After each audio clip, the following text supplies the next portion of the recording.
When Yang Kai walked into the hall, the three new faces all cast their gazes towards him with a certain degree of scrutiny. Although they did not deliberately release any of their power, the innate auras these three radiated were not weak. If an ordinary origin returning realm master had been exposed to this kind of display, they would likely have been quite intimidated. Yang Kai's steps also paused slightly, but a light expression soon returned to his face as he casually walked in, like he was only exposed to a light breeze. A hint of surprise flashed across the depths of the eyes of these three. They had come here with Yi Shiyun this time all in order to see just who it was that could win her respect and service. And the moment they saw Yang Kai, they immediately determined he was no simple character.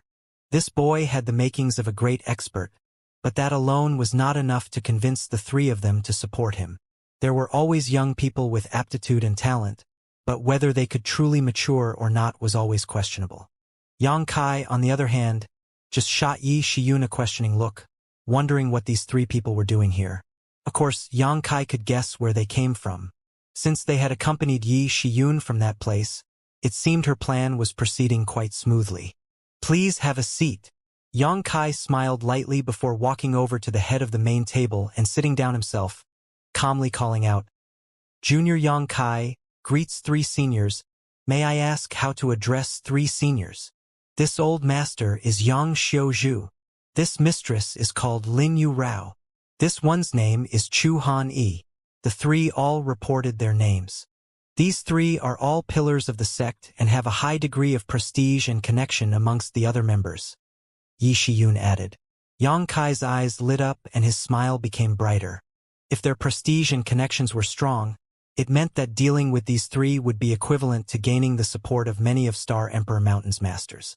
Yi Shiyun's words were short but meaningful, a point Yang Kai understood well. Senior Yang, Senior and this Junior have the same surname. No wonder Junior felt a sense of familiarity with Senior even though it is our first meeting, like he was meeting a distant relative. Junior will have to ask Senior to show him some care in the future. Yang Kai glanced over at the old man and smiled. Yang Xiuzhu, however, showed no reaction at all. Even the beautiful woman Lin Yu Rao and the middle-aged scholar Chu Han Yi only stared back at him stoically. Yang Kai could not help feeling extremely embarrassed. Understanding after this brief exchange that these three could not be won over by flattery or platitudes, Yang Kai immediately put away such thoughts and wore a serious expression. "Since three seniors came together with great elder, you must already know what this sect master is planning to do next. What thoughts do the three seniors have regarding this matter? What sect master Yang plans to do next, we three have already heard about from sect master Yi. But if I may be so presumptuous, although sect master Yang has this tyrannical starship, it may not be sufficient to defeat Star Emperor Mountain. Does sect master Yang believe this starship can withstand a blow from the Annihilation Thunder Bead?" Yang Xiuzhu asked in a deep voice. "Probably not." Yang Kai shook his head slowly.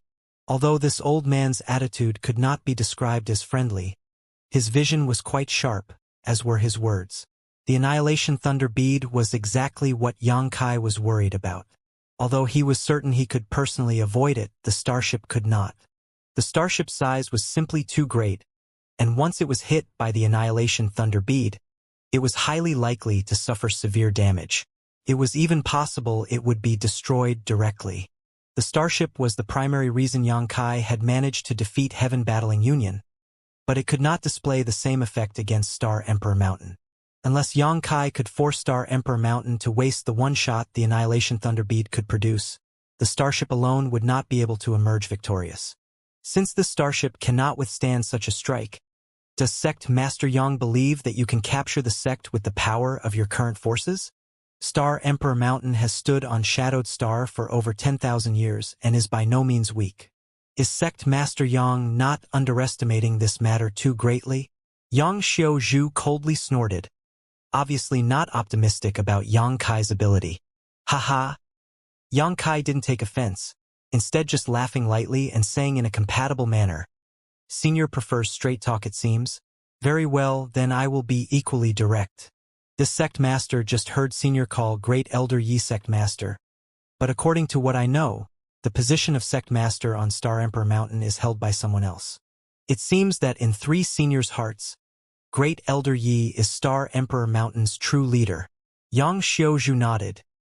Indeed, since that usurper stole the post of sect master 100 years ago, he has been harshly suppressing dissidents and targeting all who dare question him. We three have been quite dissatisfied with him these past few years. Even when it comes to cultivation resources, we are now forced to seek everything on our own, delaying our cultivation greatly.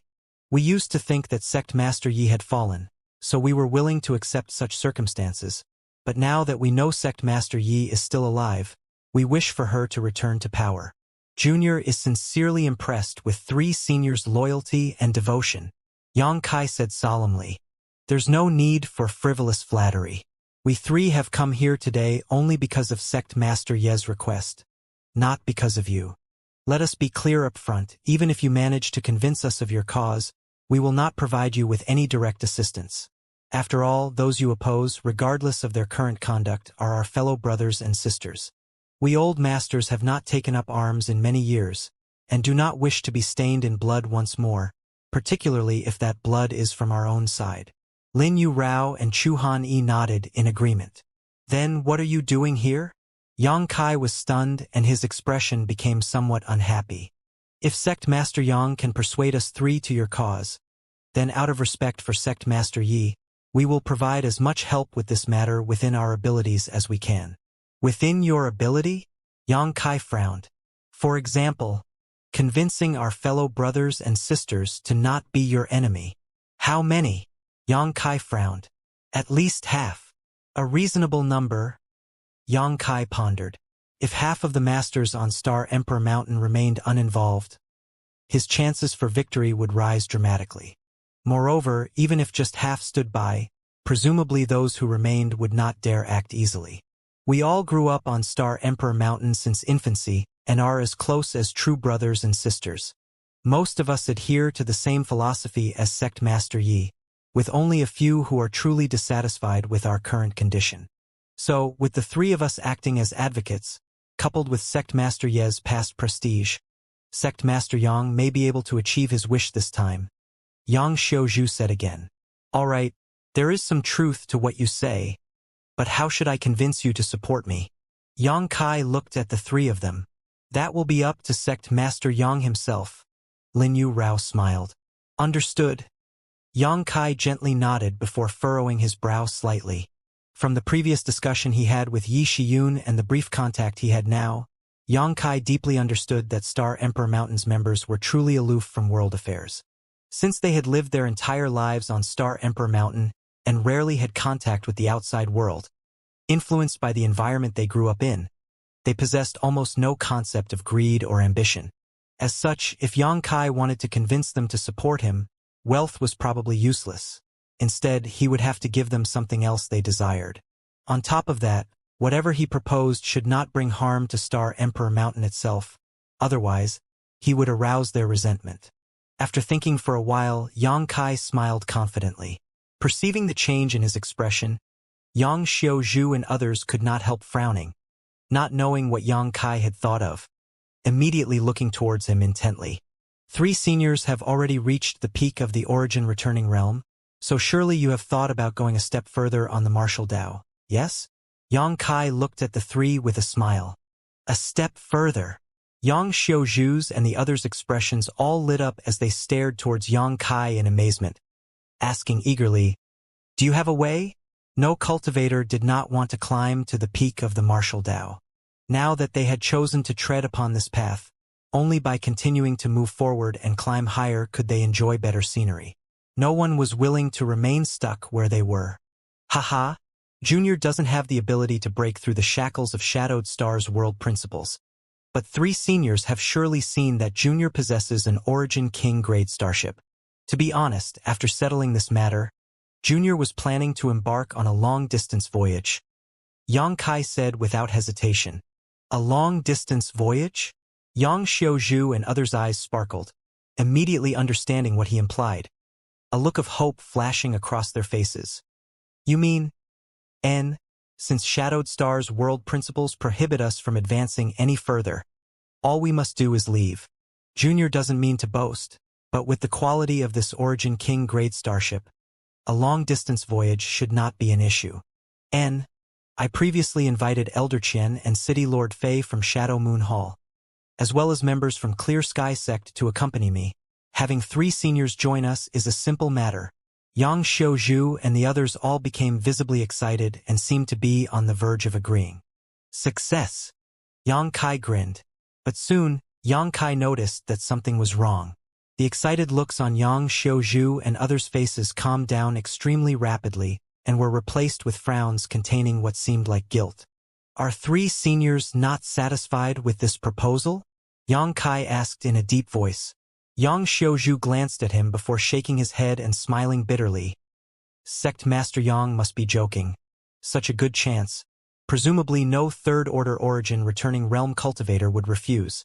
It naturally has an unimaginable attraction to us, but if we 3 were to really agree to Sect Master Yang's request because of this condition, we would be no better than sinners who sold off their sect for personal glory. So we must ask Sect Master Yang to forgive us, but we cannot agree to your proposal. Damn it, these stubborn old goats. Yang Kai cursed to himself. Even currently, these 3 were actually still thinking about their fellow sect brothers and sisters. To a certain extent, Yang Kai admired them, but because their attitude was hindering his own interests and goals, he could not help finding these 3 a bit irritating. Fortunately, Yang Kai had other proposals ready. Taking a deep breath, Yang Kai quickly said, I heard from Great Elder Yi before that Star Emperor Mountain is descended from Supreme Profound Sect. Presumably, 3 seniors know that my High Heaven Sect currently occupies Supreme Profound Sect's ruins. Hearing this, Yang Xiuzhu opened his mouth, but in the end, he didn't say anything and just sighed heavily. He could not take back the inheritance of his ancestors and had now even allowed it to be occupied by outsiders. Naturally, he had nothing to say, let alone words to blame Yang Kai. Why does Sect Master Yang raise this point? Chu Hanyi frowned. What if I were to say that after this matter has ended, I can allow all of Star Emperor Mountain's population to return to Supreme Profound Sect? Yang Kai smiled crookedly. Since you have all strictly adhered to your ancestral teachings for over 10,000 years, you must want to return to your ancestors' original home to have a look and seek out the hidden mysteries which remain there. Right? I can satisfy this desire.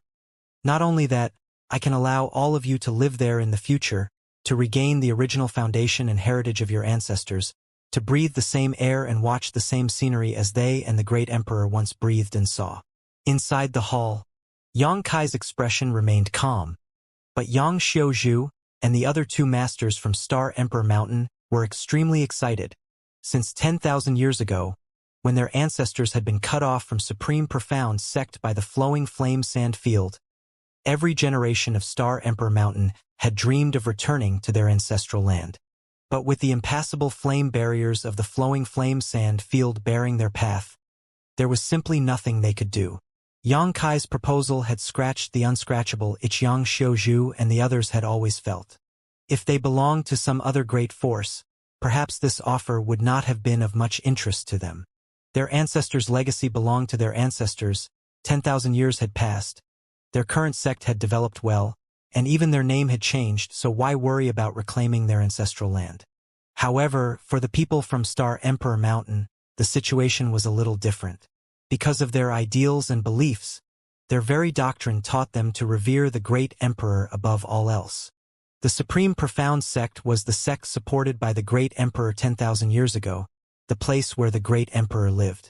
Star Emperor Mountain, which was founded afterwards, was not comparable to the Supreme Profound Sect.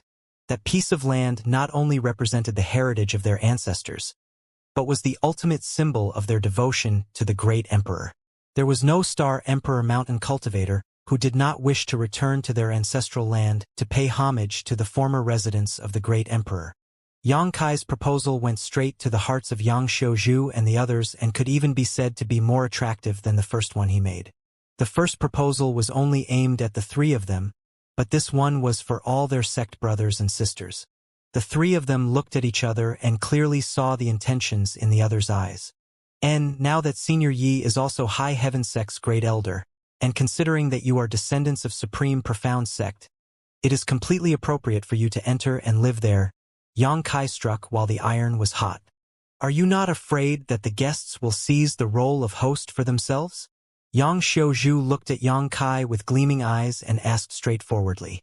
Senior jests without even mentioning the fact that Great Elder is there. Knowing the three seniors' conduct and character, Junior has great confidence you will not chase after fame and fortune in such a dishonest manner. There is nothing to worry about. You're certainly confident enough. Yang Xiaozhu nodded. Fine, we old masters can agree to help you if these are your terms.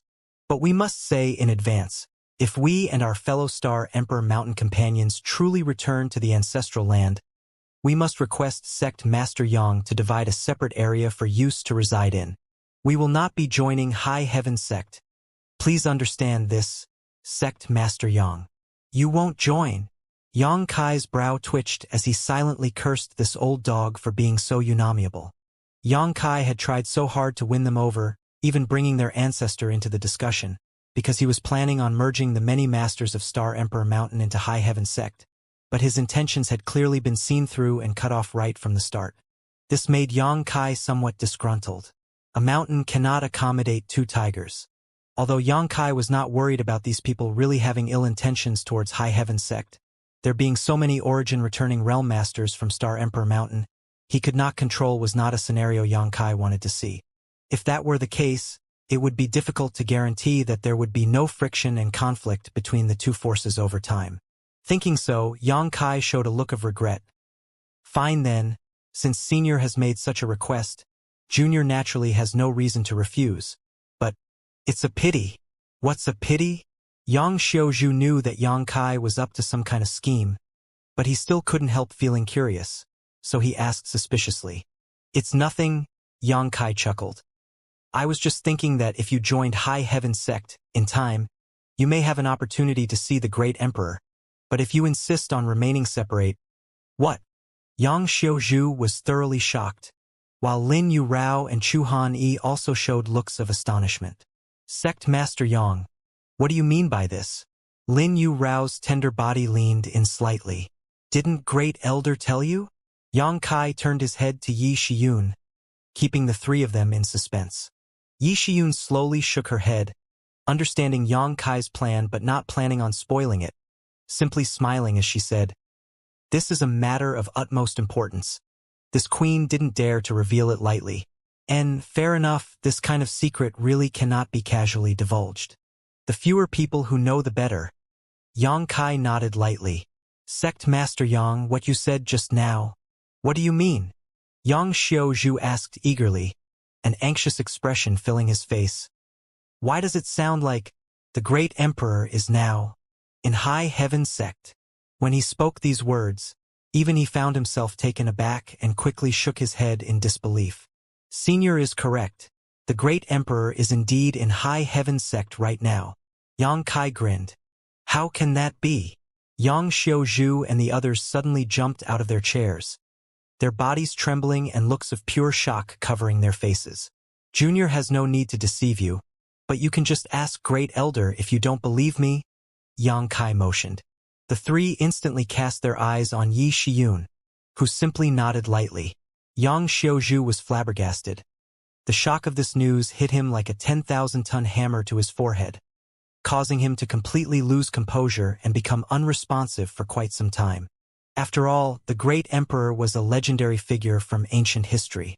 Although Yang Xiaozhu and the others always believed that the Great Emperor was still alive and sleeping in some secret place, that was just a belief in the end. When beliefs become reality, even those who believed in them would have doubts. This was only natural when confronting a situation where all one's hopes, or fears, could become true. Do you have proof? Lin Yu Rao called out haltingly. Is there some way we can prove your words are true? Even with Great Elder as a guarantor, this is not a truth we can easily believe. We must ask Sect Master Yang to show us some evidence. Yang Xiaozhu and Chu Han Yi also seemed to recover from their shock and nodded firmly. What kind of proof do you want? Yang Kai laughed. Anything is fine, as long as you can prove that this matter is true. This old master and his companions will agree to join High Heaven Sect.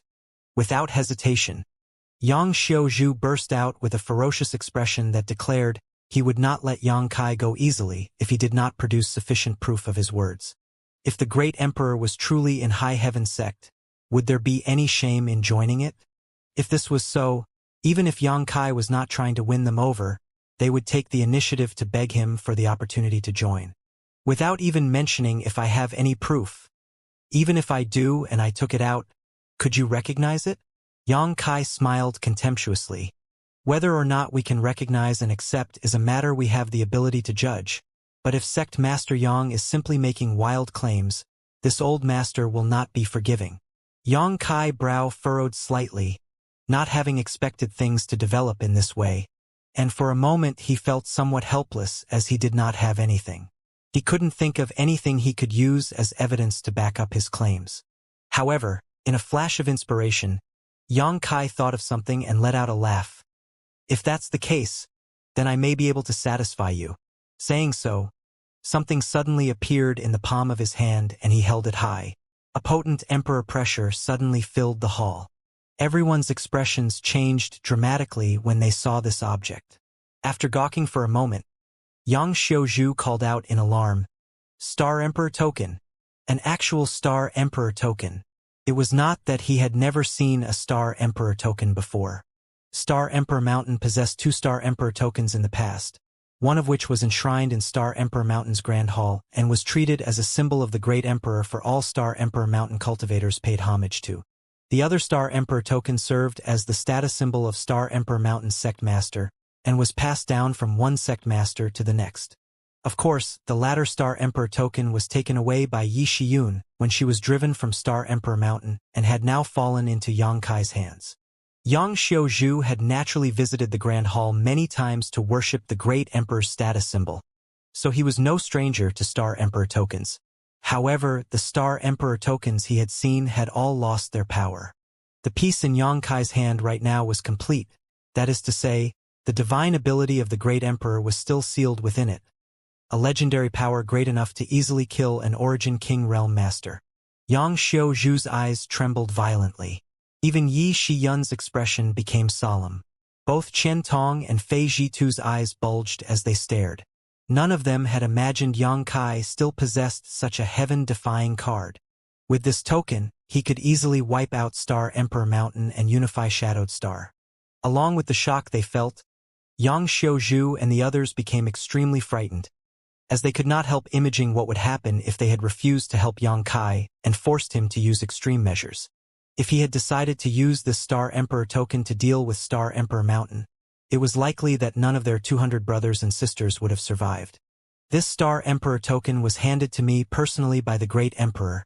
As for whether you believe me or not, it's up to you. Yes, besides this thing, there are some secrets the Great Emperor told me that may serve as evidence to support my claim.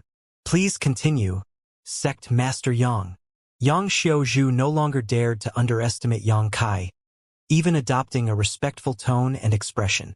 The Great Emperor explained to me that the flowing flame sand field is nothing more than one of her Emperor artifacts, the 3 blazing flame rings. I'm sure many of you elders have been to the flowing flame sand field before and know about its details. The 3 flame rings combined make up a single Emperor artifact. As for the first flame area disappearing some time ago, it was all because the Great Emperor collected it. The jaws of everyone in the room dropped. When had they heard such sensational secrets? Even Yi Shiyun did not know that the flowing flame sand field was actually made up of a single Emperor artifact, and her eyes couldn't help lighting up. The existence of the 3 blazing flame rings was mentioned in Star Emperor Mountain's ancient records and was rumored to have been the artifact the Great Emperor most relied upon. With the Great Emperor's unfathomable abilities, it was not unimaginable that she could transform her artifact into one of Shadowed Star's forbidden zones. Sect Master Yang means to say, the disappearance of the first layer flame area was because the Great Emperor personally collected that ring flame.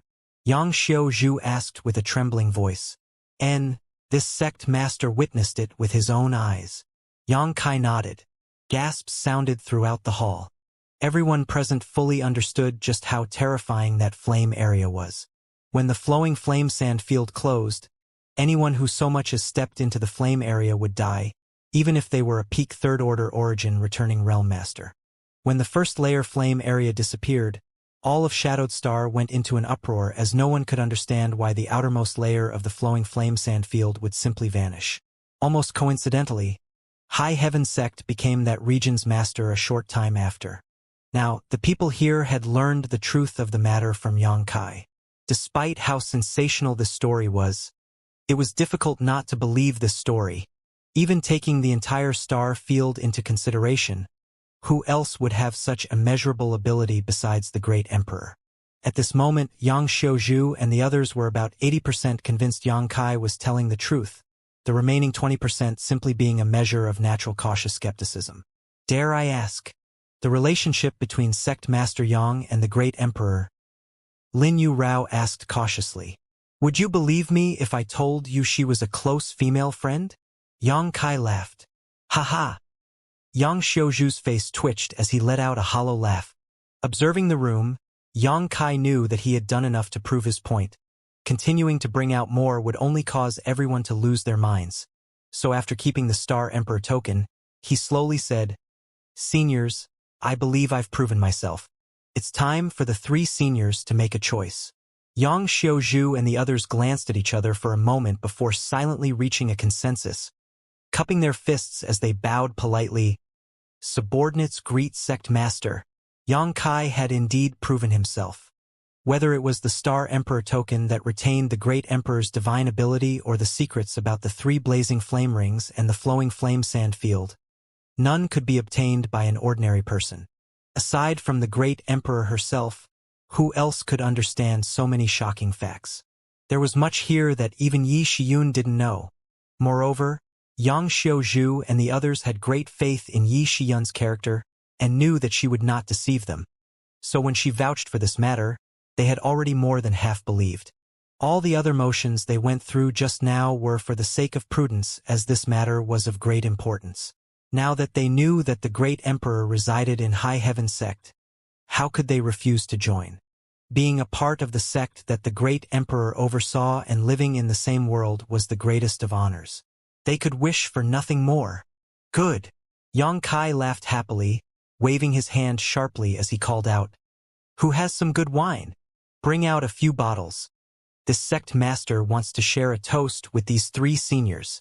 Yang Xiuzhu showed a slightly awkward look on his face before waving his hand slightly. I'm afraid we will have to refuse sect master's kindness as none of us are good with wine. Moreover, this matter is far from settled, so we might as well wait before drinking freely. Sect master, all 3 of them are constantly in secluded cultivation, so they really are bad at this, Yi Shiyun added. Xianxia simply nodded in understanding, saying freely, Since that's the case, then never mind. Junior deeply admires how 3 seniors are not only indifferent to fame and fortune, but also to the temptations of appetite. Sect master is too polite. Yang Xiuzhu smiled modestly. This junior is still confused about something though, so I would like to ask the 3 of you about it. Xianxia's expression turned serious. Please ask, sect master. If the 3 of us know anything, we won't conceal it. Yang Xiuzhu gestured with his hand. I want to know why Star Emperor Mountain suddenly decided to act against me. Is it really just because of this starship? Xianxia squinted at them. Since the 3 of you live on Star Emperor Mountain, surely you must have heard some rumors regarding this issue. If you can dispel this Junior's doubts, Junior will be very grateful. If it was just Heaven Battling Union and Thunder Typhoon Sect that attacked him, Xianxia could still understand. After all, whether it was the previous battle on Dragon Cave Mountain or the events related to the Emperor Garden's opening, High Heaven Sect and these 2 sects had some grievances. Moreover, the rapid rise of High Heaven Sect was a threat to their status. If they had chosen to attack him, they would have had some reasons, but why was Star Emperor Mountain the one to initiate hostilities? There was no intersection between himself and Star Emperor Mountain. Xianxia had thought it over many times, and all he could think of was the saying, An ordinary man is innocent but treasures make one guilty. Sect master speculations are mostly correct. The root of this conflict is indeed this starship. This Origin King grade starship symbolizes hope. There is no great force that does not wish to possess it, and Star Emperor Mountain is no exception. Saying so, Yang Xiuzhu glanced over at Yi Shiyun and continued, If Sect Master Yi was still in power, however, I doubt this unfortunate series of events would have happened. But that usurper is different. However, Yang Kai raised his brow. This starship is only one of the reasons. There's another?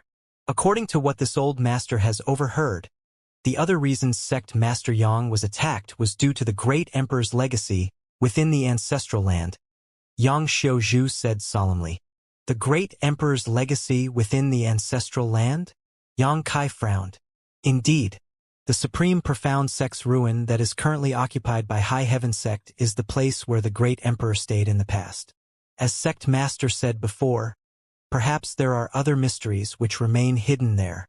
That usurper who holds the position of Sect Master wants to unearth these mysteries, but he had no way to enter the flowing flame sand field. However, since High Heaven sect can enter it, then you must know a way. That is why that usurper started this plot. So that's how it is. Yang Kai showed a look of understanding. It seemed that these random words he had said only to win them over were the right prescription for the problem. Yang Xiaozhu and the others agreeing so readily was likely because they also thought that there were hidden mysteries in High Heaven sect just waiting to be discovered. Unfortunately, there certainly were mysteries to be found, but they were likely located where the great emperor currently slept. So besides Yang Kai and Yi Shiyun, no one else could even approach them. Whether it was the starship or these hidden mysteries, in the final analysis, it was all because of the desire to reach the Origin King realm. The suppression and restraint of the world principles here only fueled the desire of those who had reached the apex of Shadowed Star to ascend further along the martial Tao. This starship and those ethereal mysteries provided hope of doing just that, so Star Emperor Mountain would certainly covet them. Now that these old masters are helping Sect Master in this matter though, that usurper won't be able to cause any stir. However, Sect Master must still be wary of the Annihilation Thunder Bead. Sect Master also cannot count on our traditionalist faction in Star Emperor Mountain in regards to the bead, as none of us are allowed anywhere near the Annihilation Thunder Bead. If we could simply seize it, Sect Master would not have anything else to worry about. Yang Xiaozhu looked ashamed. Senior's consideration is more than enough. It's just a simple artifact. This Sect Master has my own countermeasures. Yang Kai smiled lightly. All right. Yang Xiaozhu gently nodded before suddenly thinking of something and saying, Right. There is one more thing Sect Master should keep in mind. Please do tell, Senior. That usurper seems to have been cultivating a certain secret technique for several dozen years now. Unfortunately, Subordinate does not know any details about this secret technique, but for that usurper to spend so much time on it, it definitely cannot be trivial. If Sect Master encounters that man, you must make self-preservation his top priority. Yang Xiaozhu solemnly urged. I'll remember. Yang Kai agreed solemnly. And if everything here is settled, the three of us will take our leave. We will head back to the sect first to prepare for Sect Master's arrival. I hope Sect Master can wait here for news from us. It won't be too late to act afterwards. Sounds good. I'll entrust this task to you. Yang Kai cupped his fists.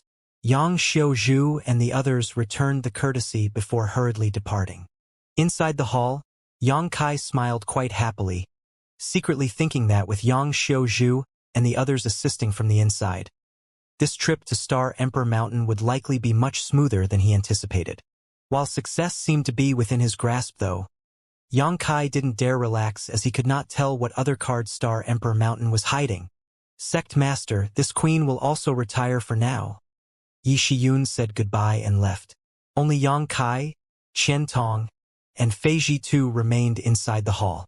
Elder Qian and City Lord Fei stared at Yang Kai in a daze with cramped expressions upon their faces. What do you two want to say? Yang Kai glanced at them. Ahem. Qian Tong gave a light cough and asked earnestly, Yang Kai, just now, you said that the great emperor is in High Heaven sect. Is this news true or false? Qian Tong still couldn't believe this earth-shattering news. It wasn't that he didn't trust Yang Kai, it was just that this news was really too shocking. What does Elder Qian think? Yang Kai didn't answer the question directly, putting on a mysterious act. How should I know? I'm asking you. Qian Tong grumbled. Ha ha ha. Xianxia laughed. Fei Ji too chimed in at that moment. If what you say is true, then this old master wants to join High Heaven sect. Old Fei, you? Qian Tong looked at him in amazement. Me what? In any case, this old master is just idling away as a lowly city lord. Shadow Moon Hall won't be affected whether I am there or not. If I can enter the sect of the great emperor, that would be the greatest of honors. Fei Jitu snorted. Please don't mention this again, City Lord Fei. Otherwise, this junior is afraid the old hall master will want to go all out with me when he finds out. Yang Kai waved his hand quickly. Seeing Qian Tong also put on a look of contemplation, Yang Kai couldn't help feeling startled. Yang Kai wanted to win over Yang Xiuzhu and the others from Star Emperor Mountain, but he had no intention to snatch people away from Shadow Moon Hall as well. Not only did High Heaven sect have only a few disciples, but its high-end combat power was lacking even more. There were only a few origin returning realm masters in the sect, most of whom were in the First Order. Even Yang Kai was in this realm. Only Yi Shiyun could act as a true support for the sect. However, if Yang Kai could rope in all the members of Star Emperor Mountain, the situation would be very different. High Heaven sect would become the top force on Shadowed Star in a single bound. Thunder Typhoon sect and Heaven Battling Union were now gone, so only Star Emperor Mountain stood above High Heaven sect. As such, after solving Star Emperor Mountain, High Heaven sect would naturally become Shadowed Star's leading force. This would be of great benefit to future development.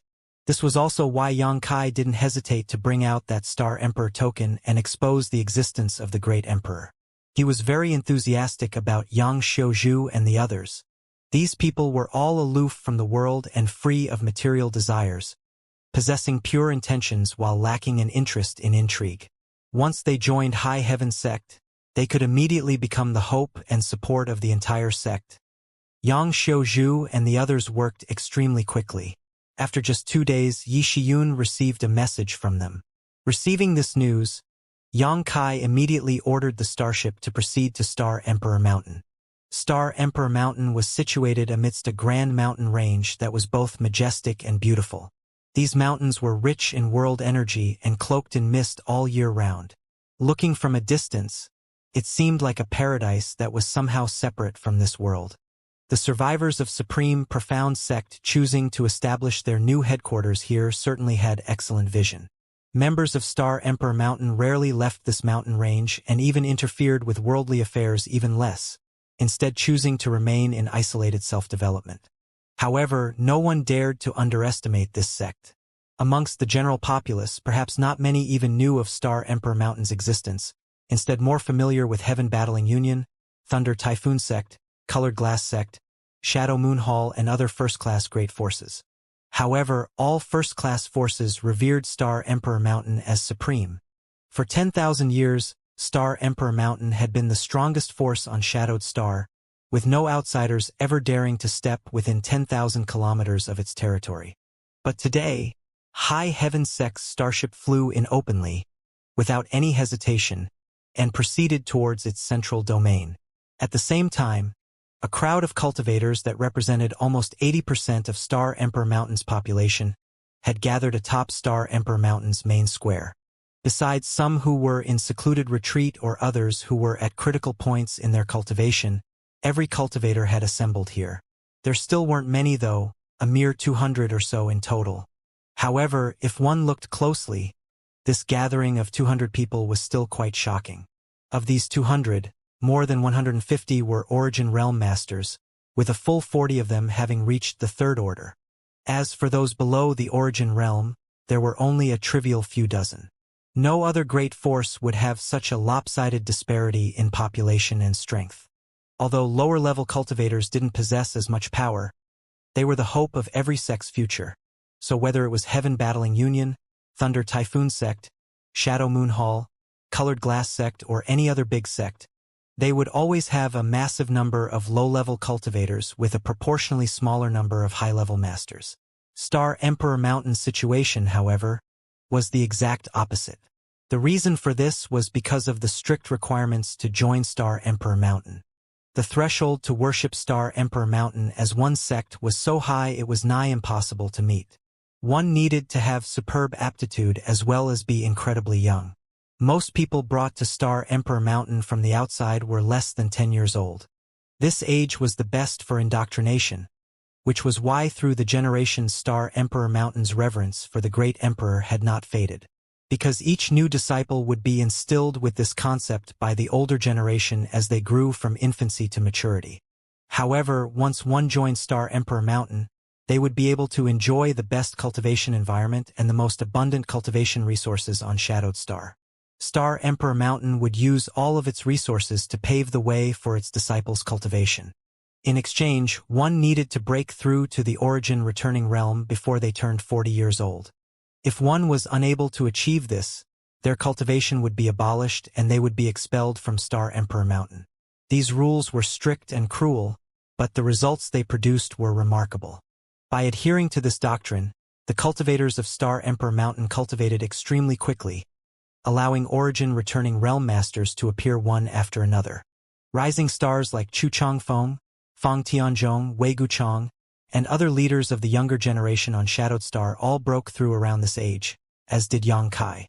However, as a cultivator's strength advanced, they would age slower, allowing them to retain their youthful appearances. Yang Kai was 13 years old when he entered High Heaven Pavilion, and now looking back, it had been about 20 or 30 years since then. Yet, he was now just a first-order origin returning realm cultivator. It was not an exaggeration to say that any randomly chosen cultivator from Star Emperor Mountain was comparable to Chu Changfeng or Fang Tianzhong. Additionally, because Star Emperor Mountain had endured since ancient times, it possessed countless secret arts and secret techniques of the highest quality, allowing its cultivators to display combat prowess greater than outsiders in their own realm. Once a Star Emperor Mountain disciple successfully broke through to the origin returning realm before the age of 40, they would be able to descend from the mountain for life experience and to temper themselves. Of course, this was done incognito. The reason why the ancient Yang sect was destroyed overnight by Star Emperor Mountain 2,000 years ago was because one such wandering disciple had been murdered by them. For various reasons, the number of mid- and high-level cultivators in Star Emperor Mountain was unusually large compared to the lower-level disciples. Among these lower-level disciples, their cultivations were uneven, but each one was quite young and immature. The youngest one, who was just recruited into Star Emperor Mountain a year ago, was only 11 years old, but already had a separation and reunion boundary cultivation, one step away from entering the true element boundary. This was unimaginable in any other sect. Perhaps Heaven Battling Union or Thunder Typhoon sect could cultivate such a disciple, but such cases were rare, while in Star Emperor Mountain it was the norm. At that age, Yang Kai had yet to even read up on the martial Tao. Today, 200 members of Star Emperor Mountain gathered in the main square, but despite the crowd, there was no sound. All of them seemingly waited quietly for something with solemn expressions. This crowd was naturally headed by Yang Xiuzhu, Lin Yurao, and Chu Han-yi. While waiting, the three met eyes and passed divine sense messages between themselves frequently, as if deep in discussion. After a long time, someone in the crowd could not help asking, "Brother Yang, didn't you say that Sect Master had something important to announce? Why have we been waiting here for so long, yet not seen any trace of Sect Master? This old master needs to go back and enter seclusion to finish cultivating his shocking wave burst technique. This matter cannot be delayed." "Yes, Brother Yang, you said that Sect Master has something important to tell us all, which is why this old woman left her cave mansion. This old woman's white dragon pill is in the final stages of refinement.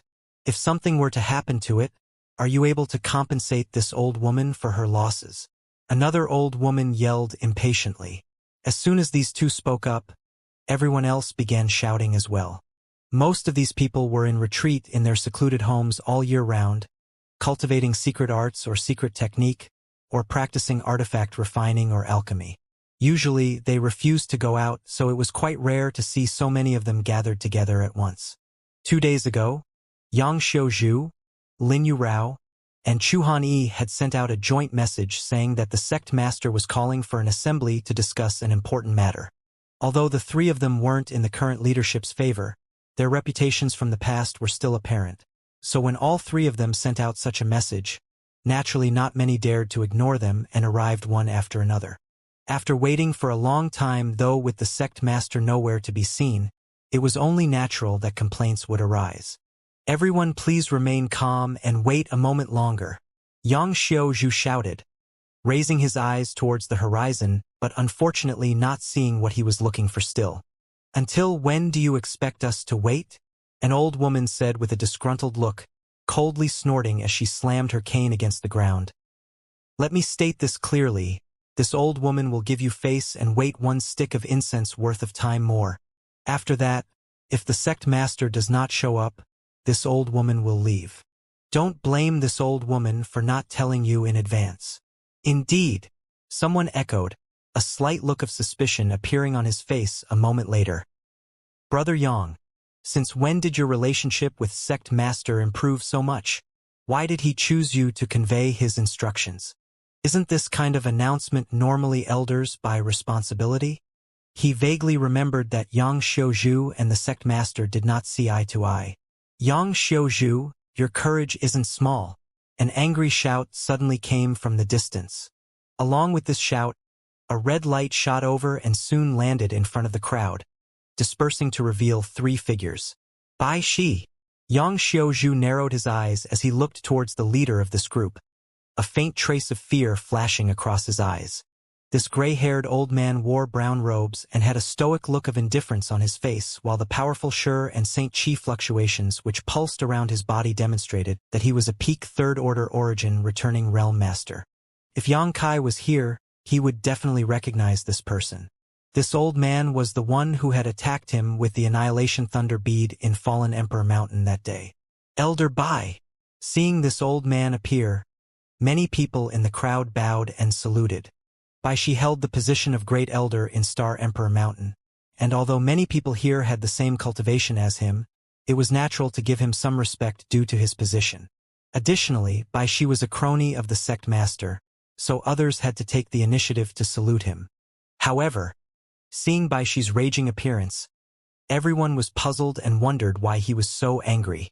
"Yang Xiaozhu, after not seeing you for just a few months, you've gotten much bolder, even daring to fabricate a command from the sect master. Tell me, what are you plotting here?" Bai Shi glared fiercely as he shouted at Yang Xiaozhu. "What? Faking the sect master's command?" An exclamation came from the crowd, and in an instant, countless stunned and suspicious eyes stared towards Yang Xiaozhu and the others. Such a matter had never happened before on Star Emperor Mountain. With Star Emperor Mountain having so few members, everyone was as close as blood brothers and sisters, so while they quarreled, there were rarely any true fights among them. Why had Yang Xiaozhu been willing to risk universal condemnation by falsifying a command from the sect master? What did he hope to achieve by doing this? Bai Shi was a close confidant of the sect master, so since he said the order was false, it definitely was. "You believe this old master faked a command from the sect master?" Yang Xiaozhu stared back angrily at Bai Shi and sneered. "This old master is not so bold as to ignore the ancestors' decrees. All of Star Emperor Mountain reveres the sect master as our leader. This old master is well aware of this credence, as well as the punishment which awaits all those who violate it." "Good." Bai Shi also sneered. "This Bai met with sect master less than a cup of tea ago and rushed here straight afterwards. If sect master had issued any instructions to assemble, how could this Bai not know about them?"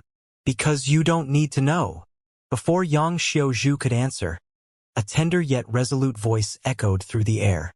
Immediately after, in a flash, the figure of a beautiful woman wearing noble and elegant robes strangely appeared and stood proudly mid-air, her pair of phoenix eyes gazing down like icy blades. Bai Shi turned back abruptly, and when he saw this figure, he was so shocked he could not help calling out hoarsely, "Sect Master Yi! Senior Sister Yi! It's Senior Sister Yi!" Impossible, didn't Senior Sister Yi already perish? Is this old master getting on in years and seeing things? "Is that you, Senior Sister Yi? It's you, isn't it?" The old woman who had been arguing with Yang Xiaozhu just now suddenly shot forward, her body trembling as she stared at Yi Shiyun with a look of surprise and confusion. Yi Shiyun turned to this old woman and smiled. "I haven't seen you in 100 years. Junior Sister Lan's heart seems to have matured much." Su Exine Lan was shocked. and tears soon filled her eyes. But she still let out a burst of happy laughter. Senior Sister Ye's elegant demeanor has only grown stronger. Junior Sister did not expect that she would be fortunate enough to see Senior Sister once more in this lifetime. Many thanks for Junior Sister's concerns. Because of the machinations of certain individuals, I've had been forced to live in seclusion for the past 100 years. Yi Shiyun said softly. Someone dared plot against Senior Sister? Who dares? Su Xianlan suddenly roared, her expression becoming cold and vicious. Suddenly thinking of something though, a touch of gloom appeared between her brow as she gloomily asked, could it be N? Yi Shiyun gently nodded. This queen has returned to settle these old accounts and to clean up the sect. Good. Su Xianlan grit her teeth and shouted. Junior Sister will join you. Even if Junior Sister dies here, she must gnaw off a piece of that animal's life.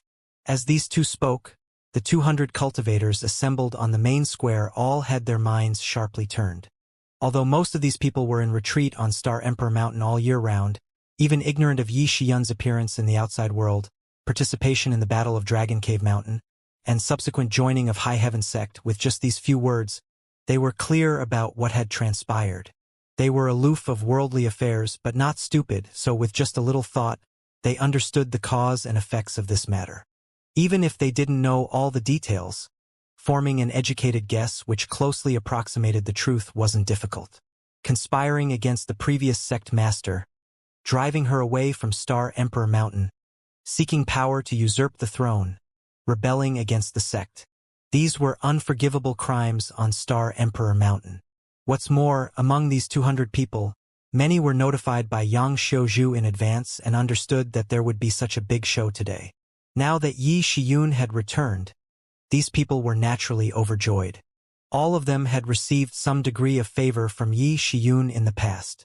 When Yi Shiyun was in charge of Star Emperor Mountain, their cultivation environment was much better than it was now, and since Yi Shiyun disappeared, their treatment had become noticeably worse.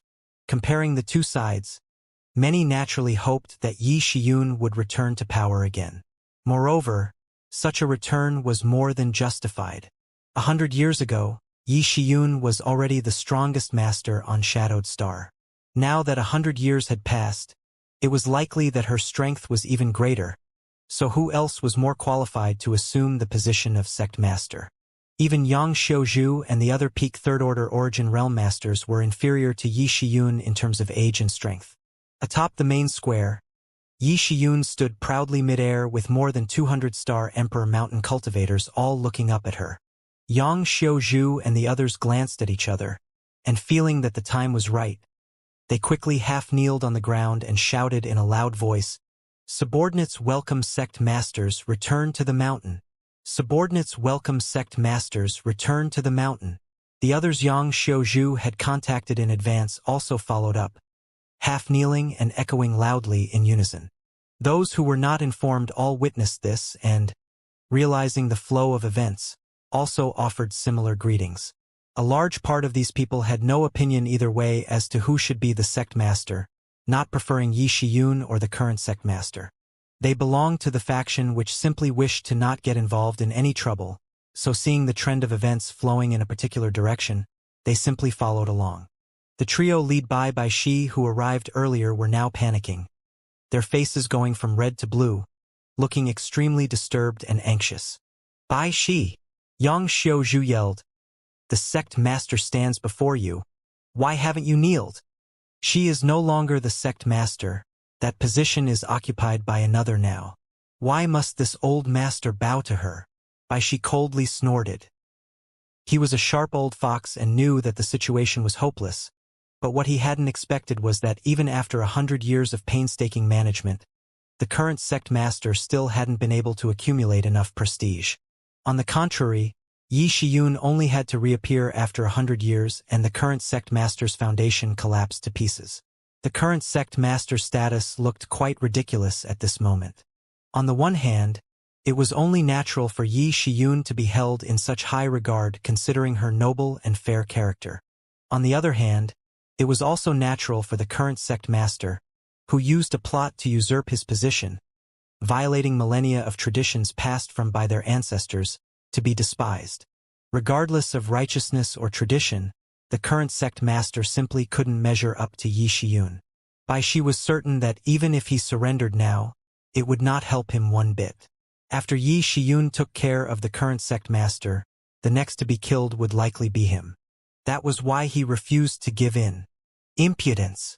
Yang Xiaozhu slowly got up, his eyes flashing a cold light as he glared at Bai Shi, clear murderous intent pulsing from his body.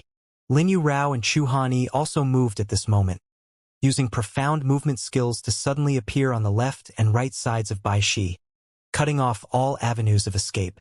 Bai Shi, the ancestral precepts state that no Star Emperor Mountain disciple can kill another, but out of respect for our many years of brotherhood, I will give you one chance to cripple your cultivation and commit suicide, Yang Xiaozhu declared to Bai Shi indifferently. You want this Bai to waste his cultivation? Bai Shi laughed. Yang Xiaozhu, are you perhaps sleep-talking? Since the ancestors declared that we cannot kill one another, I'd like to see how you force this Bai to submit. He unexpectedly wore a confident and complacent look. Yang Xiaozhu frowned, his expression turning frigid. A few days ago, one of the main caveats they had made when agreeing to help Yang Kai was that none of them would participate in the fighting or contaminate themselves with the blood of their brothers and sisters. The reason for this was precisely because of the restraints of their ancestral traditions. Now, though it looked like Bai Shi was going to shamelessly take advantage of the Star Emperor Mountain disciples really can't kill one another, but this queen is now High Heaven Sect's great elder, so there's no problem if I take care of you. Yi Shiyun snorted coldly before lifting her jade hand, then lightly pressing her palm downwards, as if she was just gently brushing the air. However, Bai Shi instantly went into a panic as his eyes bulged, and his Saint Chi madly burst together with his Shi, as he lifted both his hands towards the sky. A silent explosion occurred deep in the depths of Bai Shi's soul and, as if struck by lightning, his body trembled and staggered backwards. Opening his mouth, Bai Shi coughed up a bloody mist before he stared up towards Yi Shiyun incredulously and shouted, Your Shi has reached the grand accomplishment stage? As soon as the statement came out, everyone's eyes bulged as they stared towards Yi Shiyun in shock. Only when a cultivator broke through to the origin returning realm would they be able to comprehend Shi, and only when one's Shi reached the grand accomplishment stage would they be eligible to break through to the origin king realm. This was a necessary condition, otherwise, no matter how much one cultivated as an origin returning realm master, it would be impossible to touch the threshold of the origin king realm. Origin realm masters on Shadowed Star were as numerous as the hairs on an ox. The main square here actually had more than 150 cultivators of this level gathered. But none of them had managed to cultivate their Shi to the grand accomplishment stage. Even Yang Xiaozhu and the others all felt that they had yet to completely master their Shi. This was a realm they simply could not reach. But now, they had witnessed a true grand accomplishment stage Shi. When Yi Shiyun struck, it had been silent and invisible, but the fluctuations of her Shi were still obvious. Everyone had clearly felt the power which directly destroyed Bai Shi's defenses and seriously wounded him. As third-order origin returning realm cultivators, the gap between Yi Shiyun and Bai Shi was clear. However, Yang Xiaozhu and the others present somehow felt that Yi Shiyun's Shi seemed to be somewhat qualitatively different from their own. Fool! Do you think this queen was using Shi? Yi Shiyun snorted softly. After that strike, she had not bothered following up immediately, instead just looking down below coldly with a mocking expression. That was not Shi.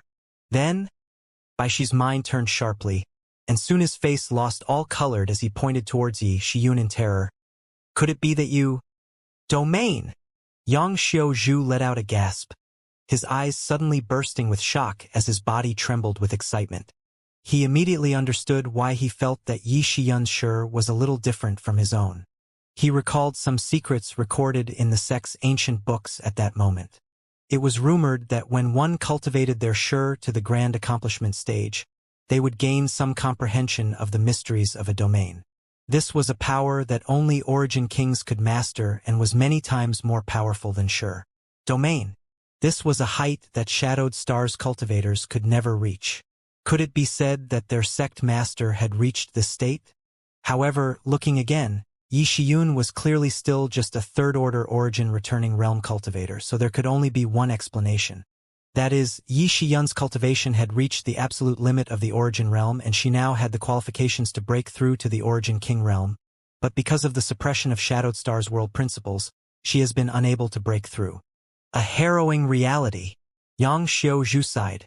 Although they lived in an isolated place like Shadowed Star, Yang Xiaozhu knew that even considering the entire star field, there were very few Origin King Realm Masters, and each one was an extremely prestigious existence. Their sect master had the talent and aptitude to reach this level, but she was simply born in the wrong place. Shadowed Star had become a cage that prevented her from truly spreading her wings and soaring. Former sect master deserves her reputation as a genius only seen once in 10,000 years. This Bai is truly impressed. Bai she clenched his teeth and shouted fiercely. But so what? Although this Bai's strength is truly inferior to yours, if you wish to kill me, you must be willing to pay the price. As soon as he spoke these words, Bai she flicked his wrist and summoned a Longan-sized bead into his hand. Emperor pressure immediately filled the air. Everyone present paled. Annihilation Thunder Bead. Yi Shiyun narrowed her eyes. Is this what you're relying on? So what if it is? Bai she laughed. This Bai knows what former sect master is capable of. But can you block this Emperor artifact? If this Bai must die here today, he will at least be able to bury you along with him. Now, why don't we all sit down and have a good talk to come up with a way to resolve this conflict? I refuse. An indifferent voice suddenly rang out from a short distance away. This voice was strange and barely anyone on the scene had heard it before. Turning to look at the source of the sound, everyone saw a young man with a heroic look and a sardonic smile on his face walking over towards them unhurriedly. Yang Kai. Bai she narrowed his eyes and shouted. Many cultivators from Star Emperor Mountain wore strange expressions. Who Yang Kai was, most of them had no clue. After all, they had not even heard the news of Yi Shiyun resurfacing, so it was only natural for them to not know about Yang Kai's existence. Seeing that this young man was only a first-order origin returning realm cultivator, yet he had dared to rashly intrude upon Star Emperor Mountain, many felt quite puzzled. However, even in this tense moment, these people did not become confused and simply assumed that this Yang Kai boy must have followed Yi Shiyun here. Not saying anything, they all just observed Yang Kai curiously, wondering why he did not show any fear towards the Emperor artifact. One had to know that this was an artifact that even Yi Shiyun could not possibly resist head-on. Taking that thing out just to scare people again, Yang Kai curled his lips with a look of disdain. Old dog, if you're ready to die, then go ahead and use that thunder bead. You will certainly be able to kill me or Great Elder, so you won't suffer a loss. But, are you prepared? Bai Shi's face sank as he glared towards Yang Kai savagely and shouted, Little brat, don't go too far. Am I the one that is going too far? Yang Kai grinned meaningfully as he quipped, Old dog, are you really so ignorant of your situation? This sect master is standing right in front of you. So all you have to do is use the power of that thunder bead. If I can't avoid it, I will die, but you will die too. If I can avoid it though, I'll live but you'll still die. So what choice will you make? Bai Shi's face went from blue to white as he gripped the Emperor artifact in his hand, not daring to take any rash actions. No matter what he chose to do, he would definitely die a miserable death, causing him to hesitate. Of course, there is a third option. Yang Kai grinned extremely brightly. And what's that? Bai Shi became curious. Hand over the Emperor artifact to me, and I'll spare your life. In your dreams, Bai Shi exclaimed. On Shadowed Star, Origin King Great artifacts were few and far between, each one a hallowed treasure of a powerful sect, not to mention Emperor artifacts. After experiencing the power of an Emperor artifact, how could Bai Shi be willing to just surrender it? What's more, he wouldn't believe Yang Kai's rhetoric. Likely, the moment he handed over the Emperor artifact, he would become a fresh corpse. In that case, don't blame this sect master for being ruthless. Yang Kai declared impatiently before shouting, Come out! With this shout, the clouds up above suddenly began to churn and a moment later, a 100-meter-long, pitch-black starship strangely appeared. It was as if the starship had always been there, yet no one had noticed it. A great uproar spread among the numerous cultivators gathered below, all of them revealing looks of shock and disbelief. There were many cultivators here, most of whom were origin-returning realm masters, yet no one had noticed the starship hiding so close by, an astonishing revelation. If it had not taken the initiative to show itself, it was likely everyone present would have remained ignorant. Moreover, this starship seemed quite unusual, far more powerful than any starship they had seen before, almost as if it was an Origin King-grade starship. The sight of it made the audience dumbfounded. As soon as the Origin King-grade starship appeared, everyone was dumbfounded.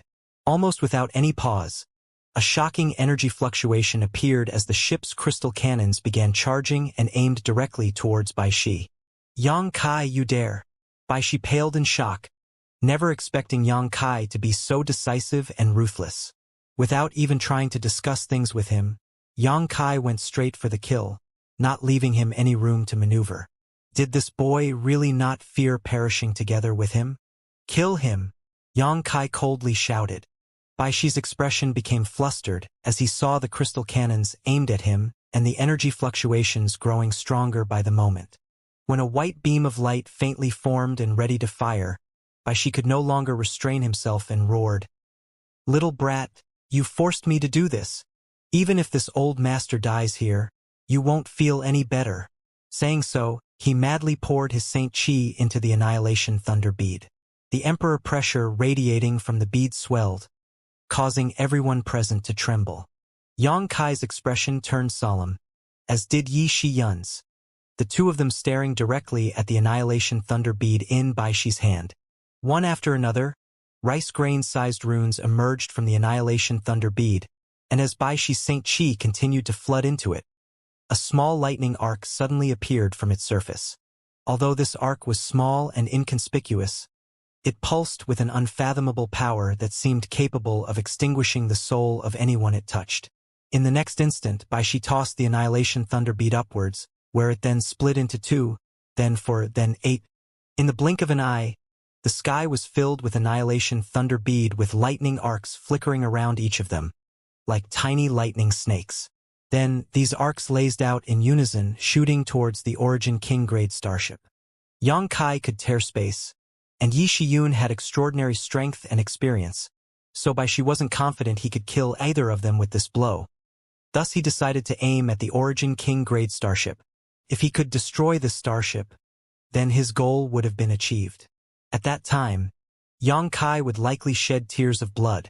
After using the Annihilation Thunder bead, Bai Shi's aura became extremely weak.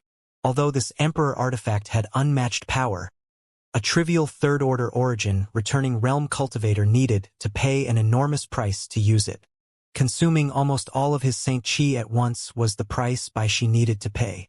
Although he knew he was bound to die, he was still laughing wildly at this moment. Bai Shi's cackling came to an abrupt halt though when he noticed both Yang Kai and Yi Shiyun directing looks filled with pity at him, neither of them seeming the slightest bit concerned about the Origin King-grade starship. What's going on? Bai Shi heart clenched, suddenly realizing something was wrong, glancing up towards the Origin King-grade starship instinctively. Lightning arcs filled the sky, each one containing extraordinary destructive power as they crashed towards the Origin King-grade starship, completely overwhelming it and shattering it in an instant, causing it to disappear without a trace. Just as it appeared before, it vanished silently, as if it had never been there in the first place. Bai Shi was dumbfounded when he saw this, and his face suddenly became extremely pale as he called out hoarsely, "An illusion? Seems you're not a complete idiot, old man." Yang Kai laughed. Accompanied by his laughter, another Origin King-grade starship appeared mid-air. It was the same as the one from before, but this one was completely undamaged, as if the Annihilation Thunder bead hadn't left a scratch on it. Bai Shi's face filled with shame. At this moment, how could he not understand that he had been fooled by his opponent's plot? The attack he had placed all his hopes on had not hit anything. It was only an illusory starship, which explained why it was destroyed so easily. Being pressured by Yi Shiyun and facing Yang Kai's aggressiveness, Baishi's judgment had become clouded, and he was unable to distinguish between reality and an illusion. But how did they create that illusionary starship? And such a realistic one at that, capable of even deceiving his divine sense. It was simply incredible. Old dog, it's time to send you on the road, Xianxia declared coldly as a golden blood thread appeared between his fingers and transformed into a sharp golden arrow. Let me do it. It is this queen's duty to clean up her own sect, Yi Shiyun suddenly called out. Xianxia tilted his head and looked at her for a moment before nodding lightly, no longer insisting. He knew that Yi Shiyun was doing this for his benefit. Regardless of whether Baishi was helping a tyrant do evil or not, he was still a long-standing member of Star Emperor Mountain. If an outsider killed him, it would inevitably create some dissatisfaction. But if Yi Shiyun took action, it was different. She was simply cleaning up the sect, just as she said. Without any Saint Chi, Baishi was like a venomous snake without fangs, unable to even summon ordinary artifacts, so how could he oppose Yi Shiyun? Moments later, Baishi died by Yi Shiyun's hand. Are you two going to cripple your cultivations? Or do you want this queen to deal with you personally? Yi Shiyun coldly glared towards the two who had arrived with Baishi. The two of them didn't dare to resist and immediately shouted, "Sect Master, please forgive us. We didn't know that Sect Master was still alive and were deceived by that usurper. Please show mercy, Sect Master." After reaching this point, do you think this queen will believe your words? Yi Shiyun remained unmoved. Since the two of them had come here with Baishi, they must have been aware of the news from the outside world, proving they had chosen to oppose her, so now they would have to pay the price. But even though she killed Baishi, Yi Shiyun didn't want to act ruthlessly if it wasn't necessary. This is the absolute truth. Please understand, Sect Master. The two cried out in fear. Fine. Since you insist on acting stubborn, this queen will personally send you to reunite with Baishi, Yi Shiyun declared coldly as her Saint Chi surged up again. Wait. We'll cripple ourselves. We'll do it. Seeing that Yi Shiyun was really going to kill them while refusing to listen to their explanation in the slightest, the two men quickly made a decision. In any case, it was better to live than to die. Although their fate after crippling their cultivations would surely be miserable, it couldn't be worse than losing their lives on the spot. Yang Xiaozhu and the others were watching vigilantly from nearby, so these two didn't dare play any tricks, honestly shattering their dantians and meridians, scattering their Saint Chi, and degenerating into ordinary mortals, forever unable to step onto the martial Tao again. Get out! Yi Shiyun commanded coldly. The two hurriedly helped each other up and scampered away. After these two left, Yi Shiyun turned her head to look at the crowd, took a deep breath and declared firmly, "This queen knows that some among you may have collaborated with that person in the past. But even so, you have not harmed the honor or foundation of the sect, so this queen will not insist on holding you all accountable. Now, this queen has only returned to this place to clean up the sect on behalf of the honored ancestors. So I will only ask all of you to wait here while this queen deals with that person before we speak any further. Many thanks for Sect Master's magnanimity. May Sect Master's victory be swift and decisive." Yang Xiaozhu bowed. May Sect Master's victory be swift and decisive. Everyone followed suit. Now was their only chance to prove their allegiance, so how could anyone dare speak otherwise? Even if some people had indeed been won over by and worked for the current Sect Master of Star Emperor Mountain, none of them had fully submitted like Baishi. The law does not punish the public, and Yi Shiyun did not want to take things too far, so she gave these people a way out. After all, there weren't many of them, so there was no way they could resist Yi Shiyun's momentum. Sect Master, let's go. Yi Shiyun looked over at Xianxia. Xianxia gently nodded before glancing over at the 200 gathered cultivators and sighing slightly. If they were willing to help, this matter wouldn't be so troublesome. Against so many masters, even if the current Sect Master of Star Emperor Mountain had heaven-defying strength and abilities, there would be no way for him to resist. Unfortunately, these people were all Star Emperor Mountain members and were forbidden to kill one another. This was a law passed down by their ancestors that all of them needed to follow. Xianxia and Yi Shiyun drifted away while the Origin King Grade starship followed behind slowly. Star Ascendance Peak was the highest summit in Star Emperor Mountain, towering up in the sky where the white clouds lingered, giving it a beautiful and mysterious scenery. This was where, for generations, the disciples of Star Emperor Mountain would pay homage to the great emperor. There was an altar at the top of this peak engraved with the names of each generation's sect master and elders, atop which sat a Star Emperor token. The divine ability sealed inside the Star Emperor token had already been expended. Now it was simply a symbol of the great emperor. Every year, on a certain day, everyone in Star Emperor Mountain would gather here to make some offerings. At this moment, two people stood in the wind on Star Ascendance Peak. One was a spirited old man that, although appearing old, still had a ruddy complexion and tender skin. The other was a middle-aged man in green robes. At this moment, the middle-aged man was Thunder Typhoon sect master Fong Peng. He really came to Star Emperor Mountain to seek refuge.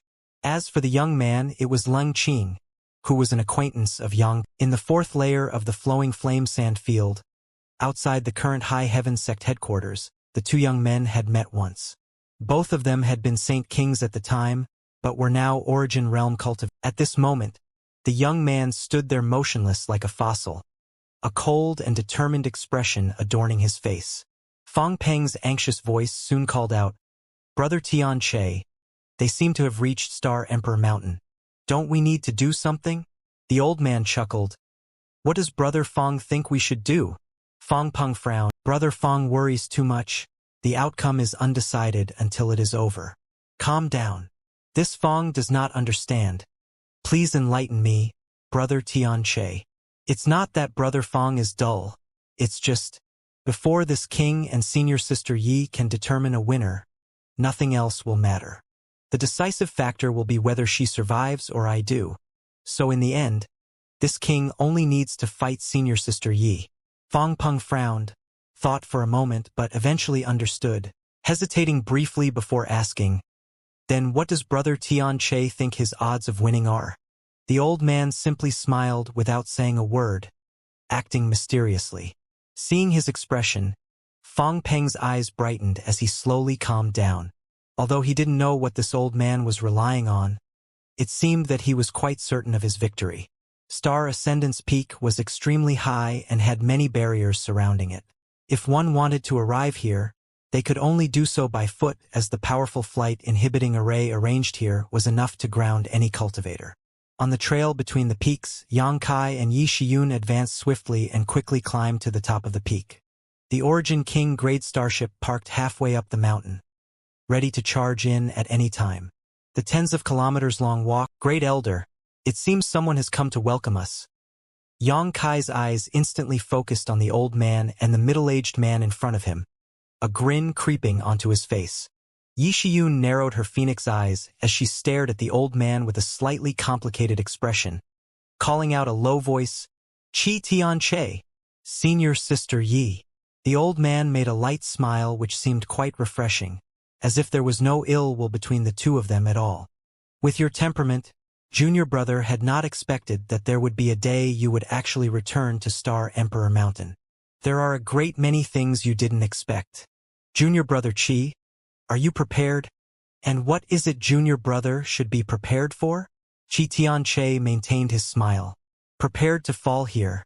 I hope you've made appropriate funeral arrangements." Yi Shiyun coldly snorted. "Senior sister does not need to worry. Junior Brother has already made all the necessary arrangements. Today, whether you die or I die, this boy will ensure that a proper burial is held." Qi Tian Che gestured to the side where the indifferent-faced Leng Qing nodded gently. "In that case, senior sister will send Junior Brother on his way." Yi Shiyun gently nodded. "Ha. Junior Brother feels that senior sister's chances of losing are greater." The senior sister and Junior Brother pair knew a fight was unavoidable, so they were simply launching psychological attacks before they began exchanging blows. After the verbal confrontation, the atmosphere suddenly became solemn, as the expressions of both of them turned extremely serious, staring at one another like they were the greatest of enemies. Suddenly, when they reappeared, the two were only separated by a couple dozen or so meters. An indescribable force surged from both their bodies and enveloped one another. In an instant, the space around the invisible forces which filled even Lung Qing, who was standing in the distance, opened his eyes wide. All three were shocked. Clearly, both Yi Shiyun and Qi Tianche had cultivated their sure to the grand accomplishment stage and had touched upon the threshold of domain. In the first confrontation, the pair were evenly matched. Whether it was Yi Shiyun or Qi Tianche, both showed looks of surprise, the two obviously not having expected that the other party had reached such a level. But soon, the two of them started to move again. The bone-incinerating flame lamp was summoned by Yi Shiyun, and the heaven-rending flames were gripped with her bare hands as she sent a blast after blast towards Qi Tianche, occasionally mixing in her own. Qi Tianche naturally didn't back down, summoning a golden wheel-like artifact above his head, like a small sun. As this wheel rotated, dazzling golden light blazed from the artifact, muttering words under his breath as he continued to form complex hand seals. Qi Tianche launched a fierce assault that matched Yi Shiyun's blow for blow. Sun and Moon Golden Wheel. Yang Kai looked at the artifact Qi Tianche summoned and his eyes lit up. He could recognize this artifact because Yi Shiyun had informed him about it beforehand. This was one of the two. It seemed this artifact was refined by the great emperor thousands of years ago and could absorb the essence of. Currently, it was displaying the first, where it radiated the scorching sun's divine. In terms of power alone, the sun, Yi Shiyun and Qi Tianche both stood at the apex of shadowed star cultivators. So even if their respective artifacts had a gap in power, a battle between them would not be decided quickly. As Yang Kai was watching attentively though, with a loud bang, "If you want to fight, just say so. This sect master will gladly accompany you to your end." Yang Kai snorted. "Enough nonsense, boy. Since you dared come to the Star Emperor Mountain, don't even dream of leaving alive. Today, this will be your burial place." Fang Peng roared. Because of Yang Kai, he was forced to abandon Thunder Typhoon Sect's 10,000-year foundation, and even used that very foundation to set a trap to try to extinguish this boy. Now, since Yang Kai had appeared here unharmed, it was obvious his previous plot had failed, not only destroying his sect's headquarters in Thunder Typhoon Canyon but also wasting the lives of his 5 martial seniors. If Yang Kai did not die here, today, Thunder Typhoon Sect would never be able to rise again. Only by killing him could Thunder Typhoon Sect make a comeback. "Your words are bold, old dog. If you want my life, you'll have to come get it yourself, though I doubt you have the ability." Yang Kai snorted as he stretched out his hand and summoned his Firebird artifact spirit. A loud dragon roar also rang out as Yang Kai summoned the verdant dragon bone sword and transformed it into a giant dark green dragon floating above his head. Chi Chi Chi. A series of space blades appeared beside Yang Kai and flew towards Fang Peng rapidly under the control of his divine sense. Fang Peng's complexion changed drastically. Although he had spoken both aggressively and confidently, he was by no means underestimating Yang Kai. After witnessing Yang Kai's many methods, he naturally didn't dare to be negligent. His body flashed brilliantly and a majestic-looking artifact armor appeared. Defending before attacking showed that Fang Peng was lacking in confidence. At the same time, his wrist shook and a long whip suddenly appeared, the aura it pulsed with indicating it was an Origin King grade artifact. Thunder Typhoon Sect was one of the 2 giants of Shadowed Star, so it had a hallowed treasure of this grade. This Thunderfire 7 Birds whip was the most precious artifact Thunder Typhoon Sect possessed, and had been part of its core inheritance for thousands of years. Normally, it was never used, but Fang Peng had taken it away with him when he withdrew from Thunder Typhoon Sect. Now that he was confronting Yang Kai, he summoned it without hesitation. This long whip was discovered by one of Thunder Typhoon Sect's ancestors in an ancient ruin when he was out for life experience. It was said that it was also quite famous in ancient times. Refining it had consumed countless rare materials, and there were even the souls of powerful bird-type monster beasts sealed inside it, allowing the whip to transform into the appearance of these monster birds. Finally, it had been tempered in a 10,000-year thunder fire pool, which allowed it to absorb the power of thunder fire. Any artifact below Origin King grade couldn't withstand its lashing, as once it was contaminated by this powerful thunder fire, the spirituality of any lesser artifact would be greatly damaged. As the long whip lashed, faint sounds of thunder resounded. At that moment, the firebird rushed to the top of Fang Peng's head, opened its beak wide, and shot out a fireball larger than the washbasin towards him. Holding the Origin King grade artifact in his hand, Fang Peng was unafraid of this fireball, and he simply waved the Thunderfire 7 Birds whip viciously towards the firebird. A sad, piercing cry rang out from the firebird as it failed to evade this blow, and its body suddenly dimmed, seemingly suffering some trauma. Yang Kai's expression changed greatly when he saw this, but he soon calmed down. He could sense that the firebird was injured, but that it wasn't a major problem and had only ignited its anger. The series of space blades reached Fang Peng at this time. Facing this strange, esoteric force, Fang Peng did not dare confront it head-on, his body flickering as he dodged, reappearing an instant later only a dozen or so meters from where Yang Kai stood. The Thunderfire 7 Birds whip traced a beautiful and sinister arc as it lashed towards Yang Kai. Worthy of being a master at the peak third-order origin returning realm and the sect master of one of Shadowed Star's greatest sects, both Fang Peng's strength and skill were far above that of an average cultivator. His Saint Chi was especially pure and dense, nearly exceeding the normal bounds of the third order. The opponent's attack was timed and aimed perfectly, making it impossible to dodge, so Yang Kai could only resort to using his purple shield to defend himself. However, the Thunderfire 7 Birds whip changed direction mid-air, avoiding the position of purple shield as if it had its own intelligence. Fang Peng shook his wrist and the long whip stiffened straight and thrust out like a long spear towards Yang Kai's heart. At that moment, the long whip transformed into the figure of a demon bird as it let out a faint cry. This bird, somewhat resembling an eagle with sharp claws and a wingspan of several tens of meters which could obscure the sun's light. A heavenly pong. Yang Kai stared at this attack indifferently, as if he was unaware that disaster was approaching him, not even showing any intention to dodge. A lofty dragon roar resounded from above as the dark green dragon shook its head and waved its tail as it intercepted the heavenly pong. In the next moment, the two collided together, dragon roars and bird cries filling the air along with violent energy fluctuations that distorted the surrounding space. The heavenly Peng's manifestation dimmed at visible rate, while on the contrary, the giant dark green dragon only became more and more ferocious. Impossible! Fang Peng was shocked as he stared at the giant dark green dragon in a daze, unable to believe what he was seeing. He knew that the verdant bone sword in Yang Kai's hand was quite powerful, but he never thought that it was an Origin King grade artifact. If it weren't, there was no way it could clash with the Thunderfire 7 Birds whip for so long. Moreover, the Thunderfire of the whip, which could corrode the spirituality of an artifact, did not affect the giant dark green dragon. Instead, it was the Thunderfire 7 Birds whip that seemed to be taking damage. Yang Kai's giant dark green dragon was actually an extremely poisonous and corrosive existence. Fang Peng's face changed drastically as he desperately urged his Saint Chi and spiritual energy.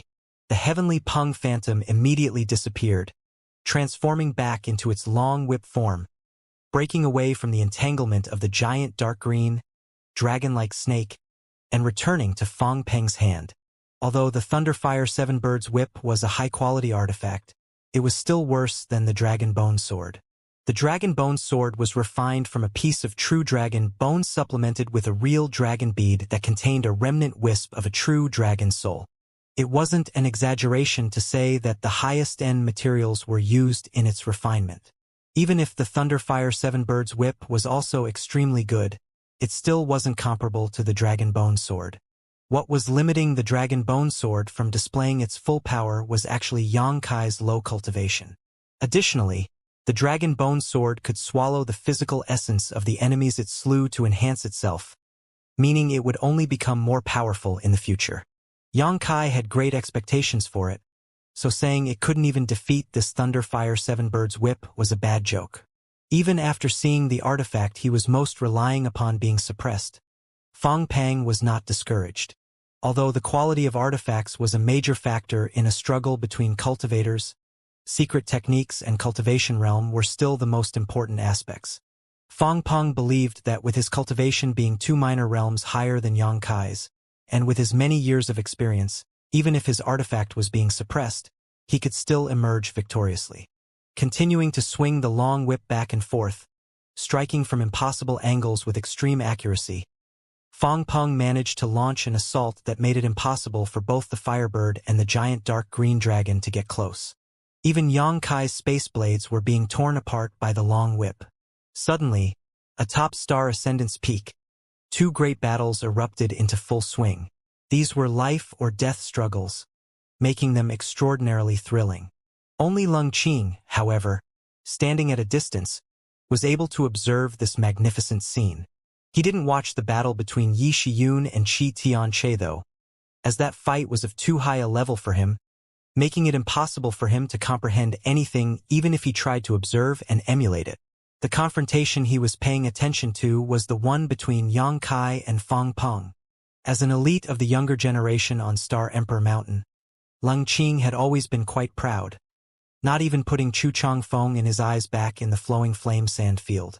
But he didn't dare to despise Yang Kai. Ever since he ran into Yang Kai in the fourth layer of the flowing flame sand field, Lung Qing had regarded him as an opponent on the same level as himself and had secretly been looking forward to the day when he could fight against him in a death match. But now, Lung Qing discovered that the young man he considered a potential opponent was actually far stronger than himself. Yang Kai was able to fight against a character like Fong Peng on even terms, and even if he was relying on various external forces, he was still able to completely suppress Fong Peng's momentum single-handedly. Lung Qing was extremely shocked. He had never imagined someone could achieve this kind of feat with only a first-order origin returning realm cultivation. He freely admitted that even he had no such ability. Lung Qing was a true genius, but wasn't Fong Peng one as well? Those that can be the sect master of their sects are those that stood out amongst their peers in the sect, and the sect master of Thunder Typhoon sect is no exception. His skills must be no worse than those that stood at the pinnacle of Shadowed Star. But such a character couldn't gain any advantage over Yang Kai in a frontal confrontation, all of his methods being handled easily or suppressed as they fought. Lung Qing estimated that, if he were in Yang Kai's place, he wouldn't even be able to persist for more than half a cup of tea's worth of time against Fong Peng. At this moment, Lung Qing felt somewhat depressed, somewhat lost, but more excited than ever. He had found a target, a goal he could pursue, raising his enthusiasm greatly. Clenching his fists, Lung Qing stared at Yang Kai's movements fixedly, secretly applauding every time he attacked and counterattacked, often drawing inspiration from even an inadvertent action by the other party. Fong Peng, if you had escaped far away earlier, you might not have died today, but since you chose to come to Star Emperor Mountain, you've sealed your own fate. Yang Kai drove the dragon bone sword and his Firebird artifact spirit towards Fong Peng as he laughed loudly. Fong Peng's expression remained cold as he held his silence. It wasn't that he didn't want to refute, but right now, he was truly at a disadvantage and didn't have the spare capacity to argue with Yang Kai. Throughout this hard fight, Fong Peng had realized that he couldn't kill Yang Kai with his strength alone, but that it was also not going to be easy for his opponent to kill him. As such, he could only pin his hopes on Qi Tianche. Fong Peng felt that Qi Tianche must still have a hidden card to play. Otherwise, he wouldn't have acted so confidently before. Realizing this, Fong Peng seized an opportunity to glance over at the other battlefield and was surprised to find that they too were engaged in a deep and fierce fight. But unlike his own, they were evenly matched, neither able to overpower the other. This discovery made his heart jump and a chill shoot up his back. What if Qi Tianche couldn't defeat Yi Shiyun? What should he do then? Qi Tianche's strength and methods were superb, so he could definitely escape from this place if he wanted to. But there was no way for Fong Peng to do so.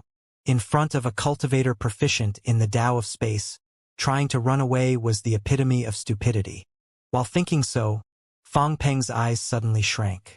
He found that on the other battlefield, Qi Tianche made a feint to escape from Yi Shiyun's entanglement before transforming into a streak of light that shot towards his direction.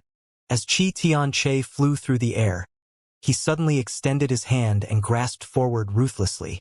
Yang Kai, who was originally moving about freely, suddenly felt great pressure and couldn't help his movements becoming somewhat sluggish. Fang Peng was overjoyed and immediately understood what Qi Tianche was plotting. Clearly, he was only pretending to fight Yi Shiyun to the death when in fact his goal was to seize Yang Kai. As long as Yang Kai could be captured, it wouldn't matter how strong Yi Shiyun was. Instantaneously, Fang Peng grasped Qi Tianche's plan, and now that he and Qi Tianche were both grasshoppers on the same rope, naturally Fang Peng was going to contribute. Hastily, Fang Pen executed a secret technique that further suppressed Yang Kai in place. "You think that you can suppress me by working together?" Yang Kai's eyes went cold and sharp. "Seems you won't show regret unless you see your coffin. Come catch me if you can." As he spoke these words, Yang Kai stretched out his hand and swiped forward, immediately opening up a void crack before him. Space Force is truly mysterious, but in front of this old master, your paltry methods are useless. Qi Tianche laughed and with a flick of his wrist threw out a small bead. The bead looked extremely ordinary and gave off no discernible energy fluctuations, but when it appeared, Yi Shiyun's expression changed drastically and she couldn't help calling out in amazement. "You actually managed to refine it? Sect Master Dodge?" Yang Kai's heart clenched. Although he didn't know what kind of mysteries this bead hid, it was definitely no small thing if it could shock Yi Shiyun this much. Not daring to neglect, Yang Kai stepped into the void crack to escape. But to his shock, a mysterious fluctuation burst out from the bead at that exact moment and, as this wave propagated forth, it actually destabilized the void crack and instantly sealed it. It was as if it had been wiped away by a giant invisible hand. Yang Kai only managed to take a step through the air in the end. In the next moment, the surrounding scenery suddenly changed. By the time Yang Kai recovered, he was already in another space. Looking around, this space was extremely small, less than 300 meters in radius, but it was also lush and green. Yang Kai's eyes flashed with surprise, not immediately able to understand what had happened. What surprised him even more though was that this space was obviously incomplete, because at the border of this space he could see partial pieces of vegetation, with the other half clearly somewhere beyond what was visible to him. It was almost as if there was a barrier partitioning off the space. Not far in front of him, Qi Tianche stood wearing a smile while Fang Peng simply looked confused as he glanced left and right, but was unable to see any trace of Yi Shiyun. The Firebird artifact spirit hovered overhead, crying out anxiously. It was also brought inside, but the verdant dragon bone sword was left outside, and when Yang Kai tried to communicate with it with his divine sense, he was actually unable to establish contact, a discovery that caused his heart to sink. A moment later, Fang Peng frowned and asked, "Brother Tianche, what is this place?" He was obviously kept in the dark too, not knowing what Qi Tianche wanted to do. "A small sealed world." Qi Tianche laughed. "Small sealed world." Fang Peng's eyes widened, almost thinking that he had heard wrong. Yang Kai's face also couldn't help becoming gloomy as he glared towards Qi Tianche. "Has Brother Fang not seen such a minuscule small sealed world before?" Qi Tianche asked. "Indeed," Fang Peng nodded honestly. "I have explored numerous small sealed worlds before, but even the smallest of them was far larger than this place." What confused him even more though was how the three of them had suddenly been transported to this small sealed world. Small sealed worlds were usually only accessible through a void corridor, but just now, Qi Tianche had only thrown out a small bead, which then released a strange burst of energy before the three of them appeared here. Was it possible that this small sealed world was somehow related to that bead? Fang Peng frowned slightly. Yang Kai was also surprised. Back on Tongshen Realm, he had been to a few small sealed worlds before, but after arriving in the Starfield, he had not encountered any such places again until today. "Sect Master Yang, I presume?" Qi Tianche looked at Yang Kai with a smile, his expression completely relaxed. "Come to think of it, you and I have not introduced ourselves, have we? This king is Qi Tianche and currently occupies the position of Star Emperor Mountain's Sect Master." Sect Master Qi's name resounds like thunder. This junior has long heard of it. Yang Kai grinned, not showing the slightest fear. "But this junior would like to ask senior, why did you bring me to this place? Do you want to blackmail Great Elder with me?" Sect Master Yang need not use such crass words. Qi Tianche slowly shook his head. This king bringing you here was not to deal with senior sister Yi, but rather because this king wished to make friends with you. Heh. Yang Kai laughed, stroking his chin as he said, Senior must be joking. Qi Tianche shook his head once more and declared solemnly, This king truly means what he says. This is no joke. But this junior has no interest in making friends with you. Yang Kai snickered. Qi Tianche failed to stifle his laughter as he continued. If Sect Master Yang insists so, this old master won't force the issue. However, this old master still wants to consult with Sect Master Yang about something. You have something you want to consult with me about? Yang Kai looked surprised. Indeed. Qi Tianche nodded sincerely. And what is that? Seeking power by usurping the throne? Deceiving one's master and dishonoring one's ancestors? If it's about such matters, this junior has nothing to say. Senior has clearly already reached the peak of such arts. Yang Kai snapped at Qi Tianche sarcastically. The other party didn't become angry at all though and simply maintained a calm smile. Naturally, it is not about such trivial things. What this king wants to ask about is the Tao of space. Yang Kai's eyes narrowed hearing this. The Tao of space is extremely esoteric and difficult to cultivate. This king is untalented and has spent many years trying to comprehend it, but despite such effort, his achievements in the field are far inferior to Sect Master Yang, who can even condense a blade of pure space force or independently tear space. This king deeply admires Sect Master Yang's profound methods. I simply wish to ask Sect Master Yang to resolve a few of the many quandaries this king is burdened with. You've studied the Tao of space? Yang Kai frowned. Some trivial accomplishments at most, Qi Tianche nodded humbly. This king has been in retreat for several dozen years just to study the Tao of space and had some minor gains, but Yang Kai was stunned.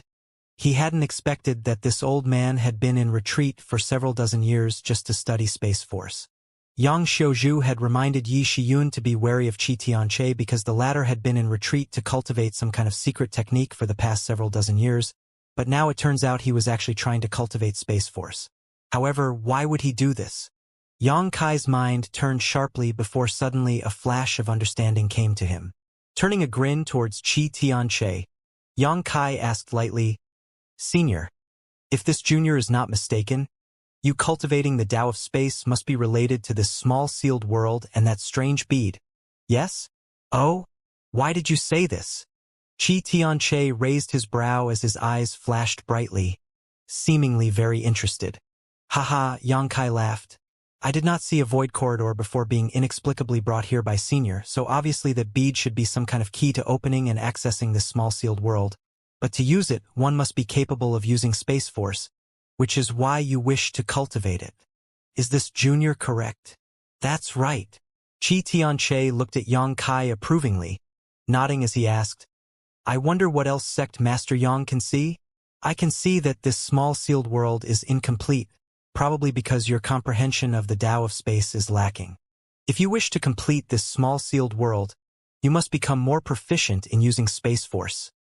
As he said this though, Yang Kai's brow wrinkled as he suddenly became confused, not really able to see a specific relationship between Qi Tianche's proficiency in the Tao of space and this small sealed world.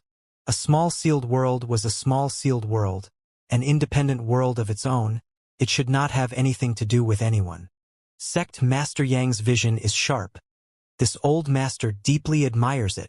Qi Tianche nodded slightly, but although Sect Master Yang is more than half right, he has made one critical mistake. Oh? And what is that? Yang Kai looked at him suspiciously. That bead was not the key to opening this small sealed world. Qi Tianche smiled meaningfully. That bead is this small sealed world. What do you mean? Yang Kai frowned at him. Let me put it another way. A small sealed world was sealed inside that bead, Qi Tianche explained. What?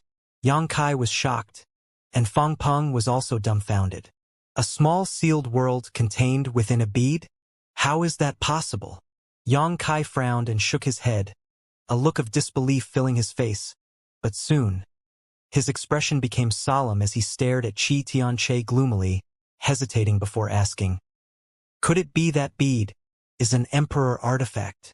Xianxia laughed and stroked his beard lightly, nodding in confirmation. Sect Master Yang is truly wise, understanding all the key points so quickly. Indeed, that bead is an emperor artifact. Normal artifacts could not possibly have such a profound function, but emperor artifacts are different. The secrets of emperor artifacts are beyond our comprehension. That bead is indeed one of the 2 emperor artifact beads. The sealed world bead. Of the 2 emperor artifact beads, Yang Kai said coldly snorted. Then the other one is the annihilation thunder bead? And these 2 beads are inheritances passed down personally from the great emperor, and are the 2 most important treasures of my star Emperor Mountain.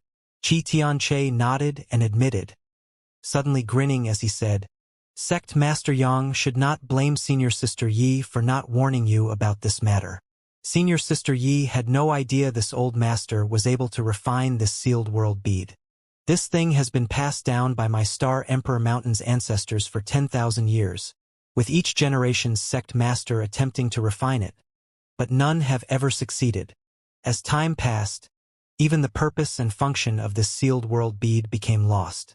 This old master was only able to refine it and understand its mysteries thanks to a series of opportunities and coincidences. Yang Kai's face was black and his expression was extremely difficult to look at.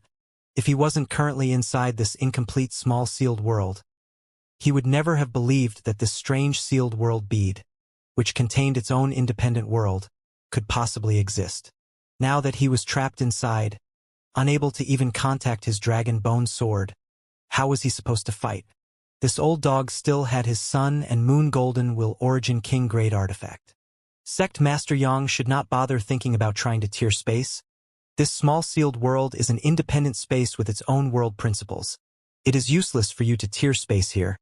Xianxia also seemed to remind him kindly. I'd prefer to confirm that for myself. Senior doesn't mind, right? Yang Kai glanced over at Xianxia faintly. Sect Master Yang, please. It just so happens that this king also wants to carefully observe how Sect Master Yang's manipulates Space Force. Xianxia waved his hand lightly, showing no intention of stopping Yang Kai. Yang Kai did not waste any time, stretched out his hand, and swiped the air in front of him, opening a void crack in the next instant. But before he could step into it, Xianxia suddenly waved his hand and the void crack disappeared. Yang Kai looked at him coldly with an unhappy expression on his face. Xianxia smiled and said, The world principles of this small sealed world are now controlled by this old master. Sect Master Yang should give up. Old bastard! Yang Kai coldly snapped. Sect Master Yang is young and vigorous, so this old master won't care about your lack of decorum. This old master has already honestly explained his purpose and intent. Now it is time for Sect Master Yang to make a choice. If you choose to work for this old master will treat you as a friend in the future. But if Sect Master Yang insists on being stubborn, well, this old master has other methods to obtain your cooperation. I have given you the opportunity. Whether you can grasp it or not depends on your actions. Yang Kai grinned. Do you think you're in complete control now that you've simply trapped me in this place? Cooperate with you? Senior should abandon such wishful thinking. As for cultivating the Tao of space, you'd best try harder in your next life instead. At that moment, the Firebird artifact spirit, which had been hovering above Yang Kai's head, screamed and transformed into a ball of flame that flew towards Xianxia. Oh! Xianxia sighed deeply. Since Sect Master Yang insists on doing this, then this old master can only press forward as well. Please pardon my offense, Sect Master Yang. Saying so, he stretched out his hand and pointed a finger towards the approaching Firebird artifact spirit. A bizarre scene appeared next. A vortex suddenly appeared in the sky, and as it rotated, it seemed to produce an irresistible suction force that pulled in the Firebird regardless of how the artifact spirit struggled to resist. In just 3 short breaths, the Firebird plunged into the vortex and disappeared. The connection between Yang Kai and the Firebird soul was also cut off at that moment, causing his complexion to pale slightly. Sect Master Yang need not worry. This old master simply banished it outside, so it will not interfere in the fight between us. Xianxia said lightly before his expression suddenly became extremely solemn, and he let out a loud shout as he stomped hard on the ground. The earth seemed to tremble slightly, and the sound of tearing silk rang out as Xianxia's robes were instantly shattered, blasting apart, revealing his upper body. Yang Kai looked at him with a look of shock on his face. This old dog looked old and frail, but his body was actually the exact opposite. Rippling, clearly defined muscles which seemed to be filled with explosive power covered his frame. It wouldn't be a surprise for a young man to possess such a body, but it was a bit strange for an old man with gray hair and a long beard to have such a physique. His body was nothing short of powerful. The rippling force that was contained in every one of his muscles was obvious to anyone who saw them. St. Chi surged wildly, and Xianxia's momentum seemed unstoppable as a glow pulsed from his body. Yang Kai and Fang Peng both stared blankly. Sect Master Yang, this old master will give you one last chance. It's still not too late to see reason, but if you refuse, this old master will have to take action. If Sect Master Yang is wounded in the process, this old master will certainly feel some regret, Xianxia said as he stared down Yang Kai majestically. Enough nonsense. You brought me into this tiny space because you thought your physical prowess would give you an advantage, right? Yang Kai smiled weirdly. Whether you have such ability or not, we shall see. Seeing him refusing his kindness twice, Xianxia's expression also grew dark and he nodded. Good. Since that's the case, then don't blame this old master for being impolite. Saying so, Xianxia's figure flickered and he disappeared from where he was standing. When he reappeared, he was already above Yang Kai's head. Without using any kind of secret technique or summoning any kind of artifact, Xianxia fiercely threw a punch towards Yang Kai. Fighting in this extremely small space, any kind of artifact or secret technique would be greatly restricted, while those who possessed superior physical capabilities would undoubtedly occupy a major advantage. There was no sound, but the power contained in this fist was enough to break a mountain. Yang Kai simply stood in place, however, seemingly unaware of the approaching danger. Xianxia frowned, wondering what kind of scheme he was up to. It wasn't until the fist wind began brushing Yang Kai's face that he suddenly shouted, "Come out!" A small and angular figure suddenly appeared in front of Yang Kai mysteriously, and in an instant grew into a massive stone giant several dozen meters in height. Stone puppet Xiao. The dragon bone sword had been left outside, and the firebird artifact spirit was banished by Xianxia, but Yang Kai still had Xiao.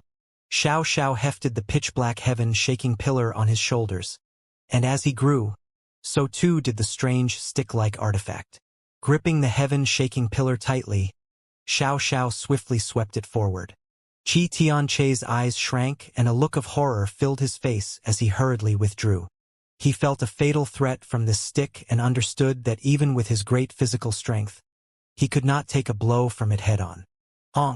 It seemed like even space was smashed and collapsed while Xianxia only felt a numbness in his abdomen. He had not been hit by the pitch-black stick, instead just being swept by the wind pressure it created. But even so, his blood roiled and his breathing became disordered. It was easy to imagine what kind of fate he would experience if he were struck by it directly. Xianxia's expression changed dramatically as he leapt backwards without hesitation while reaching out and pointing his finger towards the stone puppet. He intended to exile the stone puppet from this space too. This was how he dealt with the firebird artifact spirit just now. To capture Yang Kai alive, Xianxia had expended a great deal of effort and gathered a large amount of information. So he knew that Yang Kai possessed several terrifying helpers. However, he was also fully confident in the Sealed World Bead. The Sealed World Bead was one of the 2 Emperor artifact beads, and since he had refined it, Xianxia could control the Sealed World Bead's environment and laws to a certain extent. As long as Yang Kai was isolated, Xianxia wouldn't have a problem subduing a mere first-order origin returning realm junior. Once Yang Kai was captured alive, not only could Xianxia learn the secrets of the Tao of Space from him, but he could also force Yi Shiyun into a desperate situation and even return to the ancestral land of Supreme Profound Sect. From the very beginning, he had never intended to fight a life-or-death battle with Yi Shiyun. His goal had always been Yangkai. The vortex that had appeared once before appeared again, and the terrifying suction force began drawing in the stone puppet. Wishful thinking! Yangkai shouted angrily as he stretched out his hand and grabbed towards the vortex suddenly. Rich space force pulsed and collapsed the vortex, allowing Xiao to break free and regain his freedom of movement. Yangkai laughed riotously. "Old dog, it seems your grasp of this place's world principles is too weak." Qi Tianche's complexion sank, and a faint feelings of ill omen couldn't help rising in his heart. He hadn't expected that Yangkai would be able to counter him in this place. It seemed that even if he had refined this sealed world bead, when it came to manipulating Space Force, he was still not Yangkai's opponent. The stone puppet moved swiftly, slamming its stick again the moment broke free from the suction force. Qi Tianche didn't dare face this blow head-on and hurriedly dodged.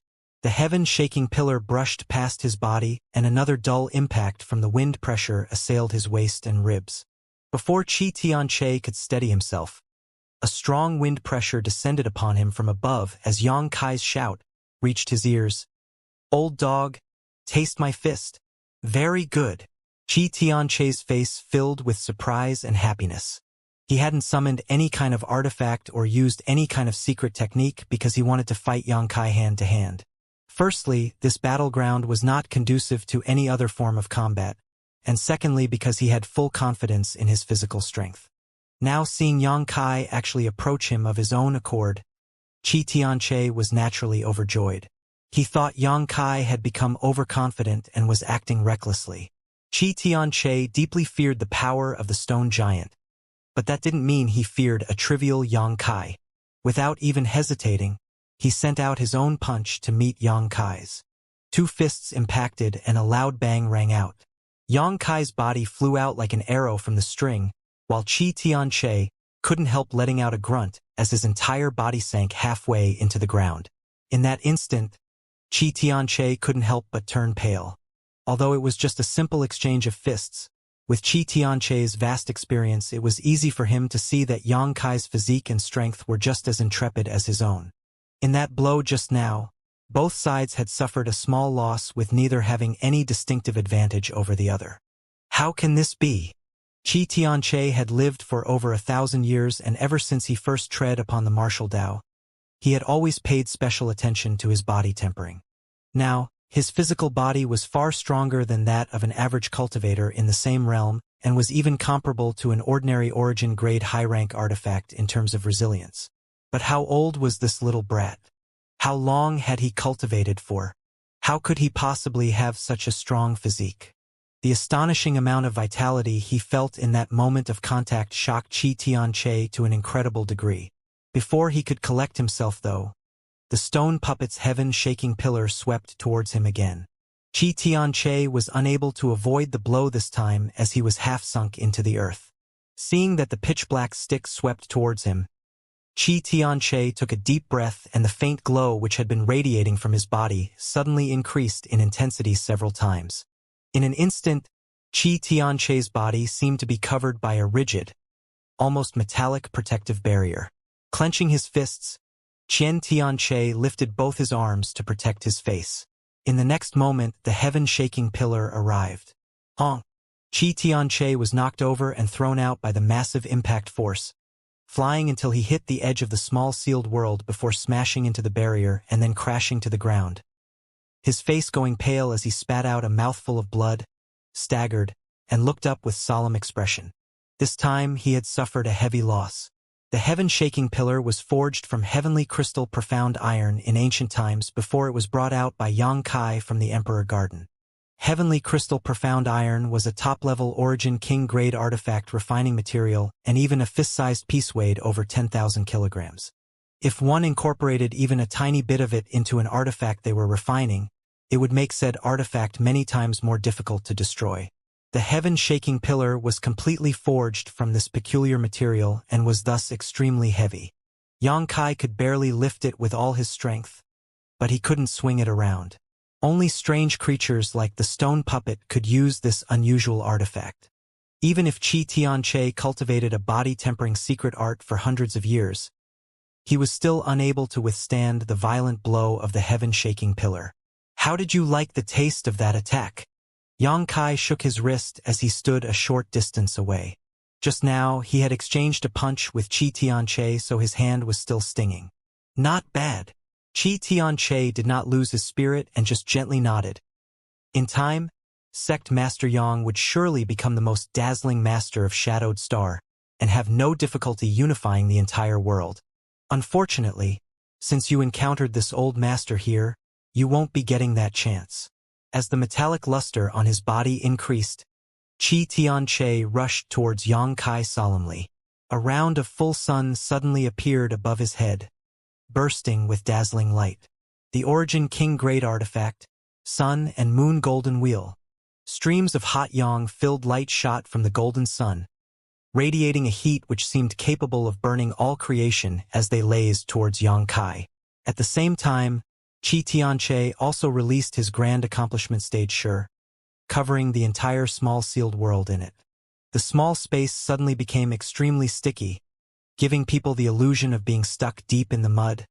The more they struggled, the deeper they sank. Yang Kai's eyes narrowed, knowing that this old dog was now going all out against him.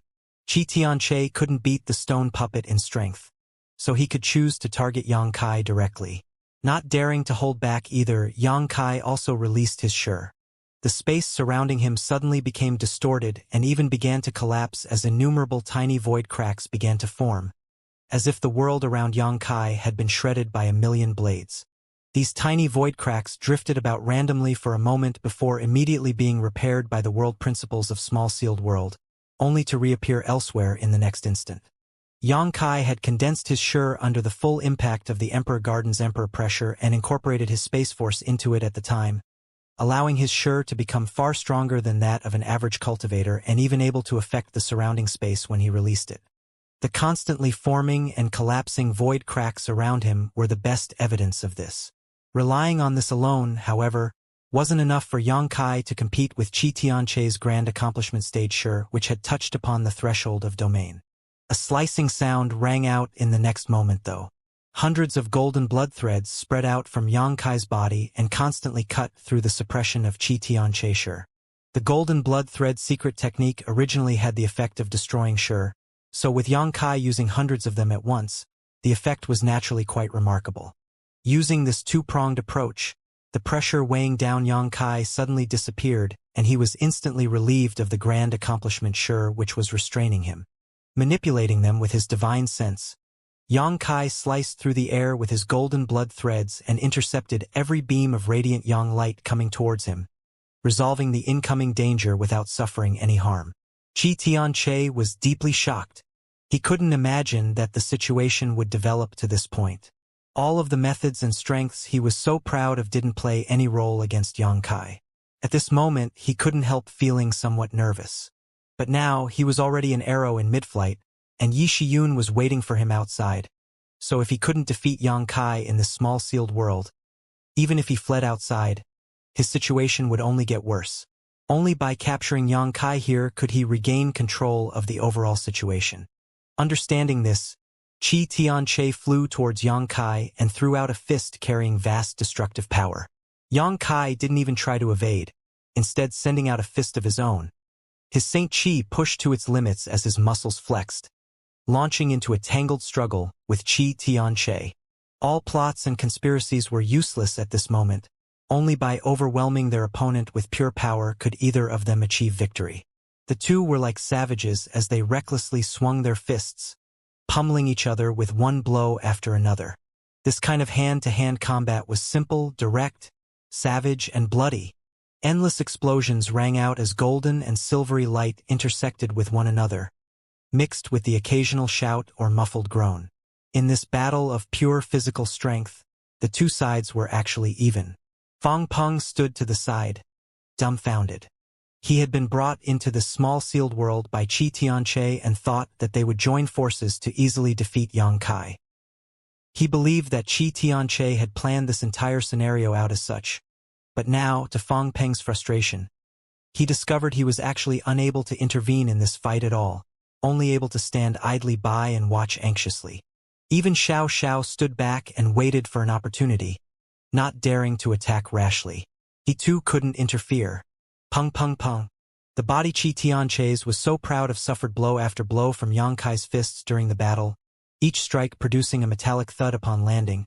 But despite being comparable in durability to an origin-grade high-rank artifact, it could actually not withstand his opponent's brute force. The violent bombardment shocked his physique and damaged his meridians and bones, giving him an almost unbearable ache. While he hadn't sustained any major injuries, Qi Tianqi was soon bleeding from his nose and mouth, looking extremely hideous. The same was true for Yang Kai, but the blood he shed was golden and overflowed with vitality, giving it an astonishing regenerative and restorative property. The wild battle seemed to arouse the ferocity deep in Yang Kai's heart, and his eyes became cruel and bloody, like those of a starved beast which had just been set free of its cage and could not wait to feast on its prey. Time passed by. The two men were both covered in blood and their skin was cracked and lacerated. But the strength behind Yang Kai's punches did not diminish, instead becoming heavier and heavier, each blow causing Qi Tianqi's figure to shake violently. On the other hand, Qi Tianqi's momentum was gradually weakening. The stronger one had been decided. Perhaps the two were on the same level in terms of body tempering and strength, but Yang Kai had a massive advantage over Qi Tianqi. His golden blood, the injuries Yang Kai suffered could be restored rapidly, but Qi Tianqi's could not. Under such circumstances, it was natural for Yang Kai to slowly gain the advantage. Even an insect would struggle against death, let alone Qi Tianqi, a master who had touched the threshold of the Origin King realm. Despite falling into a disadvantage, he was not discouraged. He only focused harder on defeating Yang Kai. Old dog, choosing to fight with this sect master in this place was the biggest mistake of your life. Now it's time to pay the price. Yang Kai was bathed in blood too, but he still roared with incredible fighting intent as a five-colored radiance from his body. Gold, green, white, red, and yellow light intermingled and merged to form a brilliant and domineering halo around Yang Kai, creating a Qi sound effect. 5 elements indestructible sword Qi. Yang Kai's already extremely strong momentum skyrocketed once more, and a terrifying violent force that seemed capable of crushing everything that stood before it filled his aura. Qi Tianqi was horrified. Having fought Yang Kai with fist and foot, he was clearer about just how intrepid his body was than anyone else. But when this 5-colored brilliance appeared, the intensity of his physical force increased again by more than 30%. 30% may not seem like much, but it was more than enough to expand the small gap in their positions into a massive one. Yang Kai threw out a fierce punch, to which Qi Tianqi raised his hand instinctively to block, but when the latter was struck, he could not resist in the slightest and the blow landed square on his chest. A sound of bones breaking rang out and Qi Tianqi's chest sank in while the arm he had raised to protect himself also drooped. The flesh and bones he had tempered for over 1,000 years was unable to withstand this single hit and burst open. The sound of bones shattering continued to resound one after another from Qi Tianqi's body as Yang Kai rained down a barrage of fists on him. Fang Peng's face twitched as he watched from the side, his eyes bulging wildly. Qi Tianqi screamed in horror as his organs began to rupture. No longer daring to confront Yang Kai head-on, he subconsciously began to dodge while trying to withdraw. But how could Yang Kai allow him to get away? Like a ravenous beast, he continued to pursue Qi Tianqi while landing blow after blow. Qi Tianqi's extremely strong body was rapidly beaten into a bloody pulp, with almost no place left intact. His skin completely cracked, and his physique battered with broken bones all over that were visible to the naked eye. He screamed repeatedly, but could not dodge, coughing up his blood each time Yang Kai struck. The battlefield Qi Tianqi had carefully chosen to maximize his advantage had become a fatal constraint, making it impossible for him to maneuver or execute any of his prided movement skills. Yang Kai threw another punch, hitting the bridge of Qi Tianqi's nose. Under the strong impact force, Qi Tianqi's nose was beaten crooked, making his already hideous and terrifying face look even more so, and with his eyes bloodshot and stained red, his body flew backwards. "Xiao Xiao!" Yang Kai shouted. The stone puppet waved the heaven-shaking pillar, leapt 2 steps forward, and slammed the black stick forward. Honk! The heaven-shaking pillar smashed onto Qi Tianche's back, seemingly shattering his spine, and sending Qi Tianche hurtling forward again. Yang Kai looked on coldly but did not move for the kill. He felt that Xiao Zhao's blow had almost destroyed Qi Tianche's ability to resist. Like a dead fish, Qi Tianche fell to the ground, and after rolling a few times he came to a stop, lying there without even the strength to move. Yang Kai walked over and looked down at him condescendingly, his eyes flashing like a cold blade. Qi Tianche opened his mouth, as if he wanted to say something, but no sound came out. Don't rush. Take a moment to catch your breath. I have some questions to ask you. Yang Kai grinned, flashing a ferocious smile dyed in golden blood, giving him a particularly menacing look. Qi Tianche closed his eyes, as if he had accepted his fate. Yang Kai raised his head towards Fang Peng, who was not far away, and grinned fiercely, his eyes filled with malicious intent. Being stared at like this, Fang Peng trembled as if he had been plunged into a blizzard, his hands and feet shivering as he panicked and hurriedly shouted, "Sect Master Yang, please be merciful. Last time in Fallen Emperor Mountain, this Fang was simply acting on orders. If I have offended you in any way, this Fang can apologize here and now." Apologize? Yang Kai curled his lips. What good would your apology do me? Saying so, he pointed his finger and shouted in a low voice, "Kill!" Receiving this order, the stone puppet rushed towards Fang Peng. In the next moment, a shocking fight broke out. Yang Kai no longer paid any attention to this though. If they were outside, Xiao Xiao may not have been able to kill Fang Peng. After all, the latter was a peak third-order origin returning realm master, so even if he couldn't win, he could still run, but in here, things were different. There was nowhere for Fang Peng to escape, as this entire world was only 300 meters in diameter.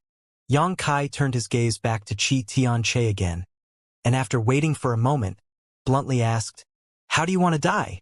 Qi Tianche also seemed quite relaxed, however, even managing to put on a light smile after hearing these words and saying, if Sect Master Yang really wanted to kill this old master, he wouldn't ask such a question. You think I won't kill you? Yang Kai asked coldly. At least before leaving this place, Sect Master Yang won't kill this old master. You're clearly worried that if you kill this old master, you won't be able to leave here. Seems that beating hasn't made you stupid. Yang Kai grinned. If I could not even realize this old master would have lived all these years in vain. Sect Master Yang has something he wants, and this old master wants to survive. So why don't we have a discussion? What do you propose? Yang Kai motioned. After this old master recuperates here to the point where he can move freely, I will let you out. Of course, Sect Master Yang can no longer find trouble with this old master in the future, while this old master will guarantee he will exile himself from the world and no longer be your enemy. Qi Tianche panted as he made his proposal. This is what you wanted to say? Yang Kai sneered when he heard these words and said sarcastically, Aren't you deeply mistaken about something here, old dog? And what's that? Qi Tianche asked leisurely. You're just a fish on the block while I hold the knife. Anything I want you to do now, you must do. As he said so, Yang Kai lifted his foot and stomped down hard on Qi Tianche's hand. The sound of bones breaking rang out as this hand immediately changed shape. Qi Tianche's face distorted because of the pain, but he did not make a sound, instead just glaring towards Yang Kai in hatred. Let me out and I'll leave you a whole corpse. That is the biggest concession this sect master is willing to make. Haha, if that's the case, then this old master would rather die here. Qi Tianche slowly shook his head and said in a relaxed tone, This old master also knows what Sect Master Yang is thinking. You believe that because your achievements in the Tao of Space far outstrip this old master's, you can simply kill this old master, then refine this sealed world bead and free yourself, yes? Precisely, Yang Kai nodded. If that is the case, Sect Master Yang is free to try. It's not that this old master is looking down on you, but even if your comprehension of the Tao of Space is great, wanting to refine the sealed world bead from here, heh. Qi Tianche grinned mockingly. This old master was in retreat for several dozen years, but only managed to slightly refine this sealed world bead and open this tiny piece of small sealed world. But with Sect Master Yang now stuck inside this sealed world bead, trying to refine it will be hundreds, if not thousands of times more difficult. If Sect Master Yang is willing to be trapped here for dozens or even hundreds of years, feel free to kill this old master. He had nothing else to say. Yang Kai's face sank. He was somewhat uncertain whether Qi Tianche was just trying to intimidate him or was telling the truth. If he was trapped inside this place for 100 years because of this, when he finally escaped, the entire world would likely have changed. Sect Master Yang needs to consider carefully. This matter is of importance, and there's no room for mistakes, Qi Tianche said again, putting pressure on Yang Kai. Now that his life was hanging by a thread, with Yang Kai in control of whether he lived or died, he did not dare to let up. Yang Kai stared at him without saying a word for a long time before suddenly grinning. Senior really wants to do this? There's no room for discussion. Qi Tianche shook his head and insisted. If Sect Master Yang refuses to agree, this old master would rather die here. Fine, then you can die. Yang Kai gently nodded, raising his foot again before stomping down on Qi Tianche's head. With a crash, Qi Tianche's head burst to pieces like an exploding melon, blood and brains splashing out across the ground as two eyeballs rolled out, still seeming to contain a shocked light within them. Deceitful old bastard, Yang Kai coldly snorted. He had been hoodwinked by Qi Tianche just now. This old dog was easy to deal with. If not for Qi Tianche getting caught in his own trap this time, it would have been truly difficult for Yang Kai to kill him so easily. So how could he let such an enemy go just like that? Regardless of whether what he said was true or not, Qi Tianche had to die here. Since that was the case, there was no reason to hesitate. Kill first, worry later. As for being trapped in the sealed world bead, it was not that big a deal. Even if what Qi Tianche said was true, Yang Kai was not worried. With his comprehension of and proficiency in the Tao of space, there was still a good chance he could find a way out of this place. When Qi Tianche died, Fang Peng, who was struggling against the stone puppet, became even more desperate. He had no desire to fight here, and after seeing Yang Kai act with such mercilessness and cruelty, the last remnants of his will broke. As he fought back against the stone puppet, Fang Peng continued to beg for mercy. Yang Kai turned a deaf ear to these pleas, not only refusing to grant Fang Peng mercy, but instead becoming impatient with the battle and rushing over to join forces with Xiao to kill him. Even Qi Tianche was not Yang Kai's opponent in this place. So how could Fang Peng put up any meaningful resistance? After half a cup of tea's worth of time, Thunder Typhoon Sect's sect master died tragically under the stone puppet's heaven-shaking pillar. Fang Peng did not possess a forged body like Qi Tianche, so the heaven-shaking pillar was able to smash him into a pulpy mess, making his death terrible and gruesome. With the two enemies in this place wiped out, Yang Kai collected his spoils before quickly sitting down cross-legged to meditate and immediately began looking for a way to leave. The ability to tear space was undoubtedly Yang Kai's biggest advantage, but Qi Tianche had interrupted him while he was experimenting with this, so he didn't know if this method was effective here. Now that there was no one here to disturb him, Yang Kai was naturally going to experiment thoroughly. Making up his mind, Yang Kai got up, stretched out his hand and slashed it forward while sending out his space force, opening a long and narrow void crack before him. However, compared to when he usually tore space, this void crack was much smaller. The world principles in this sealed world bead seemed to be very firm. Yang Kai's brow furrowed slightly, but he didn't dwell on this for long, instead just stretching out his hands and pulling hard at void crack's walls as he poured his space force into it, enlarging the long and narrow crack. After releasing his divine sense for a moment, Yang Kai was pleasantly surprised to see that this void crack was extremely stable. Was that old dog Qi Tianche just talking nonsense? Yang Kai thought suspiciously as he dove into the void crack. But when he reappeared and looked around, Yang Kai's face sank. He found himself in a small space about 300 meters in diameter with traces of battle left all over the place, along with two incomplete corpses that had blood and organs spilt across the ground. The void crack he entered led back to this strange small sealed world. Furrowing his brow, Yang Kai tried tearing space again, unwilling to simply give up. After repeating this a dozen times or so, Yang Kai stopped and sat back down on the ground before falling into contemplation. He could not leave this small sealed world even after tearing space a dozen times, only able to move about within the 300-meter range of this place, a result that surprised him greatly.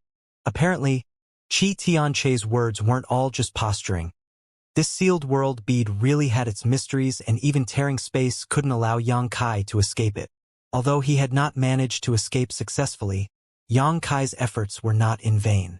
After tearing space more than a dozen times here, Yang Kai vaguely became aware of a barrier surrounding this small space that isolated it from the outside world. This barrier was somewhat vague and difficult to grasp, but it was precisely because of its existence that this small sealed world could remain independent of the outside world and trap Yang Kai inside of it. If Yang Kai was not mistaken, this barrier should be comprised of this small sealed world's world principles. If he could tear through this barrier, Yang Kai was confident he could leave here. However, how could it be so easy to break through the world principles of this small sealed world? Xianxia had spent several dozen years just to slightly refine this sealed world bead and grasp a tiny portion of its world principles, allowing him to enter and exit it freely. Yang Kai could not even guess how much time it would take him to reach that point. But now, apart from refining this sealed world bead, there was no other way out. How was he supposed to refine this sealed world bead though? Refining it was tantamount to refining this world.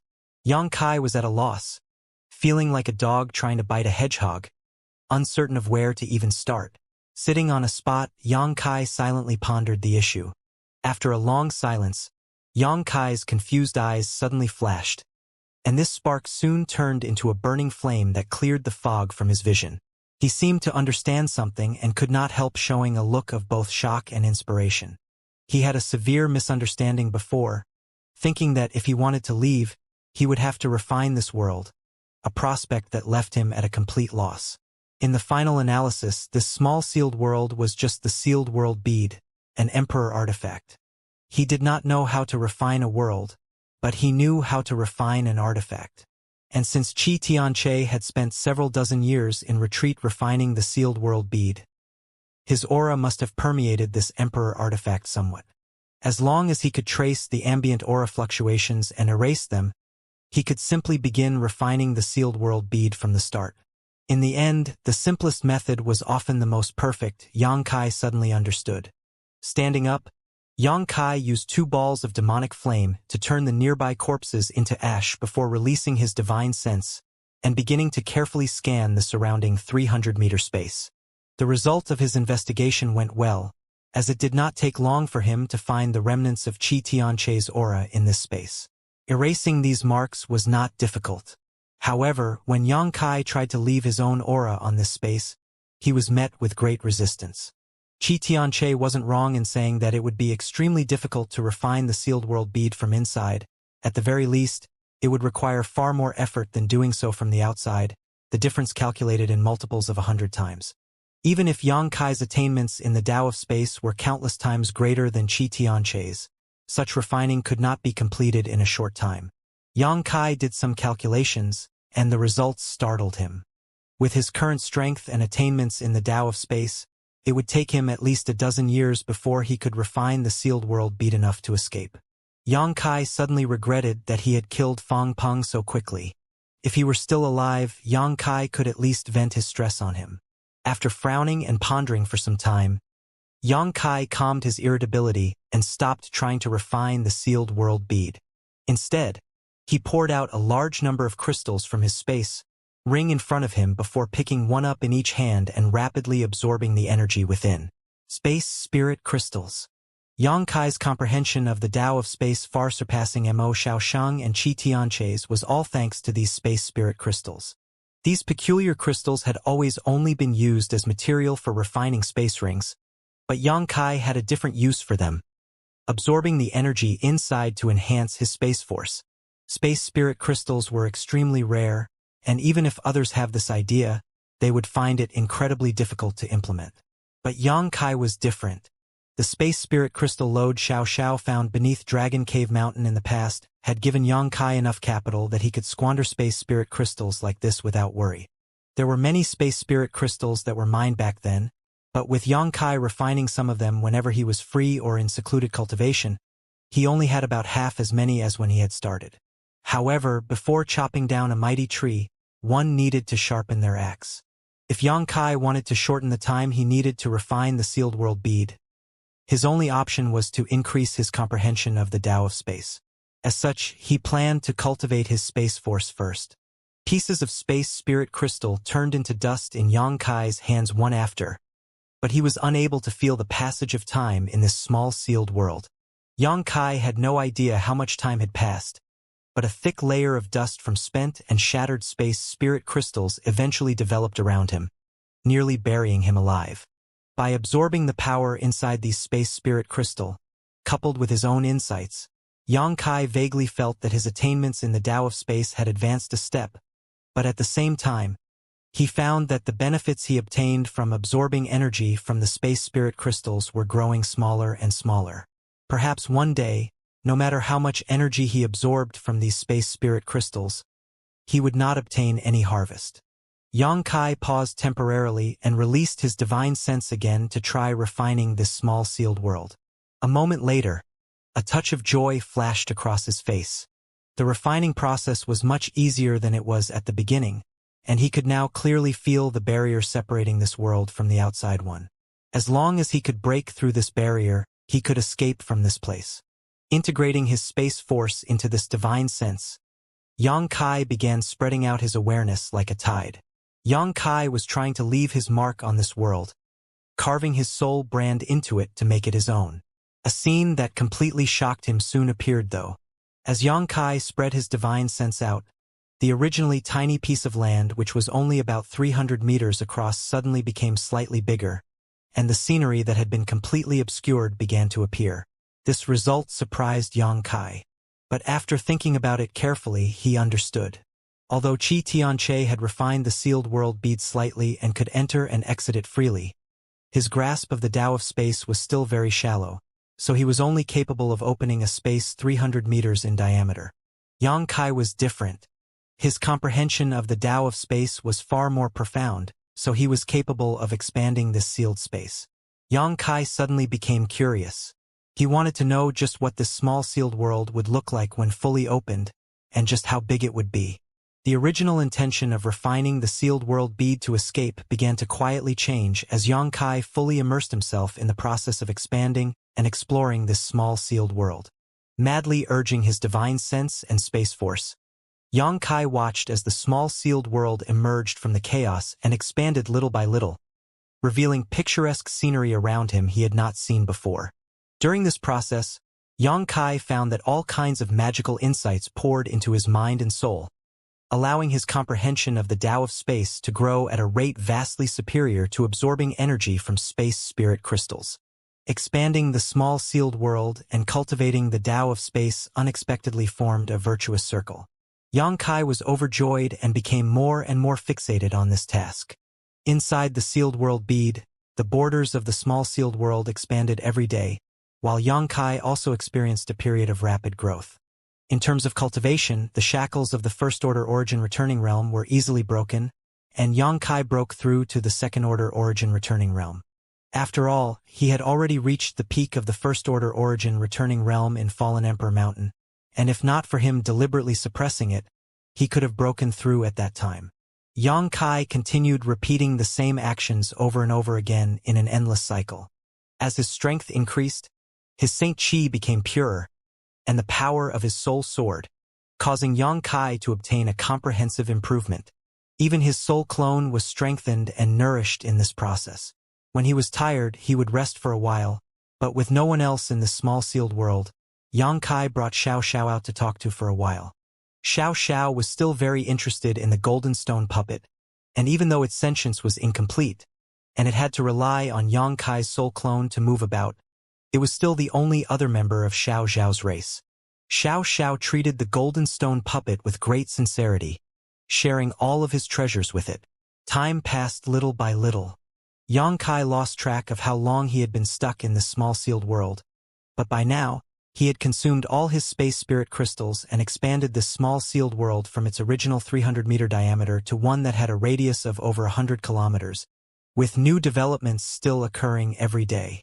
Within this 100-kilometer range, there were mountains and rivers, creating beautiful scenery. However, this was far from the end of the small sealed world. It still concealed many secrets that greatly stimulated Xianxia's curiosity.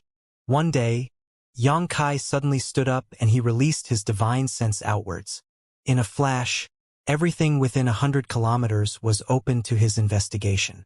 Grinning lightly, Xianxia stretched out his hand and slowly, a vortex appeared before him, spinning slowly while exerting a huge suction force. Xianxia did not resist this force, allowing the vortex to pull him in, his figure disappearing in the next moment. Star Emperor Mountain's star ascendance peak was covered in white clouds from the halfway point up, giving it a calm and serene atmosphere. One day, however, an unusual energy fluctuation suddenly appeared at its summit. The ambient world energy rapidly converged towards a certain point before a vortex was gradually formed. Initially, this vortex was very small, but as more and more world energy poured into it, it steadily grew larger until it was several dozen meters in diameter. A figure leisurely stepped out of this vortex, as if passing through the void, and stood proudly mid-air. Turning his head and looking around, Xianxia found no trace of anyone nearby, only a lone altar which stood not far away, protected from the elements by a small temple. Xianxia's expression remained calm as he was not surprised by this scene. Although he didn't know how long he had been trapped inside that small sealed world, it had definitely not been a month or two. At least several years must have passed. After such a long period, Yi Shiyun must have determined that it was pointless just waiting for him here and returned to High Heaven Sect. Trying to sense his dragon bone sword and firebird artifact spirit, Xianxia was unable to find any trace of them and assumed they were brought back to the sect by Yi Shiyun. Qi Tianche and Fang Peng were now dead. On Shadowed Star, the three behemoths who had reigned supreme above all other great forces had fallen. So there was now no one who could stop the advancement of High Heaven Sect. With Yi Shiyun assuming command of the sect, Xianxia had nothing to worry about. After sweeping it with his divine sense, Xianxia found that there were no traces of anyone anywhere on Star Emperor Mountain.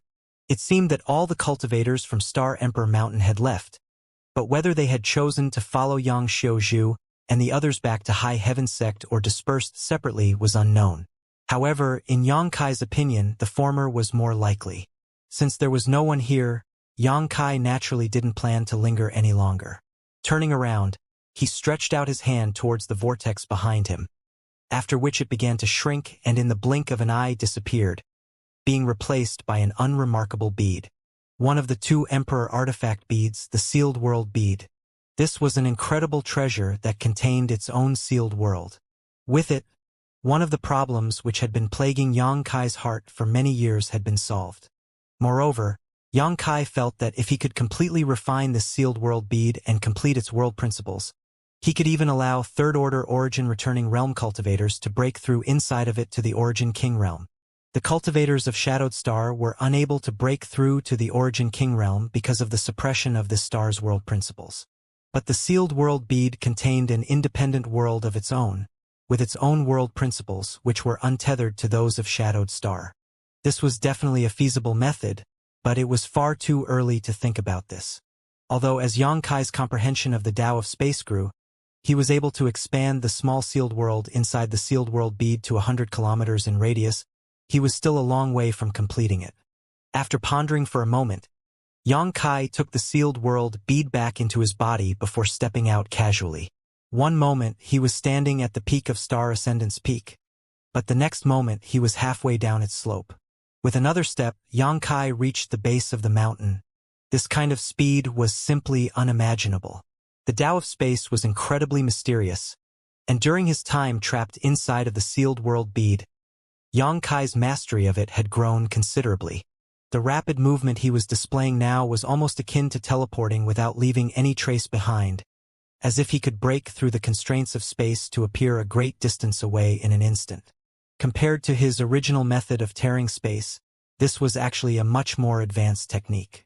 There was a certain process required to tier space, one which could easily be disturbed by strong external stimuli like the attack of a powerful master, but now Yang Kai's movements were as smooth and simple as taking a step, no longer suffering from this kind of restraint like before. As for shortcomings of this technique, there was indeed one. Yang Kai couldn't travel as far in a single step as he did when tearing space. With Yang Kai's current strength, tearing space would allow him to instantly traverse 2,000 or 3,000 kilometers, but this new teleportation method only allowed him to move about a dozen kilometers or so at once. Between the two methods, each had its own advantages and disadvantages, and it was impossible to say which was superior. However, a common factor they both shared was that they consumed a great deal of Saint Chi. Yang Kai spent the next while familiarizing himself with his new comprehensions regarding the Tao of space, but after traversing 10,000 kilometers or so, he summoned his star shuttle and continued on his way. Continuously using his space force to travel put a heavy load on him, so it was far more economical to use his star shuttle to travel long distances. Inside a lush forest, the roars of a beast continued to ring out loudly. A group of 5 cultivators, consisting of both young and old, male and female, were working together to besiege a huge, hideous monster beast. This monster beast had a tiger head, elephant legs, and a leopard tail, giving it an imposing image. The tiger's head was a reddish copper color and seemed extremely strong, while many strange patterns on its body gave it a mysterious look. It was a cracked copperhead tiger, an 8th-order monster beast with thick skin and tough flesh, making it particularly resilient. As for the group of cultivators present, the leader seemed to be an old man at the 2nd-order Saint King realm, while the rest were only Saint Realm juniors.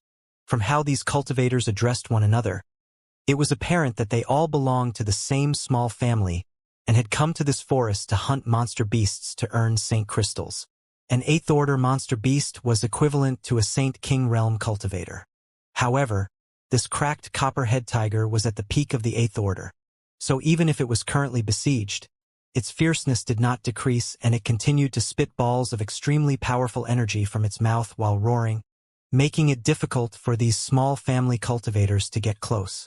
But the old man was clearly an experienced veteran, so even though this was a dangerous fight, his juniors did not seem to be in immediate danger. With enough time, this group of 5 seemed to have a good chance to kill this cracked copperhead tiger. Suddenly, an energy fluctuation appeared at the edge of their perception, causing a young girl in a green dress to look up and shouted, "Second uncle, someone is coming." Hearing this shout, the old man looked up and his eyes narrowed. As someone with much worldly experience, this old man could tell at a glance that the strength of this newcomer was definitely not low, otherwise they would never have this kind of speed. As he was considering whether this person was an enemy or a friend, however, his attention wandered and the cracked copperhead tiger managed to break free from his suppression. The tiger let out a fierce roar. After being besieged for so long, this 8th-order monster beast was clearly enraged. So once it managed to free itself, it directly rushed towards the young girl in green, opened its blood-stained maw and bit towards her neck. The little girl was so scared that her beautiful face went pure white, and in a fluster she tried to summon her defensive artifact, but wasn't in time to stop the tiger from pouncing towards her. Seeing the giant fangs rapidly closing in on her, a trace of despair flashed across the girl's eyes. Shouts were coming from all of her companions, and the girl even saw her second uncle desperately race towards her, trying to save her from the tiger's maw. But it was obvious he wouldn't make it in time. She saw death beckoning to her. At that moment, though, a breeze seemed to pass by her and a figure suddenly appeared right before her eyes. This figure seemed like a 10,000-meter-high mountain, shielding her from the violent storm, making her inexplicably feel at ease. Guangdong. A loud noise rang out, accompanied by the whimpers of a monster beast. The girl clearly saw the person in front of her simply throw a single punch, and the cracked copperhead tiger, which their group of 5 had been unable to kill even after fighting for so long, was sent flying like a sack. Its head seemed to be deformed from the blow as well. Falling to the ground, the tiger only convulsed a few times before no longer moving. A breeze blew through the trees and the scene fell silent as 5 pairs of eyes stared straight towards Yang Kai, unable to compose themselves for quite some time. a look of shock covering their faces. Although this cracked copperhead tiger was only an 8th order monster beast, its head was notoriously hard, so even an origin-returning realm master shouldn't be able to deform it with just a punch. Looking at the sturdy back of this figure, she didn't know why, but the young girl's heart beat violently and she couldn't help drawing in a deep breath. A pleasant scent wafted from this person, which made her feel extremely comfortable. Stealing a glance at this person, the young girl quickly realized that the other party didn't seem very old. In fact, he seemed to be a young man, a discovery which inexplicably made her feel excited. "Ah, sorry, it seems I've ruined your prize." Xianxia scratched his cheek, feeling slightly embarrassed. He also recognized that this monster beast was a cracked copperhead tiger. The two most valuable parts of this monster beast's body were its monster core and its head.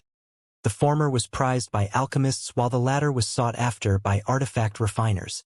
His punch deforming the monster beast's head would clearly decrease its value. Hearing these words, the old man suddenly came to his senses and his expression turned solemn as he cupped his fists and said, "This old master greets little brother. Little brother is far too modest. If not for little brother's timely intervention, Feyre would have died. This old master has only thanks for little brother's assistance. Old sir is too polite. It was my sudden arrival that disturbed your concentration in the first place." Xianxia chuckled. "If we really must assign blame, then it should be me at fault." Seeing this young man act so friendly, the old man relaxed greatly. After all, this was the wilderness, and the other party's strength was clearly very high, so their small group wouldn't be able to resist if he had any malicious intentions. Fortunately, the other party didn't seem to be a wicked person. In fact, he seemed quite compatible and open-minded. The old man couldn't help having a good impression of Xianxia. "Actually, I simply wanted to ask where this place is." Xianxia turned to look at the old man. "This is Blue Wave Forest," the old man replied. Blue Wave Forest. Xianxia frowned. He had never heard of this place so obviously. He had no clue where on Shadowed Star he was now. After leaving Star Emperor Mountain, Xianxia had been familiarizing himself with his new comprehension in the Tao of Space. But in the process, he had accidentally lost his way. "Where's the closest city to this place?" Xianxia asked again. "The nearest city to here is Blue Wave City, which is 50,000 kilometers to the west." "Is there a space array?" "As far as I know, there is, but the space array doesn't seem to be accessible to outsiders and is for internal use only. If little brother wishes to use a space array, he might as well start from Blue Wave City and go 200,000 kilometers north to Heaven Battling City, where there is a space array which is open to the public." "Oh? Heaven Battling City." Xianxia raised his brow, showing a look of surprise. He hadn't expected he would actually be in the vicinity of Heaven Battling City. Alright, strictly speaking, Blue Wave City can be regarded as an affiliate of Heaven Battling City, and there is some connection between the two. The old man, as a cultivator from a small local family, naturally knew such basic information very well. Heaven Battling City now belongs to High Heaven Sect. Lu Feyre suddenly interjected from behind Xianxia. She seemed to want to attract Xianxia's attention. Which young girl didn't have romantic fantasies? Xianxia had just swooped in and saved her life, and she was at the age where she was most sensitive to stories of heroes saving beauties. What's more, when she examined him, Lu Feyre saw that Xianxia's face was handsome. His build was strong. His age wasn't old, and the aura around him was calm and comfortable, so she wanted to try to highlight her existence to him. "High Heaven Sect." Xianxia smiled as he glanced back at her. The girl's face was reddened, but she still happily explained, You must have heard about it. It's a sect that has only risen in recent years. I heard that their headquarters is actually inside the Flowing Flame Sandfield, and even Star Emperor Mountain, Heaven Battling Union, and Thunder Typhoon Sect were destroyed by them.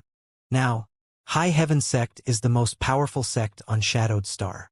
She talked on, seemingly having endless words to speak, giving her a lively feel and appearance. "Feyre?" The old man glared at her, secretly blaming this little girl for being ignorant and rude. "It's all right. I've heard of High Heaven Sect," Xianxia chuckled. "But I didn't expect it to be so famous. You all can carry on. I won't disturb you any further." He had approached them to find out where the nearest city was. So now that he had the information he needed, Xianxia naturally didn't plan on remaining. However, before he could leave, Lu Feier suddenly called out, "Wait, what's wrong?" Xianxia gave her a surprised look. "Second uncle, we've already been out for quite some time. Shouldn't we head back now? If we stay any longer, father and the others will begin to worry. Not to mention third brother and the others have all suffered some injuries, so it's not safe to remain here anymore." Lu Feier turned to the old man and asked, What you say makes sense. It's indeed time we head back." The old man gently nodded. "Then let's all go together. That way we can watch out for each other on the way," Lu Feier suggested. "Well?" The old man looked at Xianxia in embarrassment. To be honest, he was hoping to travel together with Xianxia as well. After all, this young man had just shown he had high strength, and although there shouldn't be any major danger on the journey back, it was still better to have an extra layer of protection when out in the wild.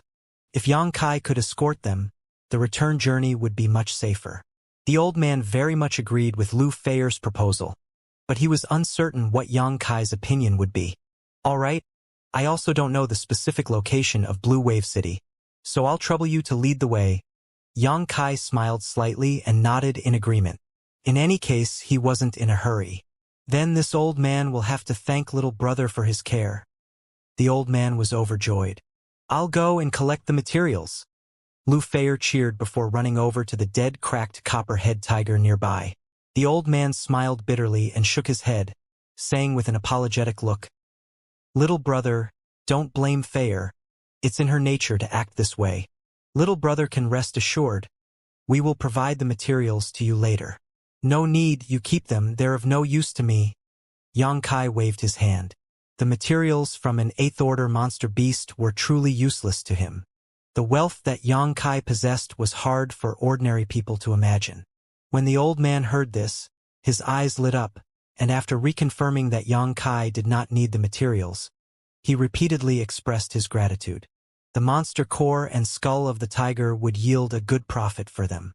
Soon, Lu Feier processed the monster beast's body with the assistance of her clansmen. It was clear that these juniors were well versed in this kind of processing as they moved quickly and efficiently. After taking a moment to clean up, Xianxia and the group of 5 departed towards Blue Wave City. Lu Feier's character was lively, and her curiosity was extremely strong. It was like she never ran out of things to talk about or ask, causing her to chatter on endlessly. She asked for Xianxia's name, his origins, what he was doing out here, and so on. Many questions others would consider taboo to ask. She did so without any hesitation. Since they were simply traveling at what he considered a leisurely pace, Xianxia chatted back with her to pass the time. In the end, however, rather than learning much about Xianxia, she spent most of the time telling her own story in a thorough and complete manner. The old man felt extremely awkward listening to this conversation. Fortunately, he realized that Xianxia was not an ill-intentioned person, so he simply let it slide this time. Of course, he secretly decided that when they returned to the family, he would teach this little girl a lesson about how sinister the world was, so she would not mindlessly tell strangers all her secrets again in the future. Occasionally, the group would encounter monster beasts blocking the way, but the old man and his juniors didn't need to worry about them in the slightest, as they were all easily dispatched by Xianxia. As a result, their group made massive gains.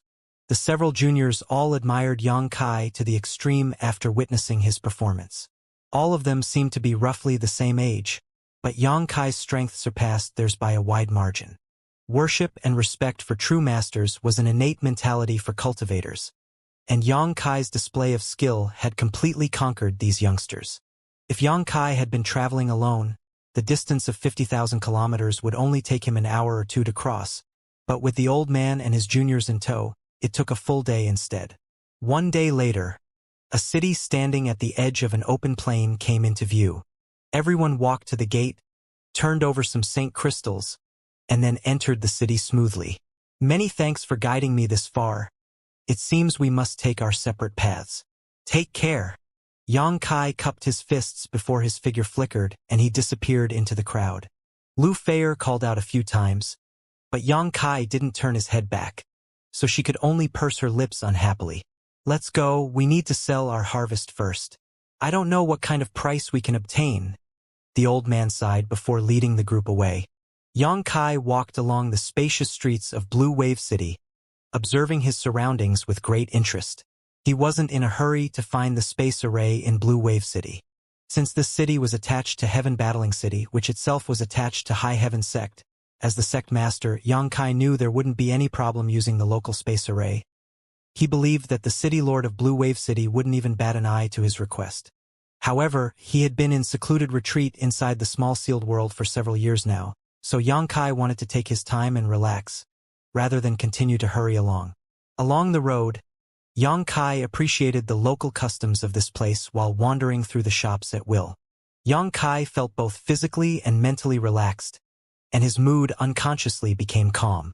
Inside the small sealed world, his cultivation had broken through to the second-order origin returning realm, so it was important for him to consolidate both his cultivation and state of mind now. Half a day later, he entered a restaurant. On the third floor, he ordered the shop hand to bring him some good wine and food. Yang Kai sat by the window and looked out at the scenery below. Not long after, the table was filled with delicacies that Yang Kai tasted at leisure. Leisurely, he turned his head and glanced lightly at two cultivators sitting at a nearby table, showing an expression of interest. The third floor of this restaurant did not have many guests. But what these two were talking about just now had piqued Yang Kai's interest because he heard them mention High Heaven Sect. The rise of High Heaven Sect was extremely rapid, and although they had some cursory knowledge of High Heaven Sect's current situation, knowing it was becoming more and more famous with each passing day, how could they possibly know more about it than Yang Kai himself? At that time, listening to someone talking about his sect, Yang Kai wanted to hear more. But to his disappointment, these two didn't seem to have any intention of continuing this topic and instead began chatting about other random news. Yang Kai secretly shook his head and no longer paid any attention to them. After a while, the two of them finished eating and the one with fierce facial features shouted, "Shopkeeper!" This loud voice caused everyone to turn and look at him. But after seeing this person's face clearly, everyone turned their gazes aside, as if they were afraid to provoke him. Dang dang dang. Footsteps sounded as an elderly man quickly ran down from upstairs, rushed over to the table the two men were sitting at, smiled and bowed. "Two sirs, were you satisfied with the food?" "It was just so," the fierce-looking man answered casually while picking his teeth. "Two sirs, please forgive me," the shopkeeper said frantically. "Next time, this old man will serve you more delicious food. You will surely be satisfied." "Sure, seeing how you're not completely blind, I'll let it slide for today, but what about that matter?" The big man squinted at the shopkeeper. "This old man has brought it. Do two sirs wish to count it?" the shopkeeper said as he placed a package he was carrying onto the table. The fierce-looking man didn't hesitate to open this package directly. A large number of high-rank saint crystals immediately appeared before everyone's eyes. The divine sense of the fierce-looking man scanned the package and he immediately knew the number of saint crystals inside. His expression sank in the next moment as he shouted, "Why are there so few? Old dog, are you looking down on this king? Is this really all you're going to pay for this month?" The shopkeeper immediately panicked and frantically wiped the cold sweat from his forehead as he cried out pleadingly, "Sir, please understand, this old man's restaurant has recently not had much business, so the number here is a little lacking. This old man is begging for just a few days of mercy. He will surely collect the rest by then." "A few days of mercy?" the fierce man coldly snorted. "If this king forgives you, who will forgive this king? If this king cannot complete his job, it will be me who is punished." Saying so, he slammed his fist against the table, immediately shattering it into pieces. The shopkeeper's face turned pale with fright and he instantly knelt and shouted, "Sir, please calm yourself. It will only take a few days for this old man to collect the rest. Just a few days, please have mercy." "Humph, don't say that this king bullies the weak. I will give you 3 days, after which, if you still don't have the required amount, this king will tear down your restaurant and twist off your head." Yes, this old man will not let sir down," the shopkeeper said repeatedly. "Let's go." The fierce-looking man said impatiently, stood up, stuffed the parcel of Saint crystals into his space ring, and walked off. It wasn't until after they left that the shopkeeper finally dared to exhale, a sorrowful expression still filling his face as he started to clean up the mess that was left behind. A shop hand also came over to help. After finishing with this, the shopkeeper made a round of the guests to apologize for the disturbance before sighing again, looking even older and more haggard than before. "Shopkeeper, could you come here for a second?" Xianxia waved at him. Xianxia had been watching the whole episode just now with cold eyes, not understanding exactly what was happening, but was eager to find out. After all, High Heaven Sect was somehow related to this incident. "What is honored guest's order? Do you want any additional food or wine?" The shopkeeper came over to Xianxia and asked with a forced smile. "There's no need for more food or wine." Xianxia smiled lightly before glancing suspiciously towards the stairs. Who were those two just now? Why did they come into this restaurant, eat and drink, then not pay and also force you to give them Saint crystals? This? A stunned look appeared on the shopkeeper's face before he quickly glanced around to confirm that the other guests were drinking and having fun. Not paying attention to him, lowered his voice and said, "Is honored guest a newcomer to Blue Wave City?" "Indeed." Xianxia gently nodded. "Then you'd best leave quickly. Blue Wave City is not a place to settle down long-term," the shopkeeper said solemnly. "Isn't a place to stay long-term?" Xianxia frowned. Has there been some kind of dangerous incident here? He had seen people coming and going in the city, making it seem quite lively and prosperous as well as calm and controlled, completely unlike some kind of tragic event had taken place. "Ha ha!" The shopkeeper gave a wry smile. "Honored guest, please heed this humble old man's advice. If you want to leave here, you'd best do so quickly. If you remain too long, you won't be able to leave even if you want to." "What do you mean? Please explain more clearly." Xianxia stared at him with narrowed eyes. "I heard that this place is attached to Heaven Battling City and is the property of High Heaven Sect. How could anyone dare stir up trouble in this city?" I can't say it. Although this humble old man has lived many years, he doesn't want to die so soon. So please don't force the issue." The shopkeeper kept shaking his head, his expression quite ugly, turning around and walking away immediately after. "I'm from High Heaven Sect," Xianxia quickly whispered. "What?" The shopkeeper's face changed dramatically as he turned around to stare at Xianxia in amazement. "Don't be nervous," Xianxia smiled. "I am a disciple of High Heaven Sect, and am here on orders from the sect master to make an unannounced inspection. Old sir, if there is anything you wish to say, you may do so freely. I truly want to know what fool dares not put my High Heaven Sect in their eyes." "You're from High Heaven Sect? Are you really from High Heaven Sect?" The shopkeeper looked excited and a little skeptical, approaching closer and asking in a low voice. "Yes, old sir, may rest assured. Whatever words you say here today will only enter my ears and never leave my lips," Xianxia said in a soft, comforting tone, trying to appear as amicable as possible. The shopkeeper's expression changed, as if he was hesitating, but after some internal debate, he grit his teeth and sat down opposite Xianxia. Xianxia stretched out his hand and poured him a glass of wine. The shopkeeper took a sip to embolden himself before saying, "Honored guest, the reason this old man advised you to leave quickly was not because someone here has ill intentions towards High Heaven Sect, nor because some kind of disaster is approaching Blue Wave City. It's simply because this city is really not a good place to remain in." "Oh? If old sir can please tell me in detail what happened, this junior would be very grateful." Xianxia smiled slightly. "Ha!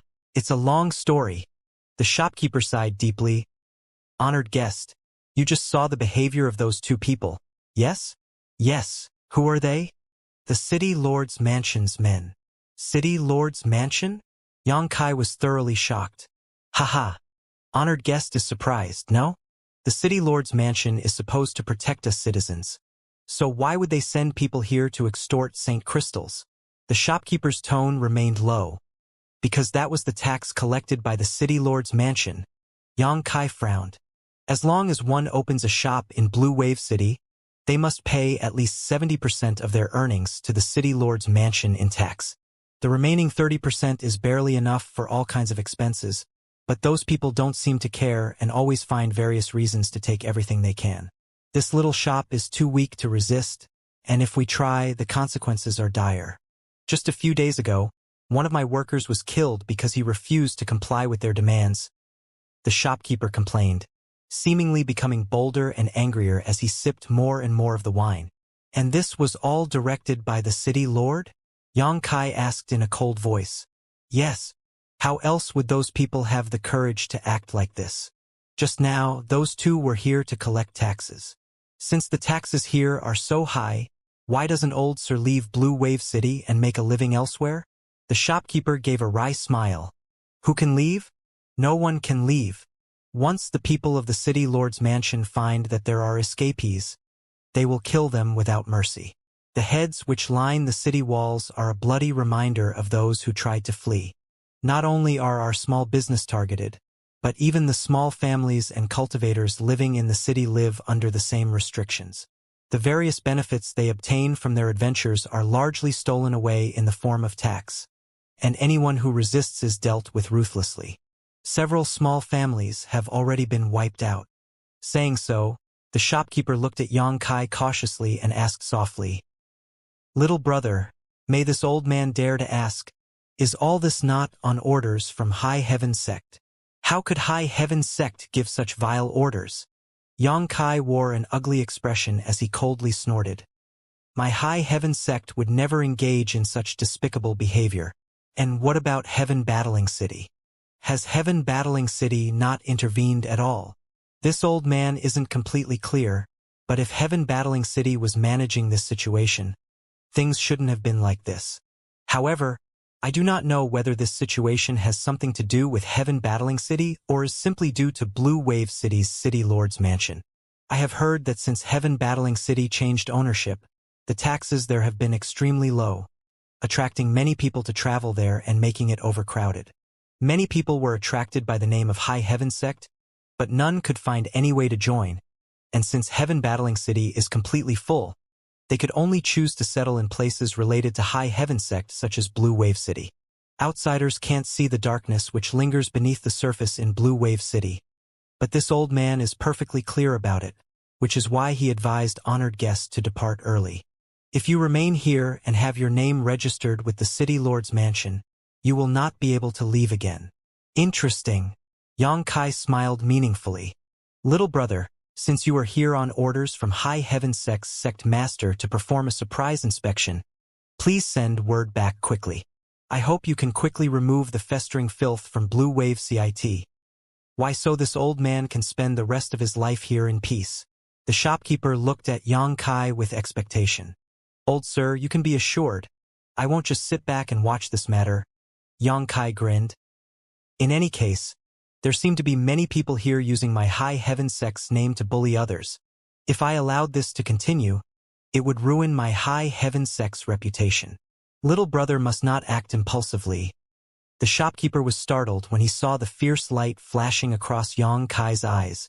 Relax, I have a sense of discretion, Xianxia said coldly. If it wasn't for a series of coincidences this time, Xianxia might never have known that someone was committing such heinous acts under High Heaven Sect's name.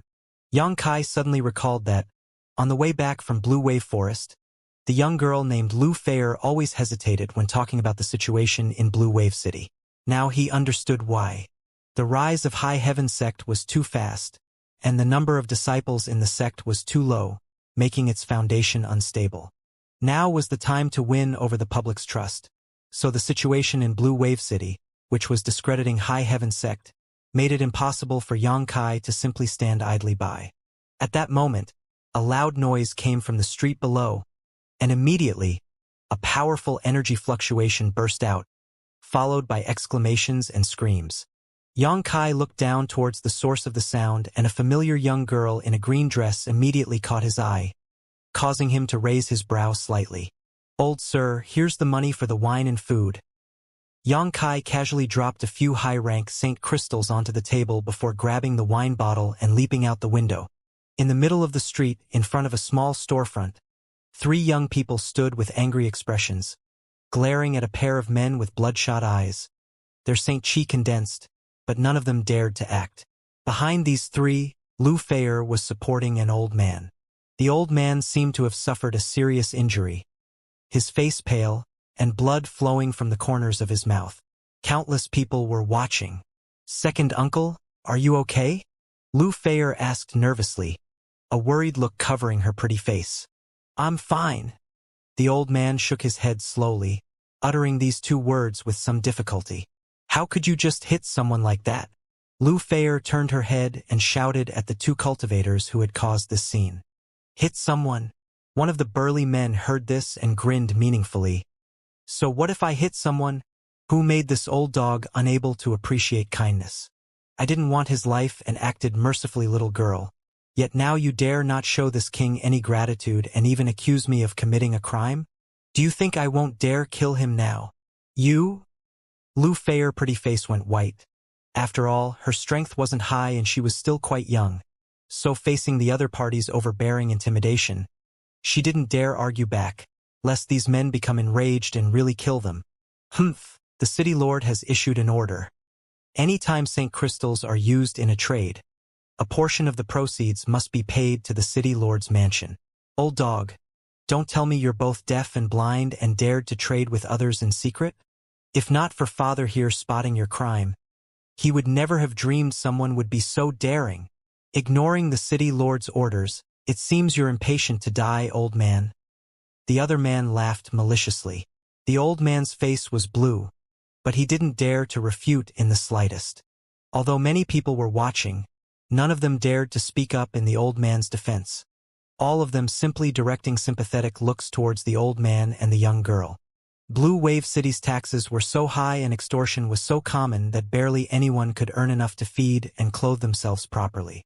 Worse, there was no way to escape from this place, so to maintain a living, after obtaining some kind of harvest, everyone would try to find a familiar and reliable source to trade with in secret to avoid the harsh taxes. This phenomenon had become commonplace in Blue Wave City.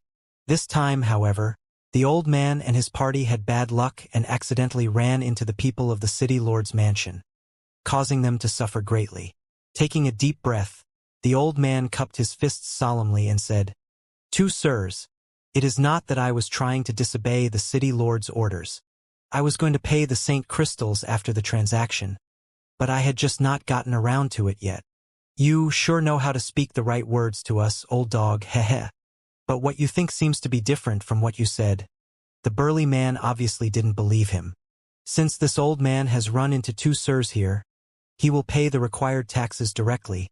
Please do not refuse these St. Crystals," the old man said while signaling to Lu Feier.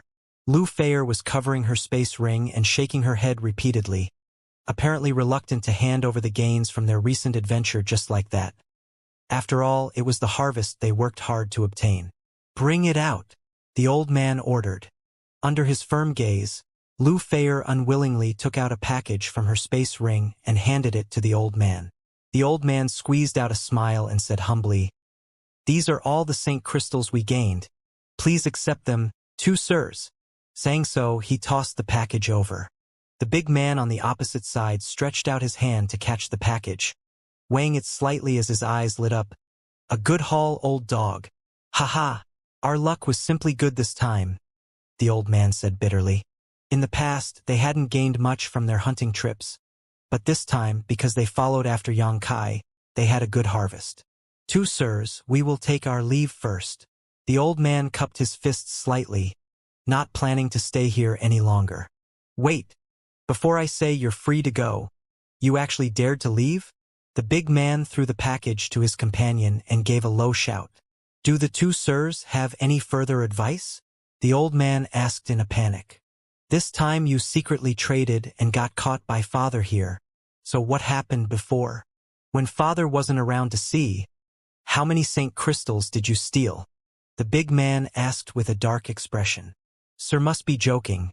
This old man paid his taxes every time he made a transaction, never once missing a single St. Crystal. "Please believe me." The old man was shocked. Heh. "Believe you? I'll pass my own judgment. Today, either you hand over all the St. Crystals from your previous illegal trades and I spare your life, or you refuse and this place becomes your grave." The big man coldly snorted. "This is a misunderstanding, sir," the old man said anxiously. "We have never done such a thing before. How could we possibly have extra Saint crystals?" "That's right, almost all our Saint crystals have been taken away by you. Where are we supposed to find any extra to hand over?" Lu Feier also shouted. "This little girl's courage isn't small."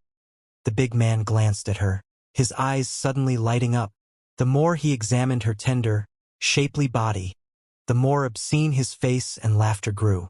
The old man did not miss this, and knowing the situation was deteriorating, he hurriedly stretched out his hand to pull Lu Feier behind him before cupping his fists and bowing again. "Sir, please show mercy and spare us." "Spare you?" The big man touched his chin, pretending to ponder for a moment before nodding. "Fine, this king is not an unreasonable person.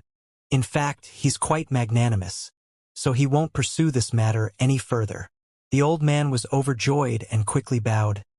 "Many thanks, sir. Hold on. This king hasn't finished speaking yet." The big man chuckled lowly as he pointed his finger at Lu Feier behind the old man. "If you don't have the Saint crystals, it's fine if you hand over some other kind of compensation. Leave that little girl behind and the rest of you can scram." As soon as these words came out, Lu Feier's pretty face immediately turned white and the old man also began panicking. "Sir, Feier is still small?" "Small? This king doesn't think she's small at all." The big man gave a lewd smile, his meaning obvious. In the next moment, his expression turned fierce and he growled, "I'll give you one last chance. Leave the girl and scram. If you dare try to argue, I'll kill you all." The old man and the others fell silent. They were completely angered but didn't dare to express their rage and could only cast their eyes around, praying that someone around them would speak to uphold justice. But facing these gazes, everyone in the crowd turned their eyes aside. The old man's heart filled with despair, never having expected that things would develop to this point. Lu Feier was also desperate. "Things seem quite lively here. Let me have a look." An abrupt voice suddenly called out from behind the crowd. Everyone turned their heads towards the source of this voice, only to see a young man in casual robes walking over with confident strides. His figure stalwart, a wine bottle in his hand, and a weird smile on his face. His expression was arrogant and unruly, seemingly not putting anyone in his eyes. He strode forward while drinking from the bottle and smiling freely. "Did I hear that someone was going to kill? Big Brother Yang?" Lu Feier cried out like a drowning girl who was grasping for a life-saving straw, the light of hope flashing across her beautiful eyes. The old man and the others also wore complicated looks. The crowd separated voluntarily and Xianxia walked straight up to the old man and the others, his divine sense sweeping them briefly before he gently nodded. Obviously, the other party hadn't wanted the old man's life, as the latter's injuries weren't too serious. Otherwise, the old man would likely already be dead with just a second-order Saint King cultivation. After all, this big man was a first-order origin returning realm cultivator. "Little brother?" The old man opened his mouth and looked at Xianxia with some gratitude, but still said, "Why did you interfere in this turbid water?" He sighed and spoke in guilt. He knew that Xianxia must have been walking nearby and saw what happened. Then, out of consideration for their brief association, he had decided to show up to help them. He also knew that Xianxia possessed profound strength. But this was Blue Wave City, and Xianxia was just one person. 2 fists can't block 4 strikes. If Xianxia really intervened here, he would likely not even be able to protect himself. "Old sir doesn't need to worry about me." Xianxia smiled lightly. Hearing this, the old man couldn't help smiling bitterly but couldn't say anything more. "Boy, who do you think you are?" The big man's face sank as he glared coldly towards Xianxia. "Just someone who wants to watch the fun." Xianxia grinned at him. "Boy, you court death," the big man shouted angrily. Ever since Blue Wave City became known as an attached city of High Heaven sect, no one dared to act presumptuously here anymore. As a member of the city lord's mansion, this man had become used to going wherever he pleased and doing whatever he wished. Yet today, a little brat had appeared from nowhere and insulted him, so he became furious. With a shout, The big man charged towards Xianxia and summoned a hammer-like artifact into his hand, which he proceeded to slam down viciously. Exclamations rang out from the onlookers, and even the old man and Lu Feier became frightened. It seemed like this artifact would smash Xianxia's head in the next moment. In response, though, Xianxia simply threw a punch to meet the hammer. Guangda! A loud noise rang out, but Xianxia remained unharmed, while on the other hand the hammer artifact was struck by a strong force and sent flying. Xianxia swiftly raised the wine bottle in his hand and swung it down fiercely at the big man's head. With a crisp sound, the wine bottle shattered and the strong drink inside drenched the big man's face. Before he could recover from this shock, though, a big foot flew towards him and struck his face. With a pitiful scream, the big man flew out like a paper kite, his face covered with blood, giving him a terrifying look. Xianxia's kick had broken the man's nose and knocked out at least half of his teeth. The audience was shocked. Everyone stared at Xianxia with a weird look, as if looking at some strange monster. What shocked everyone was not Xianxia's strength, but that he dared to attack the people of the City Lord's mansion in Blue Wave City. Feeling severe pain, the big man howled, "How dare you hit me? So what if I hit you? Who made an idiot like you unable to appreciate kindness? I didn't want your life and acted mercifully. Yet now you actually dare accuse me of striking you instead of thanking me? Do you think I won't kill you here?" Xianxia looked at and said in a mocking tone. These words sounded familiar to everyone, as they were the same ones this big man had used to ridicule Lu Feier just now. The big man's expression went dull. His companion's expression also changed as he stared at Xianxia in horror. If this young man could bring down his partner in a flash, then it was obvious his opponent's strength was too high for him to contend with. Even if he wanted to recover his partner's face, he couldn't do anything. As soon as this thought crossed his mind, his figure flickered and he tried to escape, only wanting to report this matter to the City Lord's mansion and call for help as quickly as possible. "Before I say you can go, to think you dare to leave." Xianxia narrowed his eyes and waved his hand, sending a golden blood thread over towards the fleeing man. A flash of golden light appeared for a fleeting moment before the escaping man let out a scream and fell to the ground. There were no visible scars, but his vitality was rapidly disappearing. Dead. Eyes bulged everywhere. Xianxia daring to attack the people of the City Lord's mansion just now was enough to shock the onlookers. But this scene completely exceeded their ability to comprehend. This youth had killed someone from the City Lord's mansion. Was this really happening? Over the past few years, no one had dared to oppose the City Lord's mansion, and anyone who even had thoughts of rebelling was mercilessly killed. But today, a young man had actually killed a cultivator from the City Lord's mansion in full view of the public. It was clear just what kind of violent retribution the City Lord's mansion would exact now. Even if this young man had outstanding abilities, he wouldn't be able to escape from Blue Wave City. He was going to die. Gasps sounded from the crowd as the looks everyone were giving Xianxia changed again, becoming frightened and amazed. Many began to unconsciously distance themselves from this boy so as not to be misunderstood as being related to him, lest they become implicated. "Little brother, you?" The old man also looked incredulous. Lu Feier and the other juniors stared towards Xianxia with worshipping eyes, however, as if already regarding him as their idol. Young people were always passionate and hot-blooded. "I only took care of some trash. Old sir doesn't need to be so nervous." Xianxia smiled, his expression indifferent. "Little brother, you must go quickly. You cannot remain here. Before the news spreads, there's still a chance you can escape here with your life. But if you linger, I'm afraid it will be too late." The old man hurriedly shouted at Xianxia. "Go? Why must I go?" Xianxia shook his head. The old man stared at Xianxia dully. "You're not leaving? Do you still want to stay?" "Yeah." The old man looked as anxious as an ant on a hot wok. "Do you know who you killed just now? Do you know what kind of disaster you brought upon yourself? You still want to stay here? Do you not know how to write the word death?" "Ha ha." Xianxia laughed lightly. "Don't worry, old sir. Since I've chosen to stay, I'm definitely not afraid of them. If they want to kill me, they're welcome to try." Xianxia looked as if he didn't even fear the heavens. His tone was wild and arrogant. The old man looked at him with an aghast expression, and after confirming Yang Kai wasn't just drunk, he couldn't help shaking his head. I really don't understand how you young people think. Rest assured, since I've come here today, all the garbage in Blue Wave City will be cleaned up. Just sit back and watch carefully. Ha! I don't know what you have to rely on, but this matter is still partly my responsibility, so I will accompany little brother all the way. As for what happens next, it will be what it is. He was obviously not optimistic about Yang Kai, feeling he was too young and impulsive. Even so, he chose to stay with Yang Kai and not let him fight alone. Many thanks, old sir. Yang Kai smiled lightly. Big brother Yang.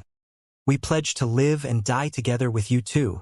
Lu Feier flushed and exclaimed with excitement, the other young members of her clan nodding with her, a type of fearless light flashing across their eyes. All right, Yang Kai nodded. And you all can accompany me into battle this time. Nonsense. The old man anxiously stamped his foot. You troublemakers. He was willing to stay with Yang Kai and face death just to give his juniors a chance to escape. But how could he have anticipated that they would instead make such a reckless choice? He was furious. Old sir need not worry. I'll keep them safe and sound, Yang Kai said with a grin filled with confidence. This young man really doesn't know how high the heavens are. Is he still ignorant of the disaster he caused? Does he not know who he killed? Heh, this is interesting. Someone actually dares to oppose the City Lord's mansion. There's bound to be a good show. How could the City Lord's mansion let him go?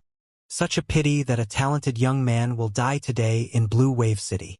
Whispers from the onlookers came from all around, as many pointed at Yang Kai and talked about him with their friends. More cultivators who heard the disturbance were also arriving all the time, wanting to join in the fun. Soon, the entire street became crowded, and Yang Kai and the others were surrounded by multiple layers of people. Meanwhile, the extremely arrogant burly man from before wore a dull expression on his face. When he saw his companion killed by Yang Kai with a wave of his hand, a chill came over him from head to toe and a look of terror filled his face. He never dreamed that someone would dare to kill people inside Blue Wave City, much less someone from the City Lord's mansion. The sunlight suddenly seemed to get blocked, and when he looked up, he saw Yang Kai standing right in front of him, his arms crossed, looking down at him condescendingly from above, like a proud dragon overlooking an ant. Little brother, mercy. The big man struggled to get up before suddenly falling to his knees and kowtowing. Little brother, forgive me. I was blind and failed to see. I had no intention to offend little brother. I only ask little brother to be the bigger man and not care about a lowly dog like me. Compared with his life, a little shame was nothing to him. He no longer had the guts to challenge Yang Kai. You want to live? Yang Kai smiled at him. The big man nodded repeatedly. Yang Kai nodded back and his expression softened. Good. Then I don't have to kill you. Many thanks, little brother. Many thanks, little brother. The big man cried bitterly. What is it that little brother wants in return? He wasn't stupid. Yang Kai being willing to let him go obviously had some kind of price. Is your City Lord currently in his residence? Yang Kai asked. Yes, Sir City Lord is present. All right, then lead the way. Yang Kai gestured. The big man was dumbfounded, his expression turning extremely strange. Hurry up. Yang Kai kicked him and shouted. Yes, yes. The big man quickly got up, no longer daring to delay, and quickly led the way. Feier, come with me. We're going to the City Lord's mansion to raise a ruckus. Yang Kai beckoned to Lu Feier and the others. And the several juniors immediately followed. The old man was dumbfounded and didn't react until Yang Kai and his family's juniors disappeared into the crowd, stomping his foot after he recovered and following after hurriedly. The onlookers were now in an uproar. This young man really didn't know how to write the word death. After killing someone from the City Lord's mansion, instead of escaping from Blue Wave City, he wanted to go to the City Lord's mansion to make trouble. There was actually such a fearless and reckless person in this world. What were his origins? Did he really have something to rely on?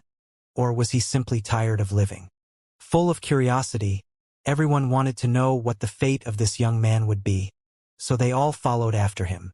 It was not long before all of Blue Wave City was whipped into a frenzy, with a massive number of cultivators, led by Yang Kai, rushing towards the city lord's mansion.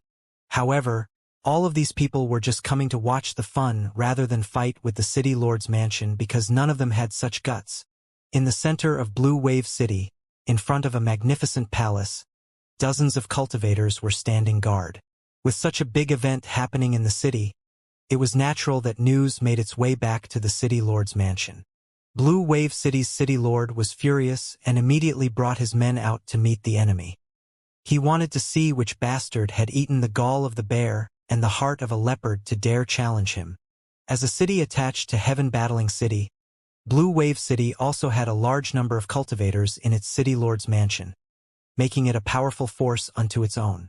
There were also a large number of cultivators scattered throughout the city to deal with some unexpected events. The city lord and his inner circle were all origin-returning realm masters, with 2 of them even having reached the 3rd order. For a city lord's group, it could still be considered quite a powerful lineup. At this moment, City Lord Danning was furious as he stood outside the city lord's mansion with his hands behind his back, staring out at the bustling crowd which was approaching from afar, his eyes narrowing as they honed in on a particular young man. He knew at a glance that this young man was the one who was the source of this trouble. Additionally, one of Dan Ying's subordinates, whose face was covered in blood, was walking ahead of the crowd in a hunched-up posture, seemingly leading the way for the young man. The sound of a few gulping could be heard when the cultivators of the city lord's mansion saw the massive crowd of cultivators following behind this youth, many of them beginning to feel a little uneasy. "Stop panicking," Danning roared. "Those people are just following the crowd. They won't dare pick a fight with the city lord's mansion so boldly. All we have to do is kill the young man leading them and the others will scatter like chickens and dogs." "Sir City Lord is right, don't panic," one of the elders agreed. Hearing this, the other cultivators managed to calm down. Soon after, Yang Kai and the crowd arrived in front of the city lord's mansion, but aside from him and the few members of the old man's group, everyone else stopped to watch the fun from 1,000 meters away. This was per the laws of Blue Wave City. Anyone who stepped within 1,000 meters of the city lord's mansion without permission would be killed without mercy. Those who wanted to watch the excitement were still fearful of the city lord's mansion, so they dared not step beyond this invisible boundary. "That man is your city lord?" Yang Kai cast his gaze towards Danning and asked the man leading them. The big man's eyes glanced over quickly before he nodded very slightly. "Deacon Liu, what happened? Why did you bring so many people to the city lord's mansion to make trouble?" Danning stared at the big man with an imposing glare and asked. The big man raised his head towards Danning and his eyes flashed, as if he suddenly made a decision that was to decide his fate. Pushing his Saint Chi, this Deacon Liu shot out like a bolt of lightning. In an instant, he rushed to Dan Ying's side. Seeing this, Yang Kai just smiled meaningfully, not making any attempt to stop him, seemingly having expected this to happen. "Sir City Lord, please forgive me," the big man yelled. "It's not that subordinate wanted to lead these people here to make trouble. I was forced to." "Who dares to force you?" Danning shouted coldly. "It was that little brat." The big man turned around and pointed straight at Yang Kai. After escaping from Yang Kai's control and standing next to Danning, this man seemed to gain a sense of security and no longer had any scruples, grinding his teeth as he continued. Subordinate was just doing his duty, collecting taxes with Deacon Zhou, but out of nowhere, this arrogant boy used his superior cultivation and attacked us, injuring me and killing Deacon Zhou. He did not put the city lord's mansion in his eyes at all. To survive, this subordinate had to compromise and agree to lead this boy to the city lord's mansion to seek justice from Sir City Lord. He had just been kowtowing and begging for his life, but if one had not seen that scene and simply heard him speaking, they would think he was a man of courage who braved great risk to bring Yang Kai to face punishment here. Yang Kai's eyes remained calm as he listened, finding this big man somewhat amusing. "Good, well done." Danning nodded lightly. "Idiot, do you think you are safe if you stand next to your city lord? If I want to kill you, your city lord can't protect you." Yang Kai sneered. Impudence. Danning roared. Boy, you're far too arrogant. Don't think that you have the ability to not put the world in your eyes. This city lord wants to see how you can kill Deacon Lu while he is here. As you wish. Yang Kai grinned and a golden light suddenly appeared in his left eye, after which a lotus bud manifested and shot forward, disappearing a moment later. Screams suddenly rang out, as the big man standing beside Danning put his hands on his head, dropped to the ground, and rolled about frantically. His cries were miserable, as if he was suffering some kind of unimaginable torture, causing everyone who heard his voice to shiver in fear. No one knew what had happened to the big man to cause him such pain. 3 breaths later, a dull thud sounded. The head of the big man burst open like a ripe watermelon, splattering blood and brains all around, completely dyeing the surrounding area red. Audible gasps echoed from all directions. Danning and the leaders of Blue Wave City all shivered when they saw this, and their faces turned pale, clear signs of fear flashing across their eyes. Standing behind Yang Kai, Lu Feier was stunned for a moment, as if she hadn't realized what was going on. But soon, her pretty face turned pale and she rushed to the side to vomit the entire content of her stomach. Did you see it clearly? Yang Kai looked over at Dan Ying contemptuously and chuckled mockingly. Dan Ying's face was extremely ugly and gloomy, but he didn't say a word. He didn't know what kind of method Yang Kai used, but with his third-order origin returning realm cultivation, he at least noticed that this boy had used some kind of powerful soul technique to silently kill Deacon Lu. But just how strong would this boy's divine sense have to be to make Deacon Lu's head explode? Danning quickly determined that he would not have been able to achieve such a feat. A powerful enemy had appeared. Danning no longer dared to underestimate Yang Kai, his expression growing extremely solemn. Dare I ask who your excellency is and why you have come to my Blue Wave City to cause trouble? Danning asked in a deep, cold tone. Is that important? Yang Kai curled his lips. Danning frowned. This city lord and your excellency have never met, but your excellency is quite unreasonable. Killing 2 of my city lord mansion's deacons is a bit too much for a greeting, is it not? He had seen that Yang Kai possessed extraordinary strength, so he didn't dare confront him easily. At such an age, with such strength, it was likely this young man had some strong backers, so Danning didn't want to act too aggressively before figuring out Yang Kai's details. Too much. Yang Kai grinned. I don't think it is too much. I'm here today not only to kill your 2 deacons but also to take all your lives. None of you will escape. The cultivators of the City Lord's mansion felt a chill both physically and mentally. Dan Ying's expression went blank, but soon he burst into laughter. Interesting, interesting. This City Lord hasn't seen such an interesting young man in so long. Good. Since you don't know how to appreciate kindness, don't blame the City Lord for not being polite. Kill him. Since Yang Kai shamelessly rejected his face-saving offer, Danning decided to act ruthlessly. 2 of his deacons had died, so if he simply swallowed this insult, it would deeply damage his face and authority in the future. No matter what backing this young man had, it couldn't be bigger than the one behind him. So Danning was fearless and no longer bothered to discuss anything with Yang Kai, simply waving his hand and ordering the attack. Dozens of the City Lord Mansion's cultivators received this order and with ferocious expressions charged towards Yang Kai. Although the tragic death of the big man just now had frightened all of them, Yang Kai was still just one person while Lu Feier and the other youths behind him weren't even put in the City Lord Mansion cultivators' eyes. With so many of them, they were completely confident they could take down Yang Kai. From the dozens of approaching figures, secret techniques and artifact attacks blossomed and flew towards Yang Kai.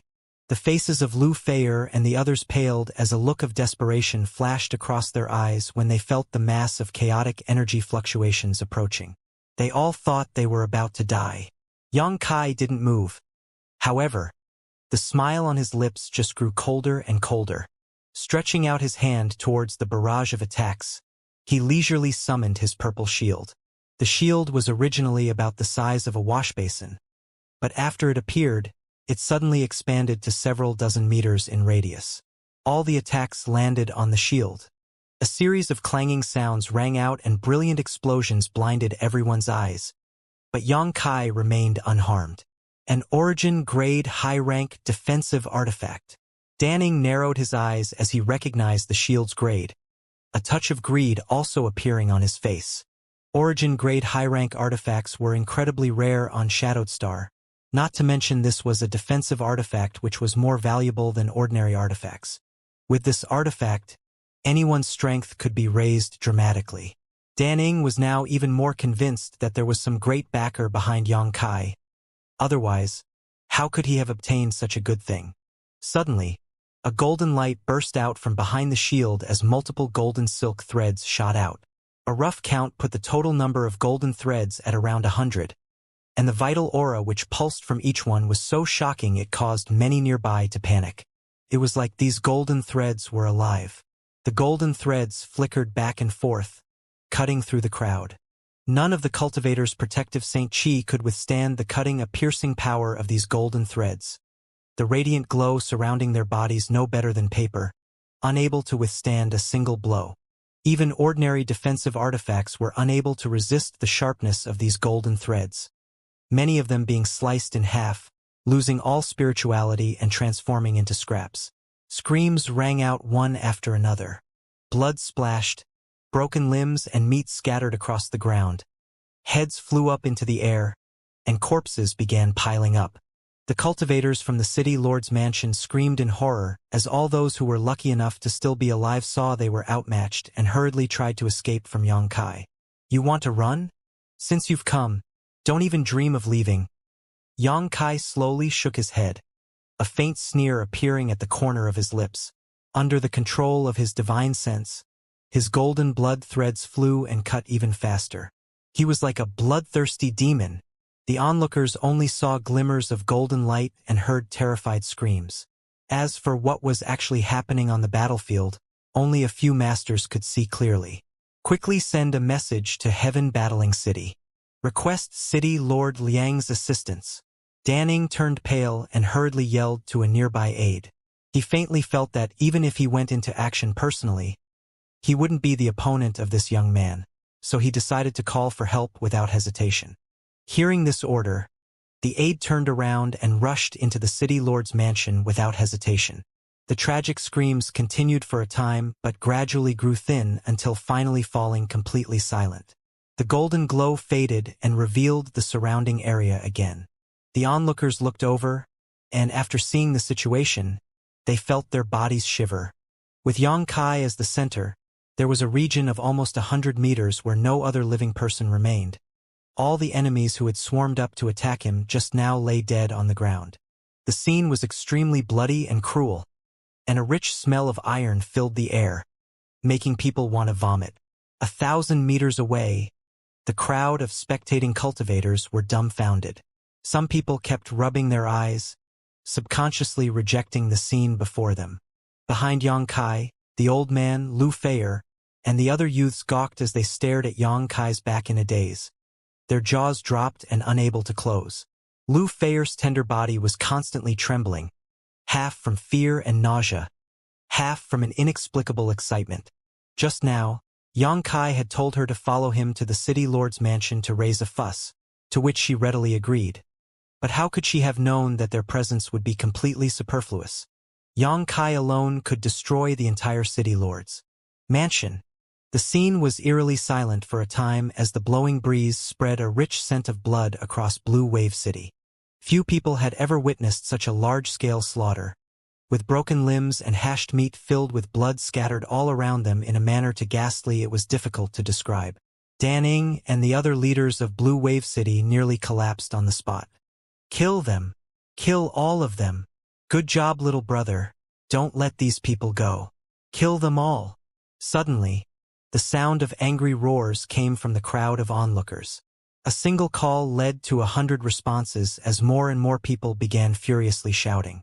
For the past few years, the cultivators of Blue Wave City had lived very unpleasant lives, being exploited and wantonly insulted by the city lord's mansion's people. Even if they wanted to leave the city, they were unable to find a way out. Many people had been killed, many small families had been wiped out, and many young and beautiful women were humiliated without even being able to resist. They have had enough. A trivial blue wave city lord's mansion wasn't enough for them to fear. But none of them dared disobey High Heaven's sect. 3 years ago, Shadowed Star had 3 top forces: Heaven Battling Union, Thunder Typhoon Sect, and Star Emperor Mountain. But all 3 of these great forces were crushed by High Heaven sect, instantly making the latter the most powerful force on Shadowed Star. This sect commanded great awe and fear. Behind Blue Wave City was the shadow of High Heaven sect. So even if these cultivators were dissatisfied with their current lives, none of them dared openly resist. Anger and hatred were like good wine, though. The longer it fermented, the stronger it became. The events of today finally allowed the dissatisfaction in everyone's hearts to explode. Seeing his overwhelming strength, the onlookers began supporting Yang Kai's approach and vented their anger, wanting to see Dan Ing and the others receive retribution for their evil deeds.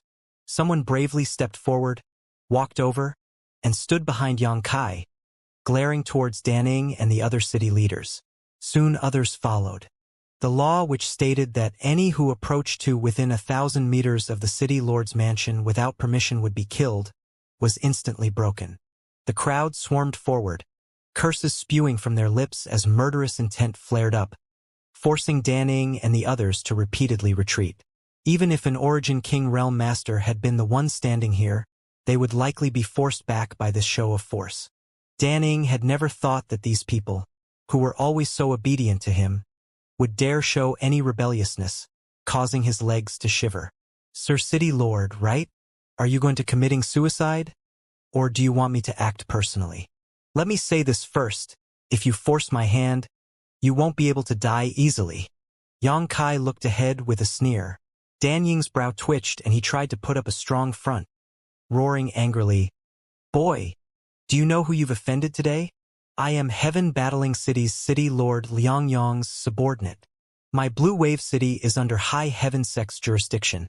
So no matter what your background is, no matter where you are from, since you've dared to offend my Blue Wave City today, your end will be miserable. If you know what's best for you, you'll leave quickly. Do so and this City Lord will forgive your crimes. If not, the consequences will be dire." High Heaven sect? Yang Kai snickered. "Don't try to tarnish the reputation of High Heaven sect. High Heaven sect would never allow you to act so lawlessly. You don't believe me?" Dan Ing grit his teeth. "Am I just supposed to believe anything you say?" Yang Kai sneered. "Who dares not give High Heaven sect face?" An angry shout suddenly came from the City Lord's mansion. "This king must see who has not learned the lessons of Heaven Battling Union and Thunder Typhoon sect and dares try to oppose High Heaven sect." Hearing this voice, Dan Ing, who was originally gray-faced, suddenly became overjoyed and quickly turned to look into the City Lord's mansion. As if he were a drowning man who had spotted a life-saving straw, the panic and uneasiness he felt just now wiped away entirely. Yang Kai's eyes flashed a vicious light as he too cast his gaze towards the newcomer. A short moment later, a man left the City Lord's mansion and stepped out in an imposing manner. Behind him, there were many Origin returning realm masters who had equally arrogant and aloof looks to them. Dan Ing greets City Lord Liang. Dan Ing hurriedly cupped his fists and saluted. He had just sent a message to Liang Yong, but hadn't expected the other party to rush over through the space array so soon. He was saved now. The masters from Heaven Battling City were far more powerful than those from Blue Wave City. So even if this evil boy had outstanding strength and methods, he would still need to surrender without a fight against City Lord Liang. "N." Liang Yong nodded faintly as he glanced over at Dan Ing and coldly snorted. "It seems you're quite useless as a City Lord. Are you unable to even solve a single person causing trouble?" "City Lord Liang, please forgive me," Dan Ing said in a cold sweat. "The little brat who came to cause trouble is truly extraordinary. Several dozen of the City Lord's subordinates were brutally killed by him in an instant. Please uphold justice here, City Lord Liang. Since this City Lord is here, naturally he won't just sit back and watch. Who is the one making trouble and refusing to give my High Heaven sect face?" Liang Yong coldly snorted. "It's that boy." Hearing Liang Yong's question, Dan Ing pointed his hand and ground his teeth. "It's him. He's the one who doesn't put our High Heaven sect in his eyes at all. This Dan told him clearly that Blue Wave City is under the jurisdiction of High Heaven Sect and that this Dan is City Lord Liang's subordinate. But this little brat arrogantly declared he does not believe me. Please teach him a lesson, City Lord Liang. After speaking, Danning turned to stare at Yang Kai triumphantly, his eyes filled with expectation. He was looking forward to seeing Yang Kai kneeling down and begging for mercy, allowing him to vent the anger he felt. But to his disappointment, Yang Kai did not show any panic at all. He still stood there calmly, with his hands crossed in front of his chest, an inexplicable sneer on his lips as he stared arrogantly towards Liang Yong. This boy's courage knows no bounds. Even with City Lord Liang here, he still showed no fear. At this moment, Danning could not help somewhat admiring Yang Kai. However, this boy acting so defiant would only further anger City Lord Liang, making his ultimate end even worse. Danning sneered in his heart before sneaking a glance towards Liang Yong only to see the later stride forward towards Yang Kai quickly. Danning could not stop grinning, secretly looking forward to the good show. Lu Feier and the others also clenched their sweat-filled palms as panic threatened to overwhelm them. The countless cultivators who also stood behind and supported Yang Kai just now saw how angry Liang Yong was and couldn't help stepping back unconsciously, opening a little distance between them and Yang Kai for fear that the fire at the city gate would affect the fish in the moat. Some even began to regret acting so impulsively just now. All of them had heard Liang Yong's name before. Since Heaven Battling Union was destroyed, he had become the City Lord of Heaven Battling City, which was directly managed by High Heaven Sect. Although High Heaven Sect had gained a loud reputation in recent years, it continued to act in a very low-key manner. No one had ever heard of any High Heaven Sect disciple appearing in the outside world. So Liang Yong had become the external representative of High Heaven Sect almost by default. Now that he was here, no matter what his strength was, what he represented was the behemoth High Heaven Sect. Even if the one here was an ordinary mortal who had never cultivated, no one would dare to attack him, much less Liang Yong, who was a peak third-order origin returning realm master whose strength far exceeded Dan Ying's. This boy was finished. Many people look at Yang Kai with a hint of sympathy on their faces. No matter what kind of backing this young man had, no one would dare to avenge him if he died tragically today. The 100-meter distance was narrowed in an instant as Liang Yong rushed up to Yang Kai. Then, without pause, he actually knelt on one knee and lowered his head. Subordinate Liang Yong greets Sect Master. This action was performed smoothly and neatly, as if it had been rehearsed countless times. Yang Kai's expression remained cold. However, as he looked down at Liang Yong condescendingly, the same sneer he had before never leaving his face, making his thoughts impossible to read. Everyone's eyes bulged. All the people who saw this scene had their jaws drop, many of them thinking they were seeing things or that they had been caught in some kind of strange illusion. The scene fell silent as a chill seemed to shroud the front of the City Lord's mansion, causing many to shiver unconsciously. Danning was also shocked as he stared towards Liang Yong in a daze. He suddenly noticed that fine lines of sweat had appeared on Liang Yong's forehead and were rapidly condensing into beads that dripped down onto the ground. Daida. Dan Ying's body shook and a thought flashed across his mind, suddenly remembering some details he had once heard before. It was rumored that Sect Master Yang Kai of High Heaven Sect was a young man, and the description of his appearance was indeed somewhat similar to the troublemaker in front of him. Then there was what Liang Yong called him just now, so Danning felt his heart clench as he nearly fainted from shock. Subordinates greet Sect Master. We did not know Sect Master had come. If we did, we would have come to welcome you immediately. Please forgive us, Sect Master. The cultivators who were brought by Liang Yong shouted after recovering from their initial shock. Lu Feier went sluggish again as he stared at Yang Kai foolishly, only after a long silence seemingly comprehending what was happening, at which point a strange brilliance flashed across her beautiful eyes. Liang Yong, Yang Kai called out faintly. Reporting? Liang Yong replied quickly, his voice trembling somewhat. I've not seen you for a few years, but it seems life is treating you well. Yang Kai sneered. Certainly not. Cold sweat on Liang Yong's forehead kept dripping down, as if his whole body had been dunked into a river. his clothes soaking wet as he heard the clear dissatisfaction in Yang Kai's voice. Anxiously, he called out, "Subordinate has been negligent in his duties, making sect master exhaust himself. Please mete out punishment." "Good, your punishment will come soon enough, but before that, this sect master has something he is curious about. When did you join High Heaven sect? This sect master did not admit you, so who did?" Liang Yong's body shivered as he shot a hate-filled glare over at Dan Ing from the corner of his eye. The anger and rage in his heart were hard to describe in words. He had just received information in Heaven Battling City about a disturbance here and hurriedly brought a group of people to this place through the space array. But how could he have expected that the moment he walked out of the City Lord's mansion, he would see the person he feared most in this life? Liang Yong wanted to chop Dan Ying's corpse into 10,000 pieces for being so stupid and blind. "Sect master, please do not misunderstand. Subordinate has witnessed just how powerful the sect is and earnestly wishes to pledge his life to it. Unfortunately, Subordinate has not had an opportunity to realize this wish. Now, Subordinate only hopes to improve his usefulness to Sect Master as the City Lord of Heaven Battling City by gathering enough commodities and supplies.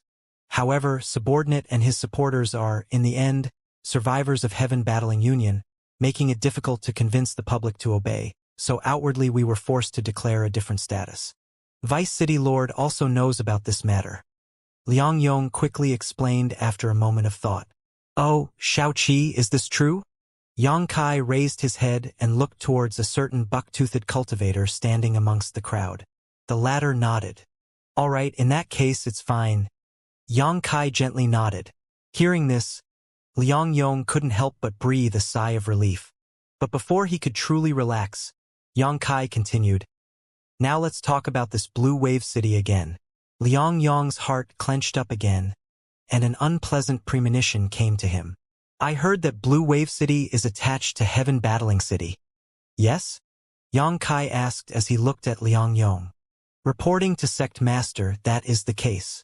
Not only Blue Wave City, but all the cities within a radius of a few million kilometers are now attached to Heaven Battling City. There are 9 large and small cities in total."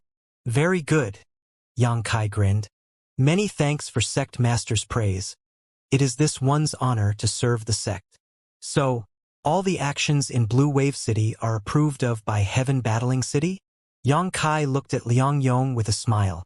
Liang Yong wore a somewhat panicked look and quickly refuted. "That is not the case. Subordinate only ordered these attached cities to pay some materials or Saint Crystals every year as a tribute. As for the administration of each city, Subordinate does not interfere. Everything is decided by their respective city lord's mansion." "A smooth answer." Yang Kai smiled meaningfully. "Sect Master."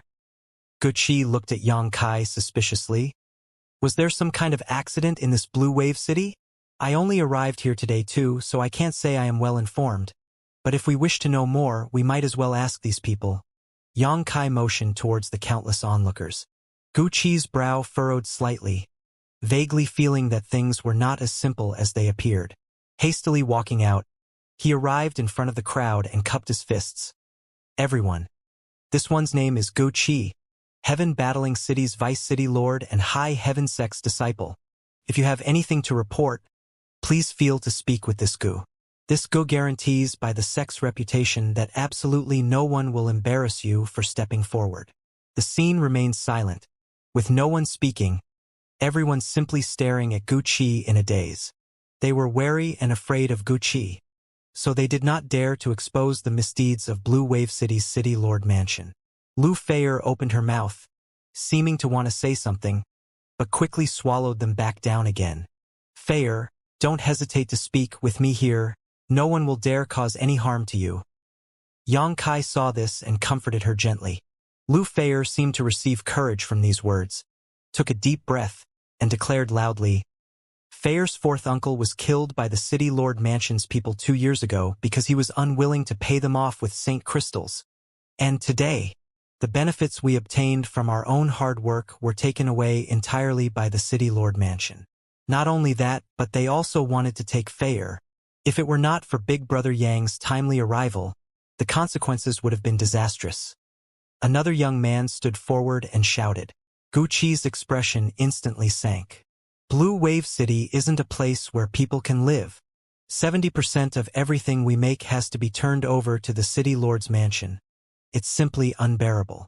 There is a register of names in the City Lord's mansion, and anyone that has been registered is not allowed to leave Blue Wave City, or else they will suffer a painful death. Many who tried to flee were killed mercilessly. Sporadic shouts began emerging from the crowd, but it did not take long before almost everyone was voicing their complaints. Guqi's face became gloomier and gloomier, as did Xianxia's. After a long while, when the clamors gradually subsided, Xianxia and Guqi exchanged a glance, and both saw the anger in each other's eyes. The vile deeds which were committed in Blue Wave City were not the main problem. Shadowed Star was so big, and had so many people living on it, that such matters were bound to happen somewhere. What irritated Xianxia, however, was that Blue Wave City was doing so by using High Heaven Sect's name. If not for this point, the City Lord's mansion would already have been razed by these countless cultivators. The reputation of High Heaven Sect suppressed all the citizens of Blue Wave City, making them too afraid to resist no matter how bad things got. This was nothing short of smearing mud on High Heaven Sect's reputation. If things were allowed to go on like this, there would soon be no place for High Heaven Sect on Shadowed Star. There were 9 cities under the jurisdiction of Heaven Battling City, so if Blue Wave City was in such poor condition, what were things like in the other cities? Xiaoqi, you failed at your job as Vice City Lord. Xianxia shot him a sharp glance. Guqi lowered his head in shame. He also did not expect the situation outside to be like this.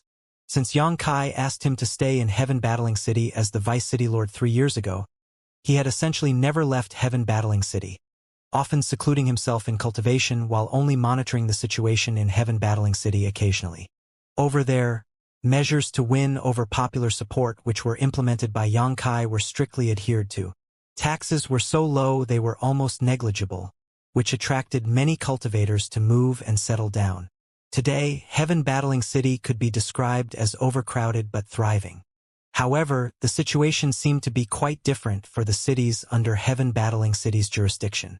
Under an attractive outward image, some people were secretly committing vicious acts which were causing public outrage. Fortunately, Xianxia had discovered this issue now. Could be considered early. Otherwise, if a few more years had passed, the consequences would have been difficult to estimate. When thinking about this, Guqi broke out in a cold sweat and at the same time became livid. Liang Yong, Liang Yong. Don't tell the sect master you knew nothing about this. Xianxia smiled maliciously towards Liang Yong. The latter's body trembled and a frightened expression filled his face as he said in a panic, "Sect master, please understand. Subordinate truly didn't know about this. It is the first time that Subordinate has heard about the situation here in Blue Wave City." He didn't dare admit anything. He had seen Xianxia's methods before, so he knew if he admitted to everything, this would be his burial place. Since he couldn't admit it anyway, Liang Yong decisively rejected. "So you won't show regret unless you see your coffin? Good. Seems like I must find evidence before you're willing to give up. In that case, this sect master will satisfy you. Hand over your space ring," Xianxia coldly commanded. Liang Yong broke out in a cold sweat, but he still didn't agree, trying to talk his way out of this. "Sect master, please reconsider. Subordinate is truly loyal to Sect Master and has never disobeyed any of Sect Master's wishes or done anything to tarnish the sect's reputation. This space ring holds all of Subordinate's most intimate secrets, so even if it is Sect Master's request, Subordinate cannot agree to it. Please be reasonable, Sect Master." "Enough nonsense," Xianxia snorted coldly, reaching out to take the ring from Liang Yong's hand. A trace of struggle flashed across Liang Yong's face before his eyes became determined.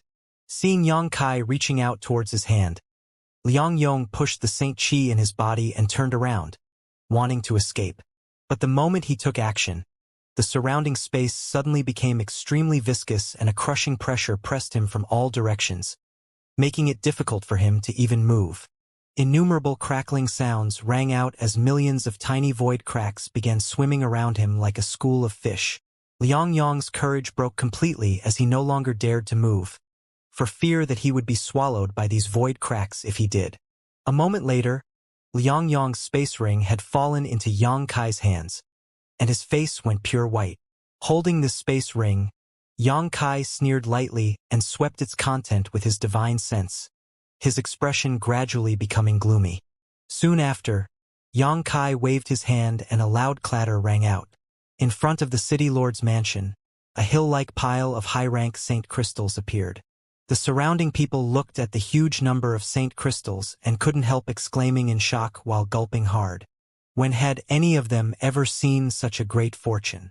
Although no one knew the exact count, this many saint crystals would no doubt have to be counted by the 100 million. If one could obtain this treasure mountain, they wouldn't need to worry about cultivation resources for a dozen lifetimes. Besides saint crystals, there were also various boxes and containers. No one could see what was inside these boxes, but even the containers themselves were made of valuable materials, so the contents were clearly even more precious.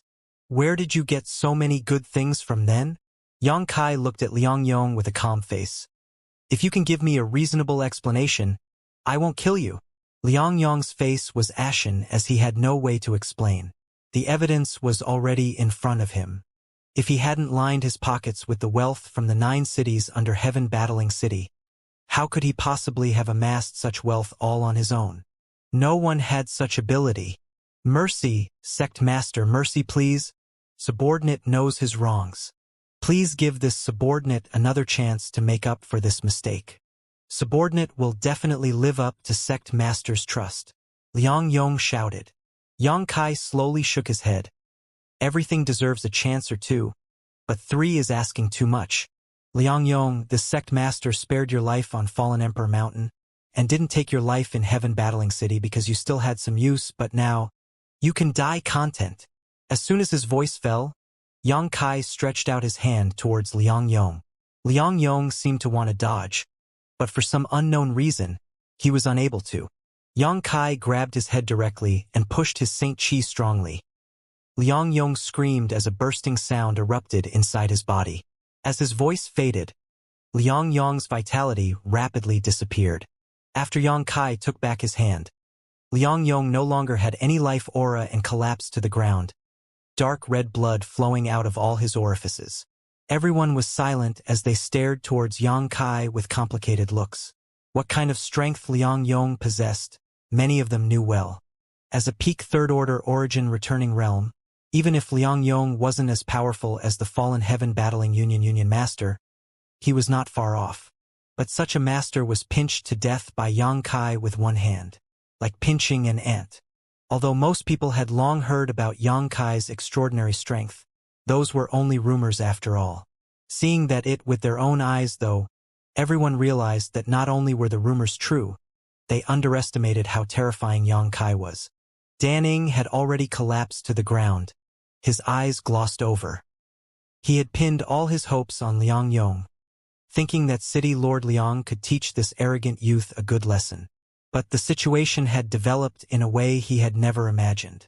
First, Liang Yong called this young man sect master, which made Danning vaguely guess his true identity. Then Liang Yong, whom Danning regarded as his support, was actually pinched to death.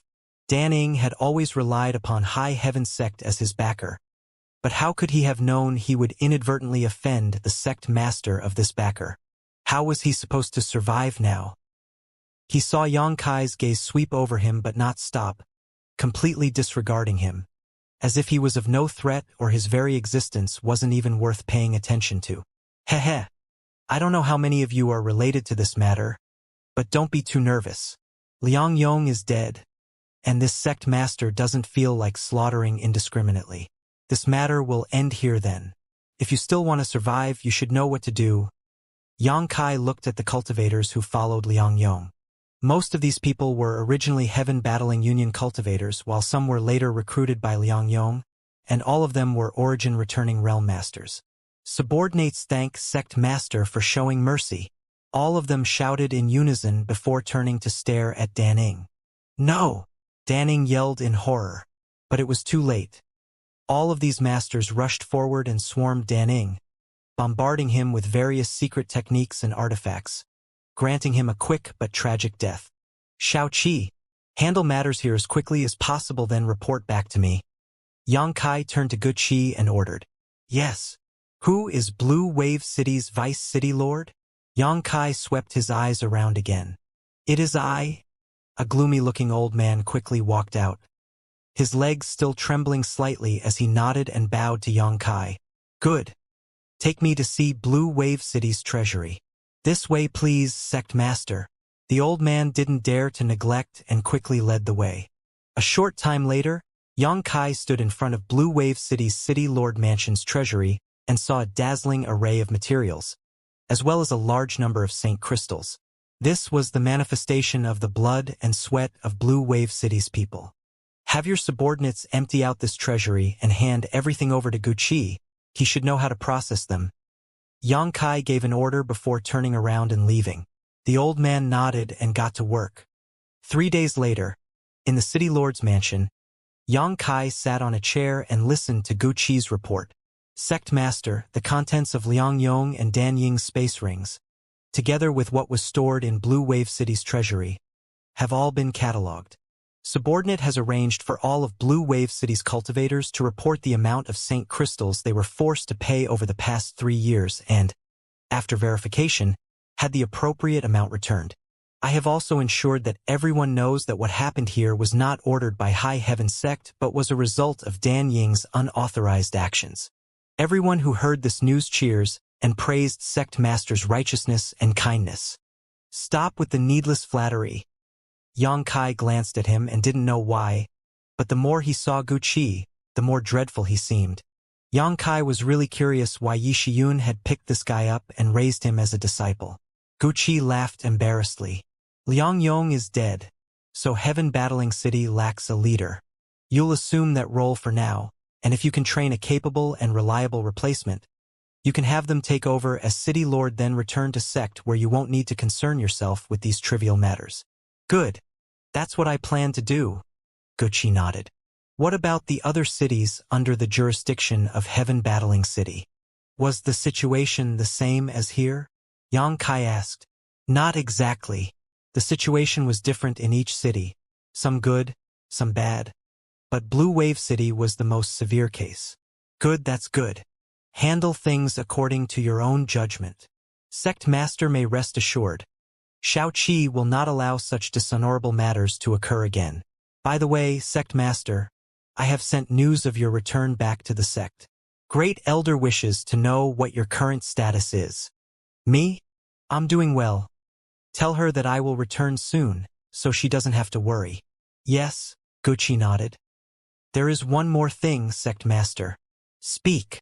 Outside the City Lord's mansion, there are several people who had been asking to see you. They say they know you.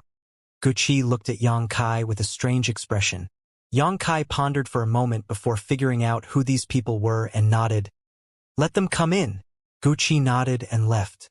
A short while later, an old man leading several young people nervously entered. Yang Kai got up and greeted them with a smile. This old man greets Sect Master Yang. The old man hurriedly saluted. Old sir doesn't need to be so polite. Yang Kai laughed, his gaze sweeping the youths behind the old man where he saw Lu Feier staring at him with a pair of big eyes, her face filled with curiosity. What are you doing in a daze? Hurry up and bow. Such disrespect. The old man shouted. Yang Kai, however, just waved his hand. No need. It's fine like this. The old man smiled bitterly. Please don't blame them, Sect Master Yang. These few young ones are ignorant of how the world works. If they have offended you in any way, I ask you to please forgive them. This old man is here today simply to thank Sect Master Yang for upholding justice on behalf of all of Blue Wave City's residents, and for avenging the death of my family's 4th elder. Please accept this old man's worship. Old sir, please don't say such things. If we really examine this matter, the fault lies with my High Heaven Sect for being negligent in its oversight.